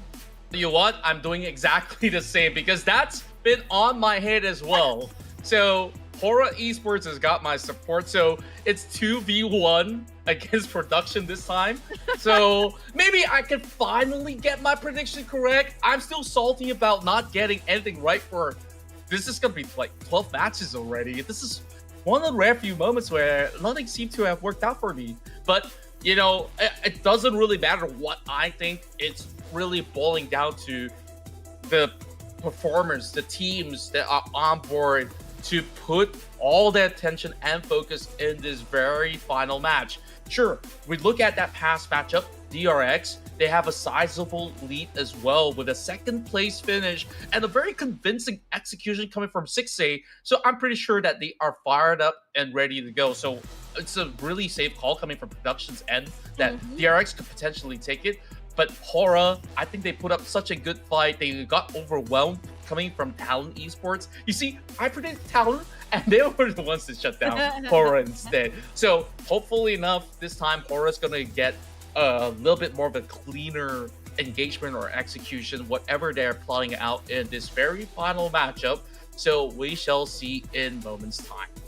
You know, every time we go for the final round, there are, you know, teams from the second page that just would want to, you know, challenge up those at the top and make perhaps, you know, like try out a new strategy, try out a new gameplay, and just like, or some of them just cause nuisance, you know, or just, I don't know what's gonna happen, honestly. But this is the final push. I think if we're gonna talk about like really which team we think is gonna win the fight, we have to put our focus on the top 4 teams because they're already there, right?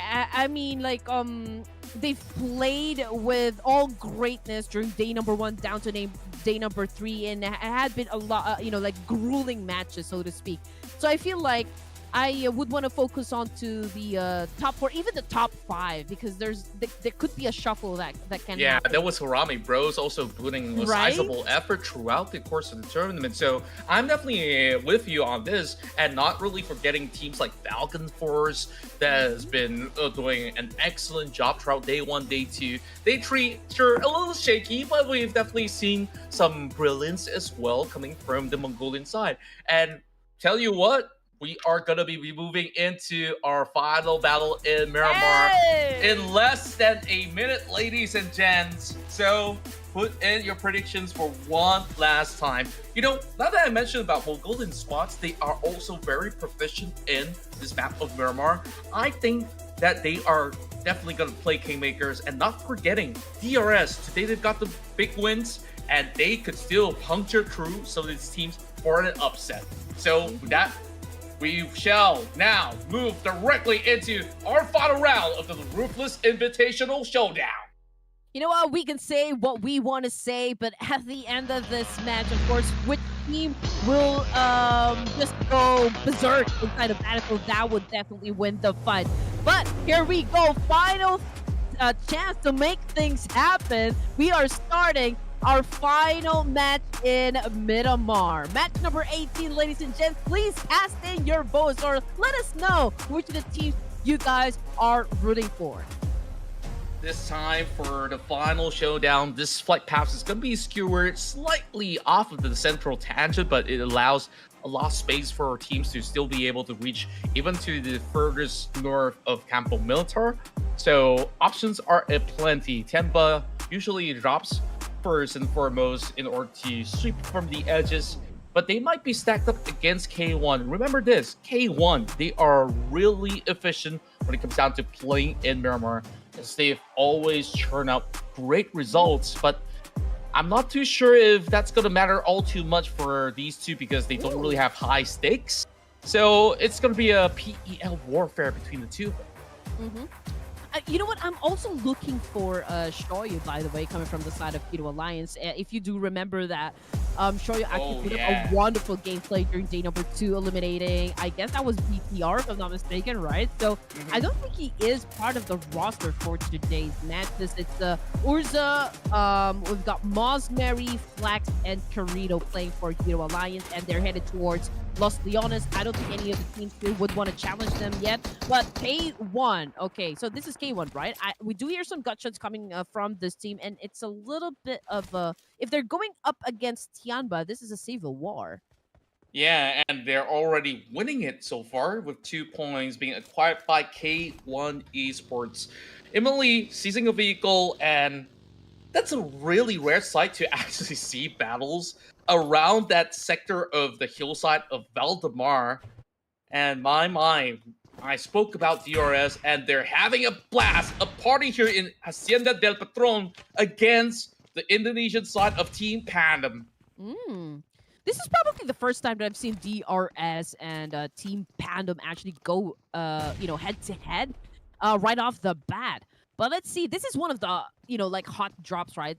Just considering the abundance of loot that we have here. So, I mean, it's understandable why teams are actually would want to take control of this specific compound right here. DRS still goes for the charge XMPL on the ground. So is Billbot. So let's see what's going to happen as DRS, of course, continues to do that massive spray. Dipsy! Ooh, nice aggressive touch right there. DRS.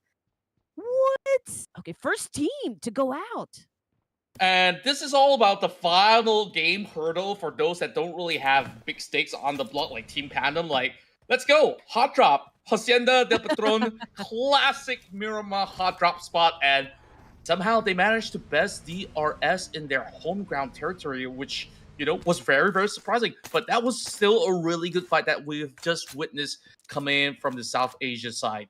But first, we thank DRS for giving us so many entertaining rounds, and they've definitely showed up in this very final day. 2 chicken dinners, no easy feat at all. But take a look at that circle. We have HORAA directly in the center. Where exactly is DRX? On the south side, there is a crowd. I'm starting to be a little concerned for DRX.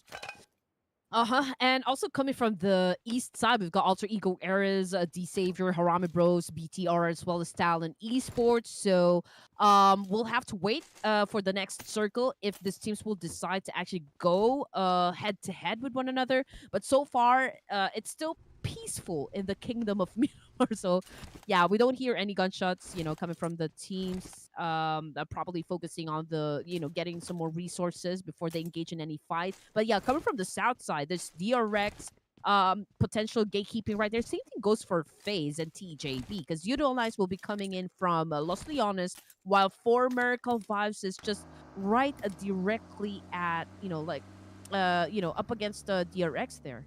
Yeah, that definitely will be a challenging feat for DRX to get some swift maneuvers into areas like El Pozo, or if they like to seize that corner hill. They still have a little bit of space to do so, but that will still be spotted out by the rest of 4MV. But for now, I guess coast is clear. They can try to extend their reach in order to get certain advantages to take control of that central area where we last saw. It's skewered towards around that Crater Fields, which, that has always been HORAA's territory to just get control out of those high grounds. Now, TJB is also on the move. Now, this is definitely going to get a lot more interesting, because any further that they go, they could potentially have a little bit of a exchange with the likes of what we did mention for MV, as well as potentially the RX. All right, here we go. TJB, pretty close with TIANBA here. But will K first do the first open fire? I don't think so. Again, for stage 1, surprisingly, it's pretty vanilla. So we've got teams here killing, but nothing but time. Everyone is quiet. But of course, I'm pretty sure that everyone is doing that information gameplay. Knowledge will always be power. And I guess that is the first step that you do in order for you to actually secure a chicken dinner.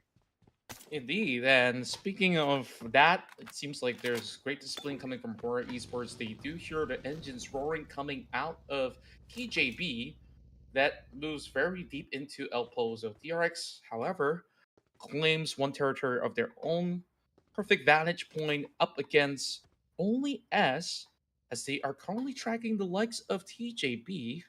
I think that TJB has a hunch at the very least, but they don't really have the angles to challenge, at least at the moment. Okay, yeah, but they're actually already in the middle, so that could be hard to defend. I mean, there's plenty of teams headed towards that direction as well. But let's see what's going to happen, because East, coming from Falcons, has just shut down by PANDUM, but great shot as well coming from IC. Was able to clap back PANDUM right there. And there you go, coming from DMZ, massive spray up against D Savior. Again, we've got plenty of teams going around in this area, so I guess the kill feed is about to light up in just a few minutes. Yeah, especially in this whole sector of St. Martin. Team Pandum, they make swift measures after defeating the likes of DRS Gaming. immediately take control of this radio tower, which gets that perfect bird's eye view across the city. Still a little bit difficult to actually get a catch. Dibsy definitely put some effort into going for that spray. Dishes out significant damage towards a member or two of the side of the DX, but that's just about it. Meanwhile, FaZe Clan, over the Spinal Power Grid, they're having a battle of their own against Falcons Force. Oh man, this is gonna be juicy.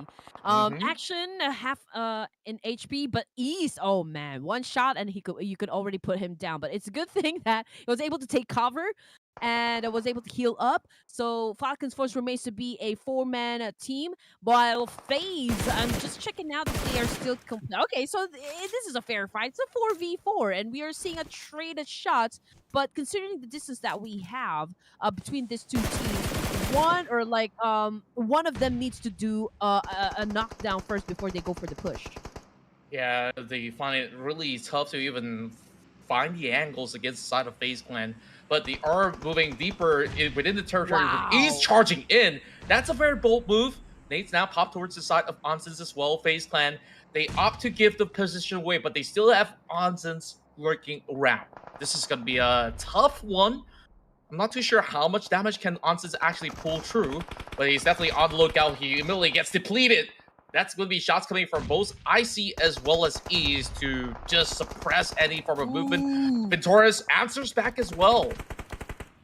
Oh man, fortune favors the bold. That's what we always say. And Ease, that's a great move right there. Unfortunately, you know, I feel like FaZe Clan wanted Falcons to actually get near them, considering the fact that Ventoris is the one holding off the off angle. And when he threw that nade, oh man, that was huge damage right there coming from the side of Falcons Force. But unfortunately, they weren't able to follow through, with the exception, of course, of Alter Ego Eras joining into the mix here. But the fight continues on, but FaZe seems to be on the losing end. Yeah, honestly, it looked a little sloppy to me because Onsens should have actually joined FaZe Clan in that repositioning as well. He didn't manage to contribute much, but Talon, though, Mela just got clipped all the way from the back, coming out of nowhere. M is just so sneaky as he's just snuck one away, and he's really doing Falcons Force a little bit of a favor.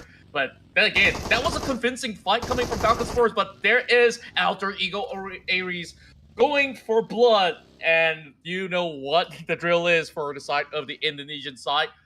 Alter Ego Ares, they won all 4 points if they could, but can they actually find it? They're kind of looking around. They are setting those smokes, but they know that everybody's inside the garage. So Rosemary is always not hesitating to just dive right into that fight. Nades are flying in. QCZ, on the other hand, gets a catch over onto TJB members. Big Nades dropping over the side of Alva. It's 4 versus 2. Can Falcons Force actually get anything? Oh, and yes, they do. Rosemary's down. Oh man, but you know what? Getting back to what M did just a while ago, I mean, you have to go for every opportunity, right? So speaking of opportunity, Alter Ego Eras has that chance to assume points from Falcons Force, and now they're doing exactly just that. Although Rosemary is currently on the ground, but it's still no problem because we're talking about still 3 members of Alter Ego Eras, and we are talking about just like how powerful they are right now in terms of momentum. Wow, suddenly it becomes the king of power grip battle here with Harame Bros also chiming in from the back. Everybody wants a piece of the pie, and final game, you know, they're not going to be fighting for top 1, so might as well fight for glory and pride in this small skirmishes. I say small, but Few is diving in like a big boss, and he is absolutely taking charge. Since Alter Ego is not going to go in for the direct CQC, they're going to do so. Woo! Okay, nice spray there coming from Few. Okay, you just have to follow through again. Consistency is key. Now that you've managed to put down 1 Falcons Force, you have to go out there and challenge up and do good. Competing with Alter Ego Airs, but you know what? Top is also in the mix, but that was a great shot from Jappy. Oh, suddenly the tides have turned around. Harame Bros kind of overheated in their extent of rushing directly into the compound. Alter Ego Ares, they get the better end of the trade now that they do have more members up. Imas, though, he can still put a dent. He goes in for a jump Whoa. shot, trying to get the angles right, but that's not going to connect at all. And the blue zone slowly chips away their health bars. They don't really have time to go, but Rosemary is jumping for it. He finds it through the windows. Do I even call this a window? I don't even know anymore, but it's helter-skelter out here in Miramar. I was about to say that, you know, great jump shots coming from Emas right there, but that was an even more great jump shot from Rosemary, eliminating Emas in the process. And now Harame Bros going in strong, and now down to their last remaining player. That would be Happy. Although they managed to put up 2 elimination points, but the fight continues on. We've got D-Savior versus YOODO Alliance. We've got Chua as well, pretty low in HP. He's hiding inside a vehicle. I don't know if YOODO Alliance is even aware of that fact. Too sure there. All too occupied right now, taking up a fight onto other range, but he managed to get that heal, but not too much of gaining momentum. But that final tap out of that DBS, or should I say S12K, that has put DX on top. They win out that trade against former rivals, YOODO Alliance. Fight after fight after fight. Natty G! Ooh, little reckless right there.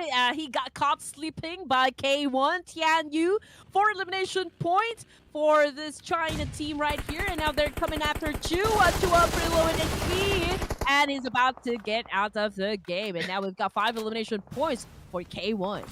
Sorry, Chua, but the same trick doesn't work twice, my friend. He tried his little best to hide behind that bus. But here we go. Like you said, fights after fights after fights. This is how it rolls in the very final matchup for MERICAL Vibes turn to have a blast at it against the likes of K1. K1, they start off really well. This is one of the maps that they played really well throughout the course of the grand finals. But now pit against for MERICAL Vibes, these guys have won trophies internationally, and they are definitely here putting up the best of fights. Big Nate's now charged up from the side of Ruthless, but can he actually find it against DRX?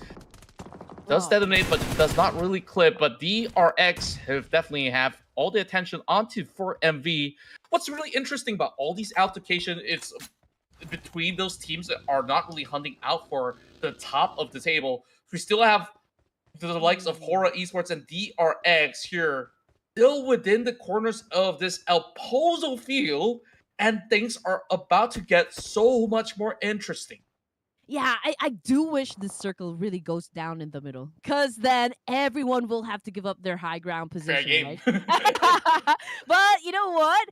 DRX, they have a compound. So if you know, the circle does go into the circle, I think they have the biggest chance of winning that chicken dinner. But then again, whichever of these teams will win the fight, because they're pretty lined up. I mean, everyone is just on top of the mountains here. BTR, we've got HORAA for MERICAL Vibes, DRX, TALON Esports. Oh man, this could really be interesting. Jappy now being the last player remaining. I don't know how long he's gonna last in this situation. We also got Alter Ego Air still outside of the zone, so I guess we'll just have to wait a few more minutes, or like maybe wait for the next circle shift before we experience yet another clash. Yeah, and based on my own calculations, I don't know how far off am I. HORAA does need a little bit more catching up to do because of last round's perfect performance coming from DRX to secure a second place finish, right?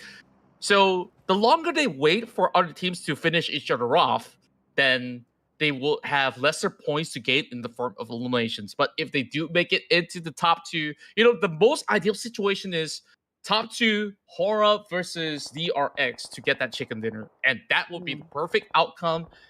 And that's really boiling down to how they fight against some of all these teams out there. But before we even get to that, they will have to pick off BTR first. Yeah. Yeah. I mean, this is not, you know, like an easy thing to do, shutting down a BIGETRON Red Aliens. We are talking about BIGETRON Red Aliens, right? So they're a top competitor inside the game. Alter Ego Airs, on the other hand, although they've managed to put up 5 elimination points, I mean, they're one of the teams who have managed to rack up a lot of points even at the start of the game here, but they have to deal with K1, also with 5 elimination points. So this could be hard, this could be tricky, but you know what? K1 seems to be holding a great position compared to Alter Ego Airs, because they're just trying to make their way inside the circle, and it's an open space where they have to cross. Yeah. So amazing on witnessing how K1 gets into such a prime location, especially when they started off very far south of the map. They won that fight, and now they're in the middle of El Pozo, just guarding all these area and making life difficult for all the other competitors on the board. Meanwhile, for MV versus Alter Ego Ares, this is two teams with arguably the best firepower on the block. But now it's definitely been between a split of fights that we do have BTR versus HORAA as well.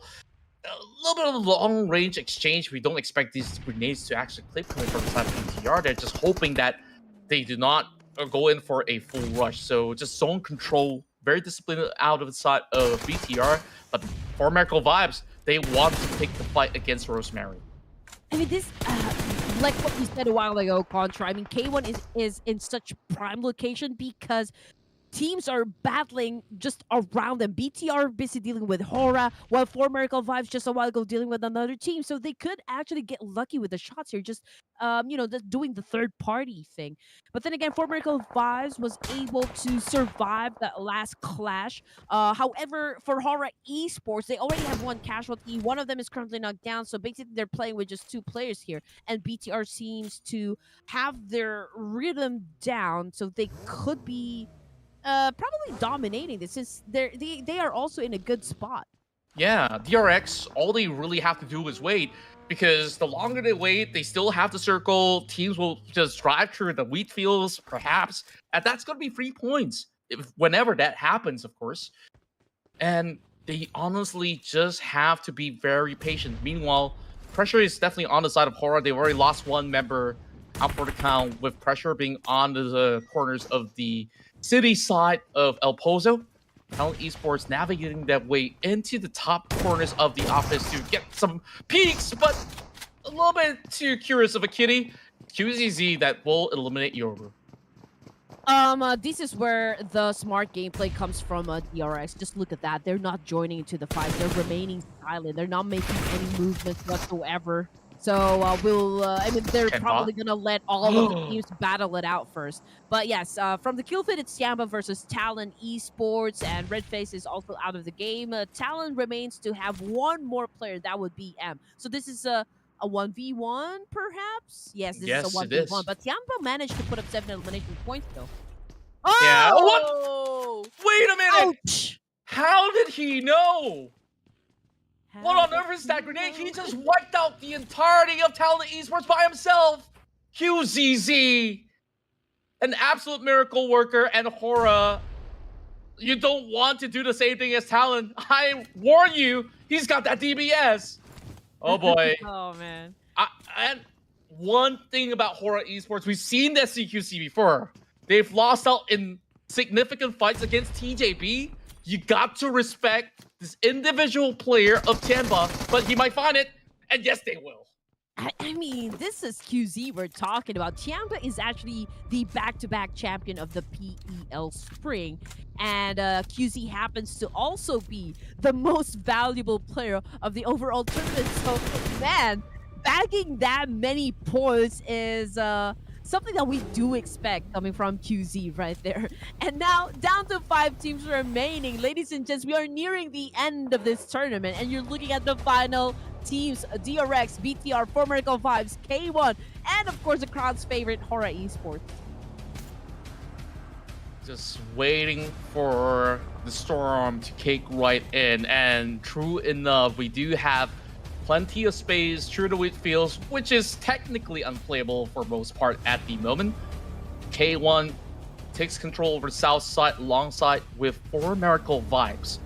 And on that far western plane, BTR is unmovable. They actually take a firm control over on the area. And like you predicted, everybody's got to move out, including DRX, but they can move very, very slowly. There's still one section of the compound that they can still play from, but for MERICAL Vibes, they're eyeing onto the South Koreans.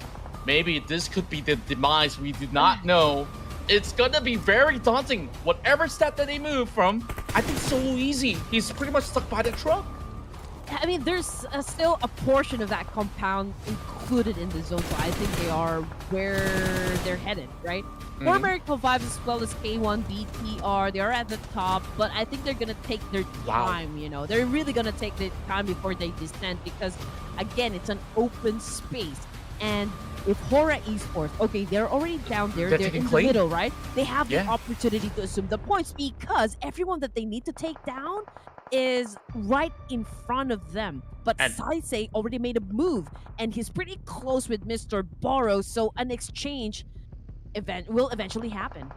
This is what I want to see. DRX versus HORAA. But look at that. Red Aliens. They have a great view.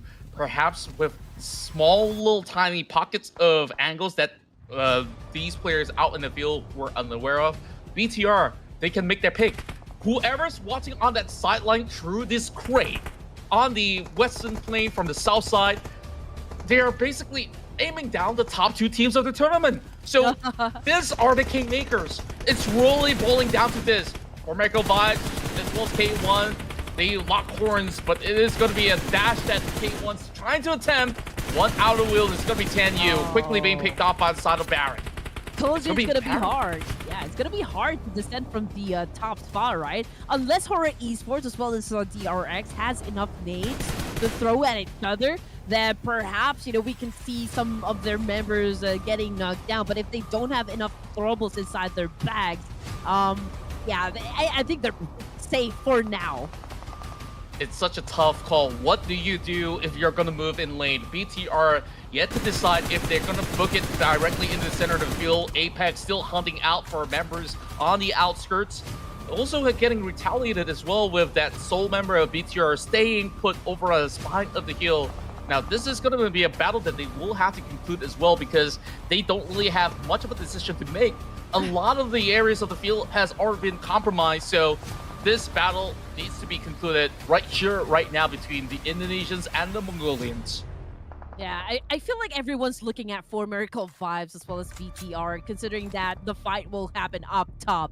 And it'll be easy for HORAA, for K1, for DRX to kind of join into the mix without really risking that much.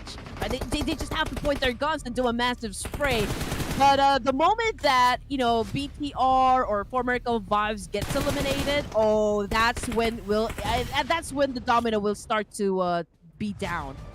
And also remember this, BTR, they're also fighting for glory by themselves, where last we checked, they were in the top 3 position, but it wasn't exactly the cleanest of moves that see them also following through without that many elimination points.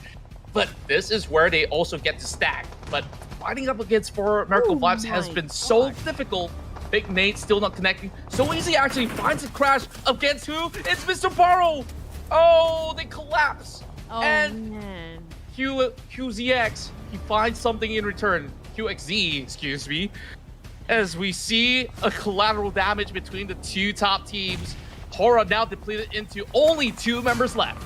I am feeling nauseous with all of the smokes I can see on the screen. My tummy, I feel like there's butterflies inside. Man, this is mind-blowing experience, right? Oh, they're going in. Versus 4MV, Arrow already on the ground. Same thing goes for an Apex, so it's Baron and Rebels now trying to make it happen for the team, but BTR is still trying to clap back, and now we've got Saxi on the line, and was able to shut down another player coming from 4MV, but who's going to be winning the fight? Well, it's 4 Miracle Vibes! Oh! Short-lived final shot coming in from that member of K1 to spoil it all. And he's also raining on a parade of HORAA Esports. This could be decided here. DRX has 4 members. And production, you are absolutely right. They will crash through. They eliminate HORAA Esports. And behold, ladies and gentlemen, your champions of the tournament, DRX from South Korea. Oh man, like I said, it was a smart gameplay. Honestly, they didn't move any muscle at all. They stayed inside the compounds, really waited it out patiently. And also, that was a good reposition coming from the side of DRX. The way that they went to the north side and just went for a pinch there, they didn't give any choice to HORAA Esports to clap back, and that was an effective gameplay as well as great execution from DRX. Yeah, absolutely have to commend their efforts throughout the course of the tournament. And of course, in this very final game, they were decisive and the timing was just perfect. From the moment that they've also been pummeled with bullets for MV, they needed to make that quick decision. Do we go out in the field? And if so, how do we do it? First, we see HORAA to be the first ones to be moving out there, but that also attracts all the attention coming from BTR at the same time. And it wasn't exactly efficient for them because they split up into very different areas of the field. Whereas DRX, they send 6A first and the rest joins in. So they have gathered that intel so they can plot how exactly they play outside of the field. And I just can't believe it. All 4 players were still intact throughout the final battle. Your hands are on your head, mine was as well.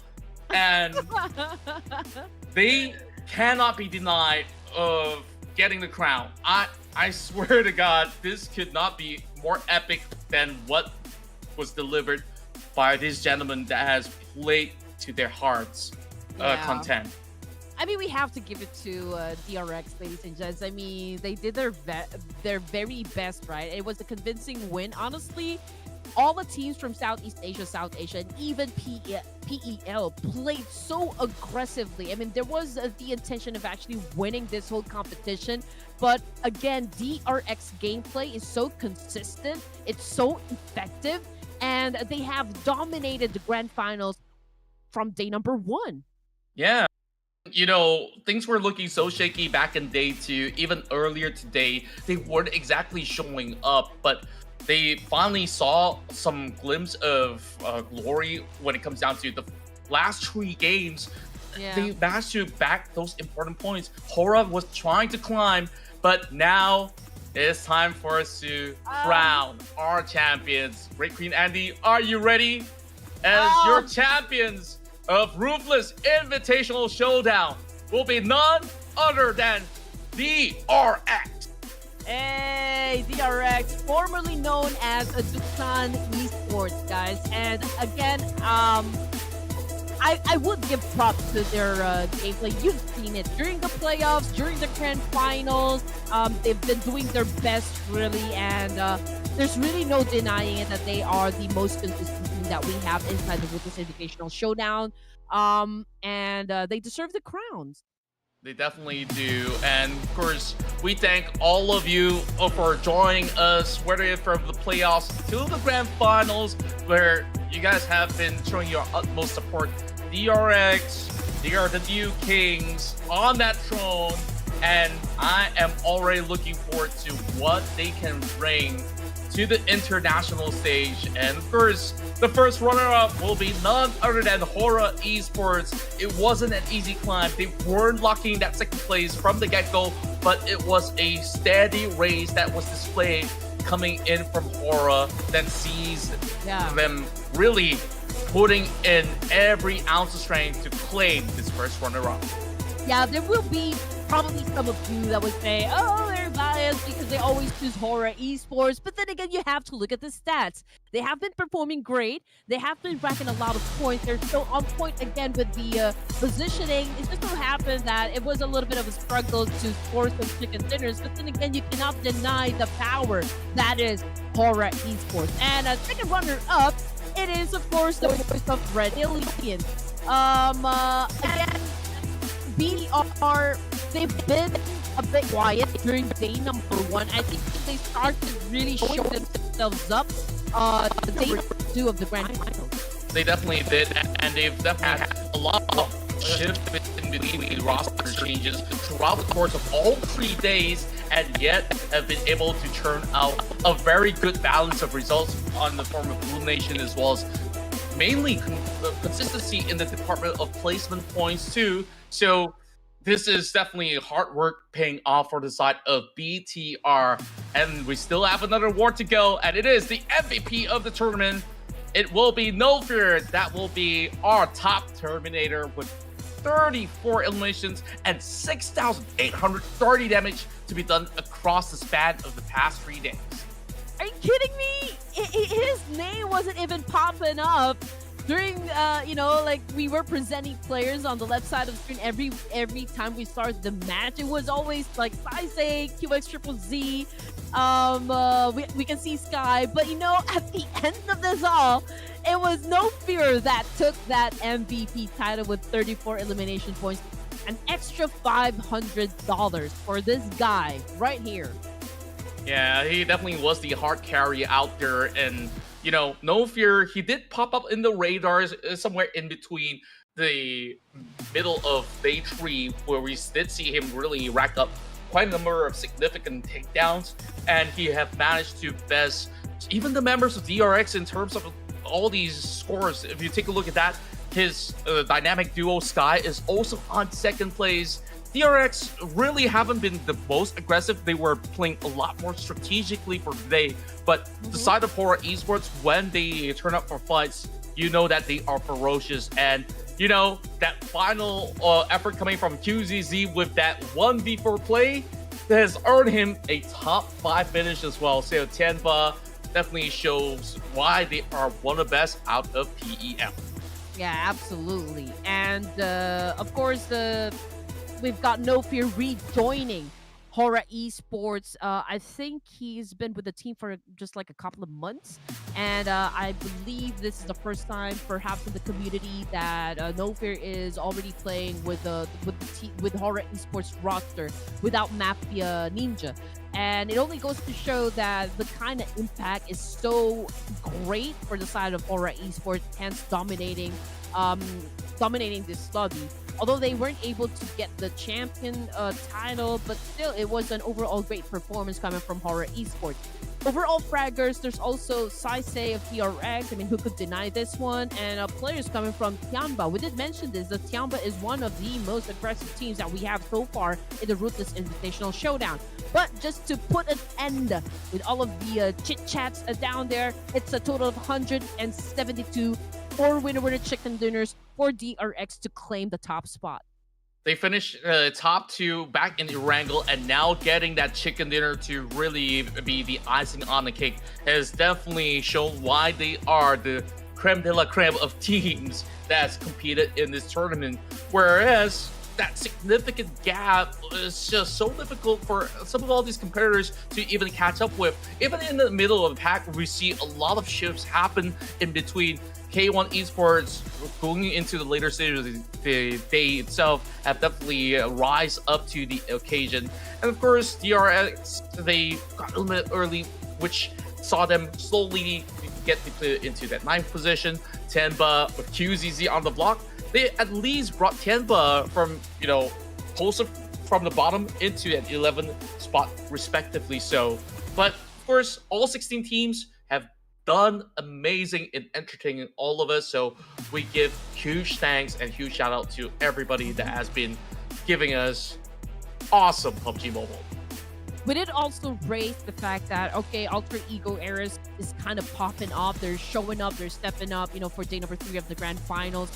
And again, we said a while ago that if they continued to play at that kind of level, they could probably land at the 4th spot, which they did. It was a long journey, not gonna lie. I mean, they started off this, you know, from the 2nd page, and because of their, you know, massive performance, they were able to climbed up a lot of ranks. So that is still an outstanding burst of energy coming from the side of Alter Ego Eras. Now, head-to-head, ladies and gents, is DRX versus HORAA Esports. Damage output, we can see that it goes to HORAA, as well as the elimination points. So what could be the factor that made DRX win you know, this whole tournament? Probably because of their consistency in circle prediction. Yeah, it's all boiling down to placement points. That's how DRX have always prioritized their game plan. Like, they're okay going in with a win, so long as, you know, the elimination is secondary to them. From what it looks like, they don't need to be flashy, they don't need those double-digit marks, whereas HORAA has always thrived in the battles, whether it's CQC or even long range, which you see it's been up and down for both sides. DRX have got the best of their days back at day 1, but day 2, it was HORAA's climb where we get to see them even reaching 25 points in a certain route as well. So this is where the final day, it's really boiling down to how much can they actually acquire in terms of points. But if you take a look at that, DRX, it was a slope that was going downwards, and then on the final few games, that's where it's basically sure focus onto getting into that late game to close out maximum points. Yeah, that's what I would want to bring up, right? I mean, DRS, although they've won a back-to-back winner chicken dinner, you have to take into account that they kind of had like a late game play. I mean, they popped off, but it was too late for them to really climb, a lot of ranks. At the same time, okay, they've been winning chicken dinners. They're so good with the placement points, but they're not so aggressive in getting those elimination points, which is, of course, I guess, a much more important factor, in order for you to really have that great time being at the upper half section of the overall rankings. Because DRS, I think when they win the chicken dinner, they only score at least 5 to 6 elimination points, which is basically not enough to really maintain like a top spot. But then again, like, they definitely give us a really good run out there, and they had to face off against TIANBA. There were so many amazing plays. You guys can even go ahead, rewind, rewatch the VODs, whichever days that you guys desire. You will be absolutely wowed by the performance of some of the best players in the world. And of course, as with all good things, it must all come down to an end. I've enjoyed my time here at the Ruthless Invitational Showdown, spending a lot of time chatting with you, Raid Queen, and it's great catch up. I would love to do this again. So hats off to production. You guys have been phenomenal too. Any last words before we wrap this one up, Andy? Well, I did enjoy my time casting for Ruthless Esports, and of course, I think the joy that really gives me is the fact that you guys are very engaging down there in the comment section, and you have been very supportive.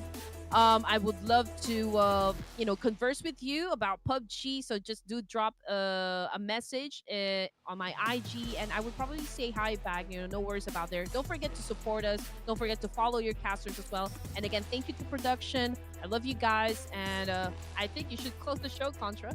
All right, and with that being said, we will see you guys in the Clash of Giants happening really soon. You want to know when? Make sure you follow Ruthless on all of their social media platforms, most importantly here on YouTube, so you can keep up to speed with all these upcoming games. And with that being said, we wish you a very great week ahead, and we'll catch you guys in the next upcoming tournament. So have a good night, peace, and stay safe.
guys.